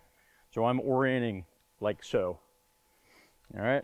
And then as I create more distance, I can come out to full extension and I can start getting more accurate shots. High thoracic cavity into the head, all right? Does the concept make sense to everybody? Okay, firing from retention. So again, 1, 2 is the flagged thumb to the pectoral, all right? We can also shoot from right here, like I talked about. 3 is where the gun comes together, and 4 is full extension. All right, so if you guys want to come up, I'll tell you what, you can buckle in a little bit on the ends to kind of have a half moon between the 3-yard line and the 5-yard line. You just need to give me enough room to back up, okay? So we're going to be on the demo target right here.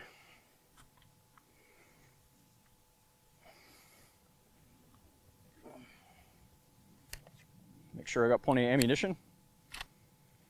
So we're going to do this dry first, okay, with no rounds in your gun, to check your body position, make sure everybody's got the concept. Then we're gonna split you guys into groups so you've got plenty of room between you, and everybody's gonna have a safety officer right next to you while you're doing this drill, okay? Because again, we don't want anybody to get hurt. We want to set ourselves up for success, okay? But this is kind of the flow that we're gonna go through over time, all right? So go ahead and eyes and ears in place. So on the 1, we're gonna come to the holster. On the 2, we're gonna come to the pectoral index. I'm gonna give the command to fire, fire. Oops, magazine dropped out on me. All right, so I wanna reload. All right, so do that again. So 1, 2, all right. We're gonna come to the 3. Again, we're gonna fire from that index. 4, come up and get 2 air headshots. Okay.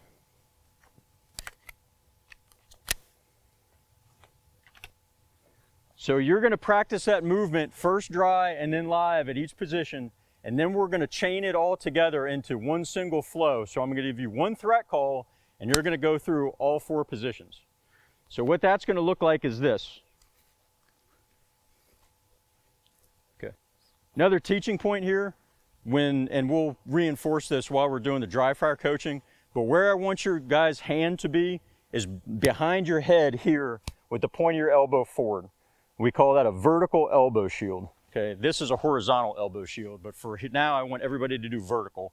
So you're grabbing the back of your head, elbows pointed toward the target. What that ensures is through, when we're doing that number 2 position, your hand is nowhere out here on the target, okay? And then as we're coming down to the 3, we're here and then extending out. All right? So the full flow is gonna look like this. Red! Okay.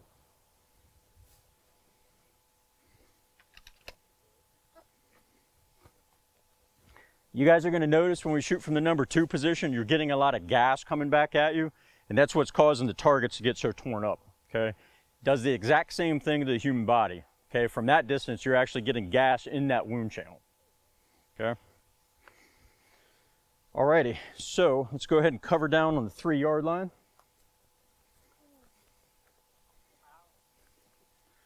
And trust me, guys, we're going to lockstep through this. So by the time you're doing that full flow through, you're going to be really comfortable with everything we're doing. If you're not, let me know and we'll either modify it or you can sit it out, okay? All right, so what I want you guys to do now, go ahead and draw your guns, point them toward the target. All right, go ahead and remove your magazines and store them. Okay, rack that round out of the chamber and lock the slide to the rear.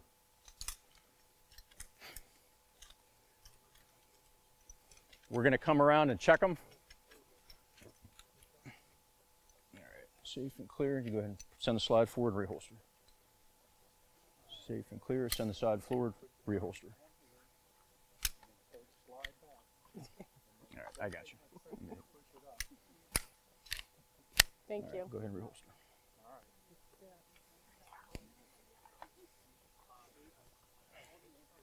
All right, you're safe and clear. Go ahead and send the slide forward, reholster.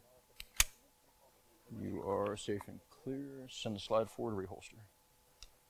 And you're safe and clear. Send the slide forward, reholster. All right, slide forward and reholster. They're both good. All right, she can reholster them. Yep. All right, guys, when everybody's back in the holster, as a group, I want you to go ahead and move up to the target, past the 3-yard line. I want you to be about maybe a full step away here. Okay, the reason that we're so close is we don't want to inadvertently shoot these metal bases because we could get a ricochet and that would be really bad. So we want to be right here in bad breath distance with our target. All right, yeah, like right up on it, about a foot, foot and a half away. Okay, now again, this is a dry drill. All our guns are empty. All I'm checking for here, we're going to do the 1 count and the 2 count. So you're establishing the firing grip and then you're getting the pectoral index.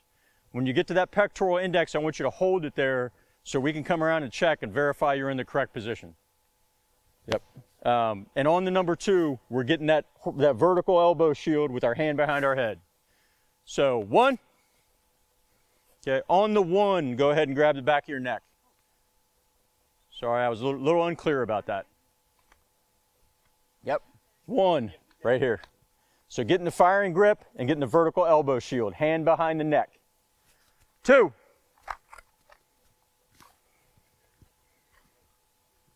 Okay.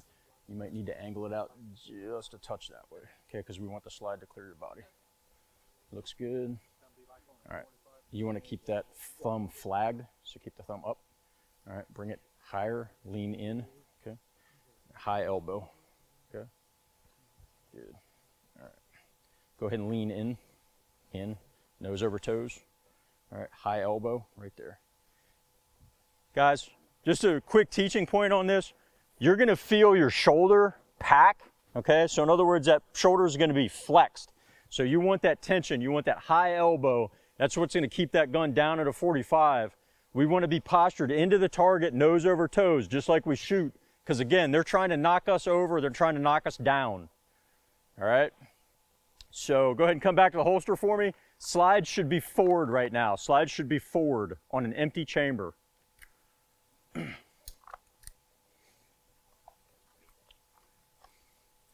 1, 2. All right, so you're gonna want to turn, you want to get a good high tan grip on the gun. Fighting grip, turn it outboard just a little bit so you clear your body, okay? And again, we want to lean forward just a touch and bring that elbow up high. You feel how that muscle tightens right here? Feel the difference? That's where you want to be. Textbook, very nice. You might want to turn it outboard just a touch.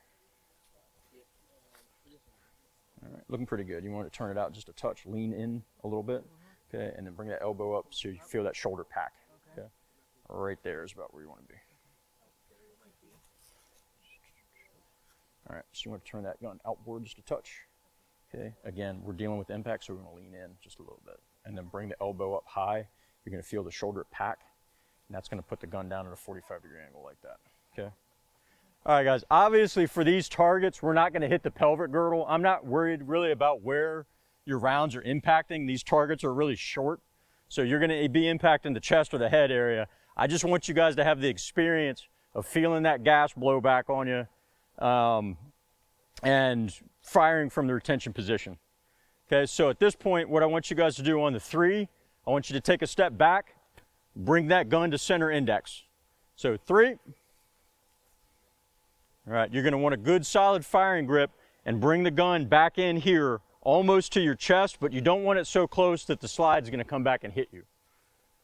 Okay? Yep. A little bit tighter. So we're not looking at the sights. Okay, we're orienting the gun at the threat with our body. So if our hips and our shoulders are square, the gun's going to be square to the threat as well. On the 4, we're going to take another step back. We're going to push the gun all the way out, and we're going to acquire a sight picture. 4.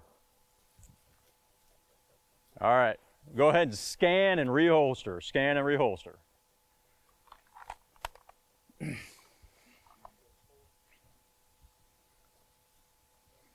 All right, go ahead and get back up on your target, about a foot, foot and a half.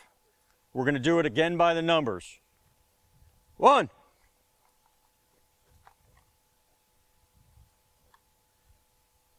2. Okay. You want to get that thumb index back here so the thumb's flagged, back to the pectoral. Turn the gun outward just a touch. Okay. Looks good. 3.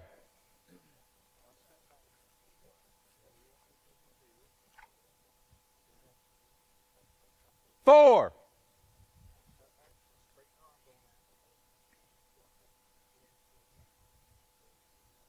Scan and holster. We're going to do it dry one more time.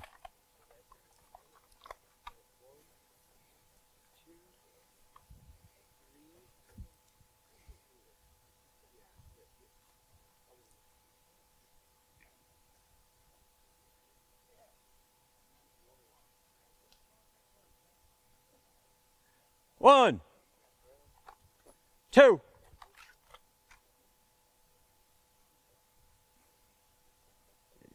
want to get that high elbow, lean into the target. Okay. Index, turn outward just a touch. 3.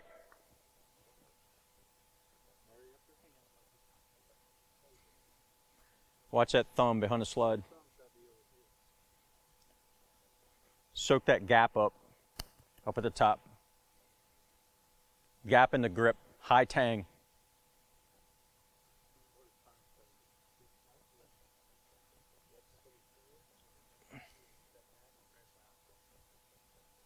Four.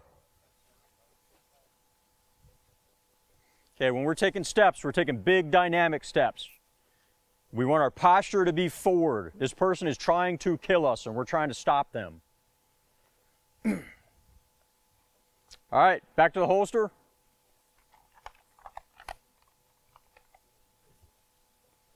All right. Everybody comfortable? You guys want to do it dry fire one more time? Dry fire one more time. All right. Go ahead and step back up to your target.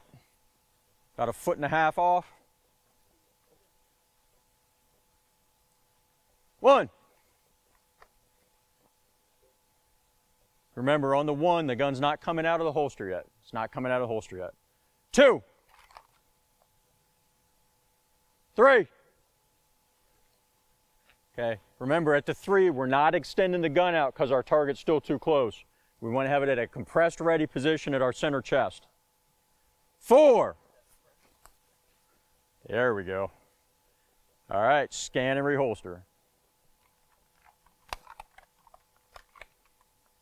Okay, so while we're all up on the line, go ahead and take a step back to the 3-yard line. Look to your left and to your right.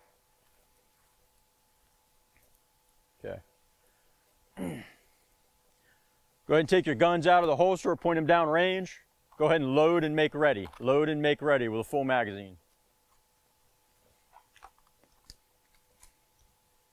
Okay, guys. So what we're going to do now, like I said, we want to give you guys some distance and we want to make this as safe as possible. So give me a 4-person line over here behind, what was your name again? Katrina. Behind Katrina. So 3 people behind Katrina. Give me 2 behind Brandy. And then give me 4 down here, or some variation thereof. All right, so the first shooters in line are going to move up. They're going to be the only ones that are following these verbal commands. Everybody else can stand back here in the line, just so everybody can hear and everybody is aware of what's going on. You know, let's not chit-chat. Let's not be on our cell phones or anything like that. We want to keep our head in the game, okay?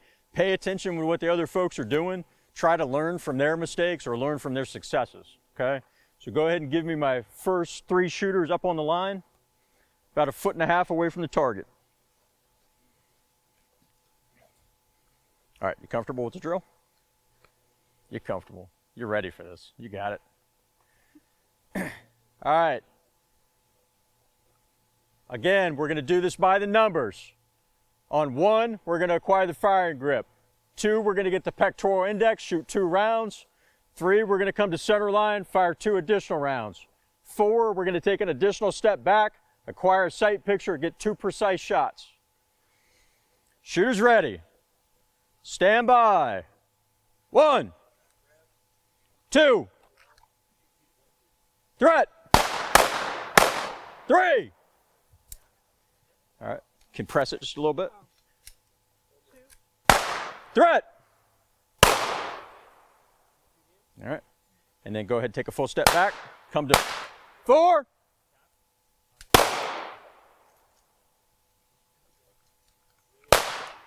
And then scan it. Nice job. Okay, you can go ahead to the back of the line and you go ahead and step up.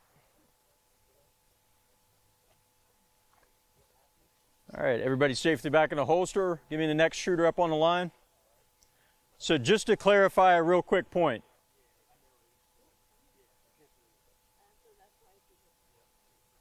All right, just to clarify real quick. When I call 1, that's the only position we're not shooting at. When I call 2, I want you to get the pectoral index and fire 2 rounds. When I call 3, we're coming to center chest, firing 2 additional. When I call 4, you're firing 2 additional. So you're not going to hear a command to fire in between each one. So to that point, a couple of you, when I corrected your positions earlier, I talked about turning the gun outboard just a little bit, okay? If you, you know, again, like Ryan said, depending on your equipment and what you were issued, you might have to turn that thing outboard just a little bit more to get clearance for the slide. If it's inboard and it catches your body, what that's going to do is it's going to prevent the slide from cycling all the way back and then going back fully into battery. It's going to induce a malfunction, okay? So you can kind of assess that visually, whether you need to turn it out a little bit more or not, okay? That's the most delicate way I can explain it.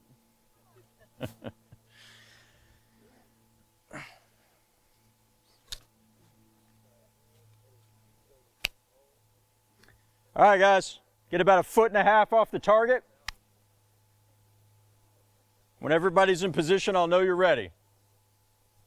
1, 2,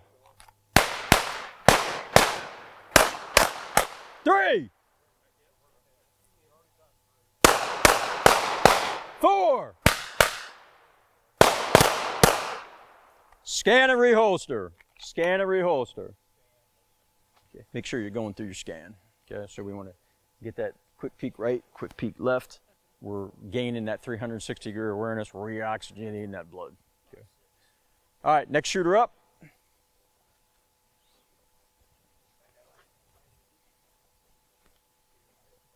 All right, go ahead and take about another half step up. I want to be nice and tight.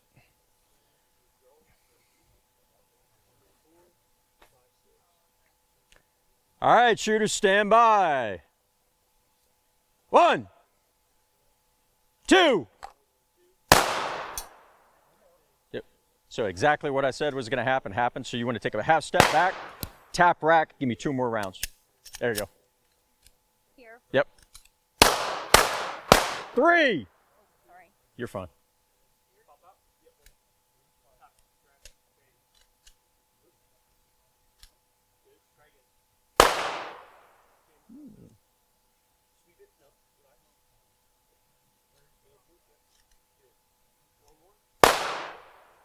Four.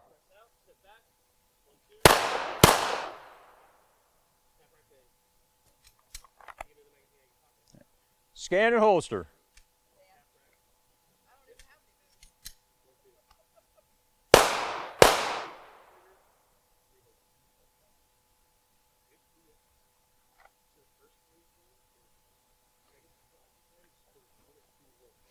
All right, when you complete firing, scan and holster, step back, step to the back of the line, and we got 1 shooter left, right? She can finish the drill. Make sure everybody gets their eyes and ears on. We got 1 shooter doing makeup rounds. That's fine. You give her the commands. I don't know where she's at.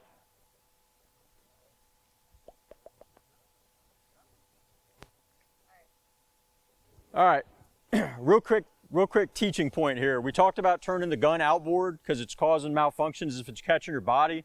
Another thing that will cause that same malfunction, if your wrist is not locked, okay? So just like I talked about earlier, we always want to have that solid firing grip. Part of that solid firing grip is having the wrist locked. Okay, if you guys are breaking your wrist like this, so it's at that angle, or you're kind of floating it out like that, the Glock in particular will malfunction just about every time. So that's why your elbow needs to be high to put your forearm bones behind your wrist in a straight line, right here, okay? So we've got a locked wrist, and the slide still has something to reciprocate against. Otherwise, we're gonna induce malfunctions, and at close range, that's a real problem, okay? All right, so as we're plugging those movements in, and we're coming back here, we always want to end up in that wide base, deep base. We don't want to get stuck with our feet together or at some kind of weird angle where we're going to get bowled over and end up backwards, okay? If you guys do inadvertently trip, fall, whatever today, and you fall backwards, keep the gun pointed downrange, away from your body, finger off the trigger, okay? We're going to go ahead and do exactly the same drill we did in exactly the same way one more time, okay? And then I'm going to have you guys go through the entire flow on 1 threat call. Anybody have any questions about what we're doing or anything you need me to elaborate on? You're going to go all the way through that flow. So there's not going to be a 1, 2, 3, so on and so forth, okay? You're going to get a threat. You're going to go all the way from 1 to 4, all right? So again, what that's going to look like, threat, bang, bang, bang, bang, bang, bang. Okay, follow the target down, scan, manage your ammunition, reholster. Okay, Everybody comfortable with it? Good to go. Yeah, right. If you encounter a malfunction, okay, so say you encounter a malfunction at the 2, step back, create distance, do whatever you need to do to correct the malfunction, do 2, and then finish with 2, okay? Same thing if you encounter the malfunction at the 3, so on and so forth. The thing is, we want to develop that mindset that we're going to stay in the fight and we're going to finish it, okay? All right, go ahead, give me my same 3 lines, 2 of 4, 1 of 3.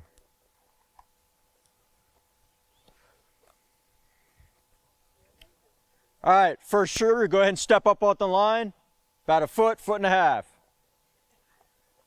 Go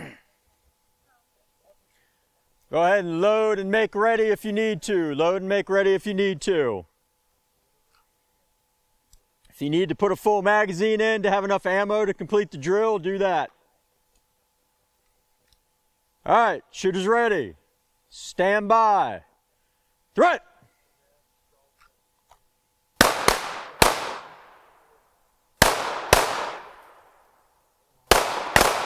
Nice job. Scan and holster, manage your ammo if you need to. Don't cross your thumbs.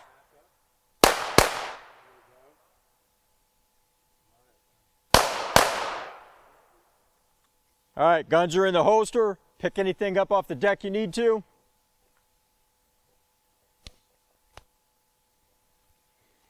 Something I'm seeing real quick, when you guys are at that number 3 position, for whatever reason, a lot of you are crossing that thumb over the back of the gun.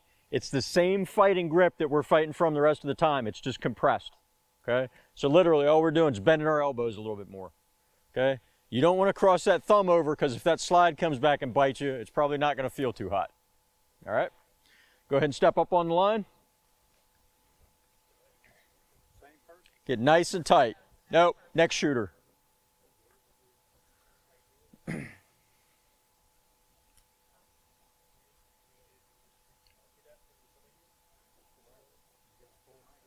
All right, stand by. Load and make ready if you need to.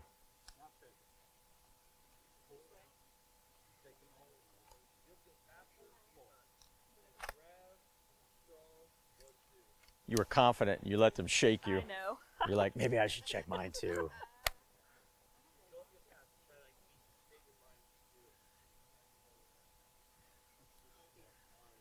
I'm not sure if I'm fucked up, but I might be. I should check.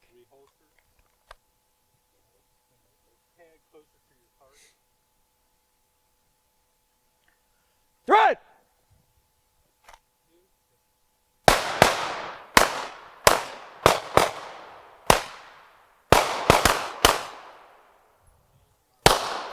All right, back to the holster.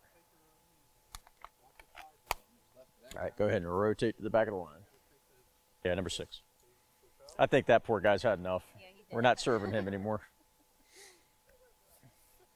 All right, shooters, stand by. Threat!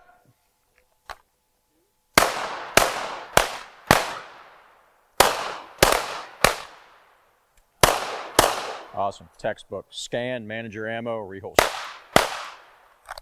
Excellent. Is this your first time doing this, or is it your second time up? It's first time?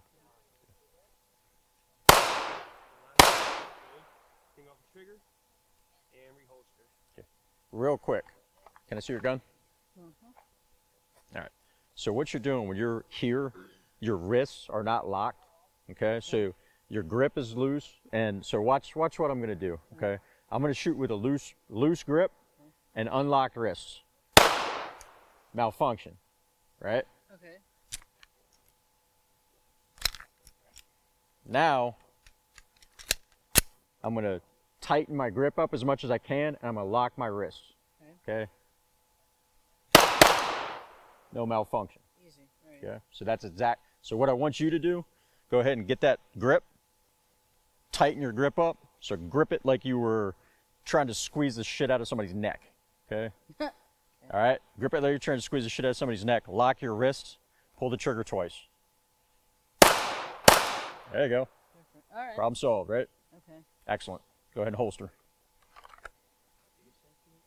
Go ahead, pick that up. All right. Next shooter up on the line, 1.5 feet. Load and make ready if you need to. Make sure you got enough ammo to complete the drill.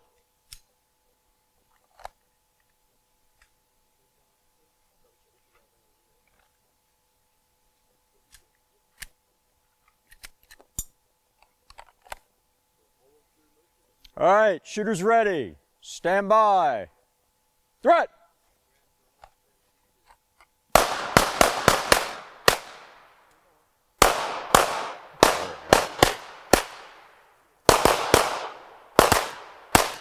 All right, and back to the holster. Nice job. Guys, by show of hands, how many of you guys are going to be here tomorrow? Some of you are still deciding? So everybody except you two guys, right? I'm wondering if we don't just do the walk back drill now or whether we want to do facing real quick. I think we can do both. I think we can manage it. All right, so give us about 5 minutes. We're going to reface the targets and set some stuff up for you. Go ahead, keep your guns in the holsters. You can pop these magazines out. Go ahead and top everything off. And as soon as we're done refacing, I'm going to call you back to the line, okay? We're almost done. We got about a half hour, 45 minutes left. Got that adrenaline rush going. We're getting dynamic on that trigger, but we're probably not making the kind of hits that we were making this morning. So what we're going to do this time is we're going to kind of revisit that first diagnostic drill we did today. And what I want you guys to do, I want you to take your time. I don't want you to rush this. We're going to put 4 3-round groups. We're going to start up here. We're going to work our way around that clock face fashion, just like we did this morning, okay? I'm going to let her get up here so I don't have to repeat myself. But the point of this drill is that, like I said, we always want to kind of start and finish with an accuracy drill of some type when we're doing our own training. Same thing with your dry fire. It's perfectly fine to be able to shoot really fast. It's perfectly fine to be able to execute an awesome reload or do retention position shooting. But if we can't hit what we're shooting at, we're not having an effect on target. No holes, no blood out, no air in, right? So like I said, we're going to dial this all back down in real good. We're going to take our time. We're going to shoot those groups as tight as we can and focus on sights and trigger control. Sights and trigger control. We're going to work a draw stroke in between each one to get that extra repetition. So each time I give the command to fire, we're going to draw. We're going to shoot a slow fire group on one of those points. Come back to the holster. Then on the next command to fire, you're going to go to the next one, so on and so forth, till we work our way all the way back around. Does everybody understand the drill? And how many rounds? It's 3 per point. 3 per point. Okay.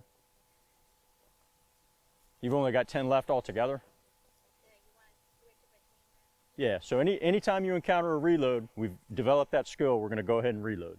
Likewise, if you know you don't have enough ammo in the gun to complete the drill, go ahead and do a tack load at the beginning.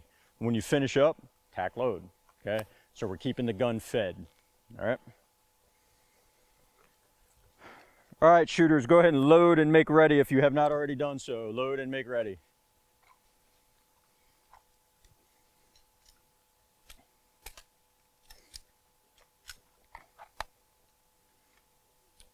Stand by.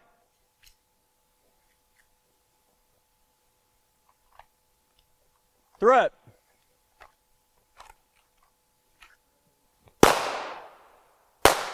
Remember, take your time, get your hits.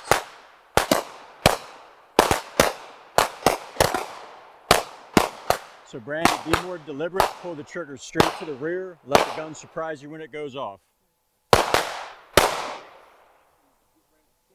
Nice job, Rose. Sue, good. Jill, good job. I called you by the wrong name. I called you Sue. Somebody else is Sue. All right, same thing. Pull that trigger straight to the rear. Let it surprise you when it goes off. Go ahead and scan. Come back to the holster. So be very deliberate on the trigger. Pull it straight to the rear. Let the gun surprise you when it goes off. That's how you're going to get that nice tight group. Same thing. You tighten it up just a little bit more. Okay, pretty good group, but you're low. So chances are what you're doing, you're putting a little too much energy on the trigger and you're snatching the muzzle of the gun down. pull the trigger straight to the rear, let the gun surprise you when it goes off. All right, same kind of thing. Pull the trigger straight to the rear, let the gun surprise you when it goes off. Nicely done, good job. Same thing, decent group, but we want to dial it in just a little bit more. Pull that trigger straight to the rear, let the gun surprise you when it goes off. All right, guys, again, focusing on trigger control, not speed. Once you hit the wall, constant rearward pressure, let the gun surprise you when it goes off.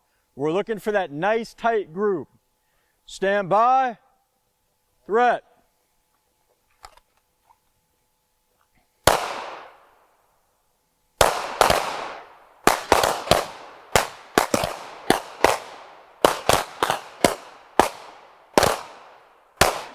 Moving down to the next target, so come down to the bottom corner. There you go. All right. Very nice group. Okay. Jill, nice job. Katrina, excellent.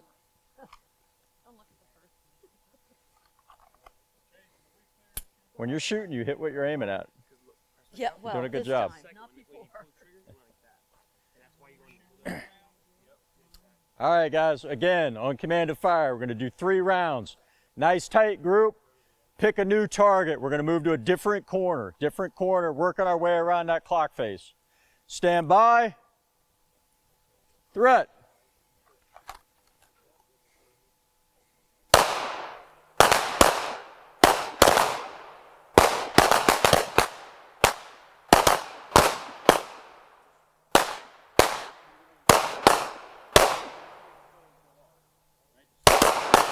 Awesome. That's much better, Brandy. Those last 2 shots are stacked right on top of each other.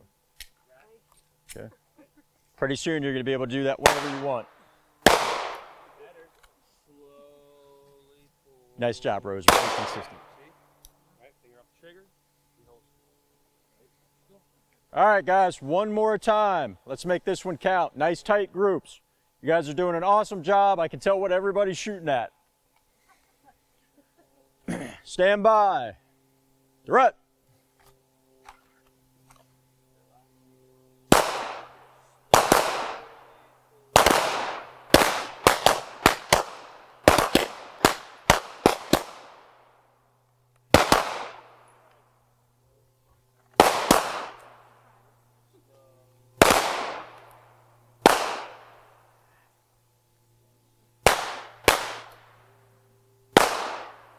All right, go ahead and reload if you need to.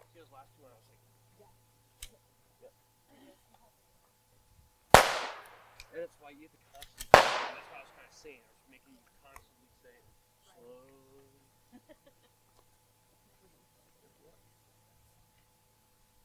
All right, everybody's back in the holster. You guys can go ahead and remove your ear pro for a second. Okay. So real quick, guys, I want to thank the property owners for hosting me and Ryan out here today. So let's give them a real quick clap. Okay. I want to thank Ryan. He's been gracious enough to host me out here a couple times for you guys. I really appreciate it. So let's give him a clap as well. All right. And then finally, I want to thank all of you guys. Like I said, I appreciate the fact that you're investing your time, your money, your ammunition with us to come out here and train. I hope you got some value out of it. Okay. The only thing that I ask of you, I'm going to provide you guys with some feedback forms. If you would take a couple minutes just to fill that out for me. Let me know what you thought of the class, some of the things that were effective and you thought were good, some of the things that you didn't think were effective and I could do better for the next class, okay? That's how we're constantly improving our material and making it better and better, okay? So, like I said, I really appreciate your business. I know Ryan does as well. And you guys did a great job. You all performed well and you were exceptionally safe. We set up a great foundation for tomorrow. So go ahead and give yourselves a hand as well, all right? Thank you guys very much for your time and attention today. Like I said, I'm going to pass those forms out back here. You guys can go ahead and store your gear, fill those forms out. We would, if you can hang out, if you could help us police the brass up, we'll put out some ammo cans. You can put that in. And then once everybody's done, we'll all head home. Okay? Great job today. Thank you very much.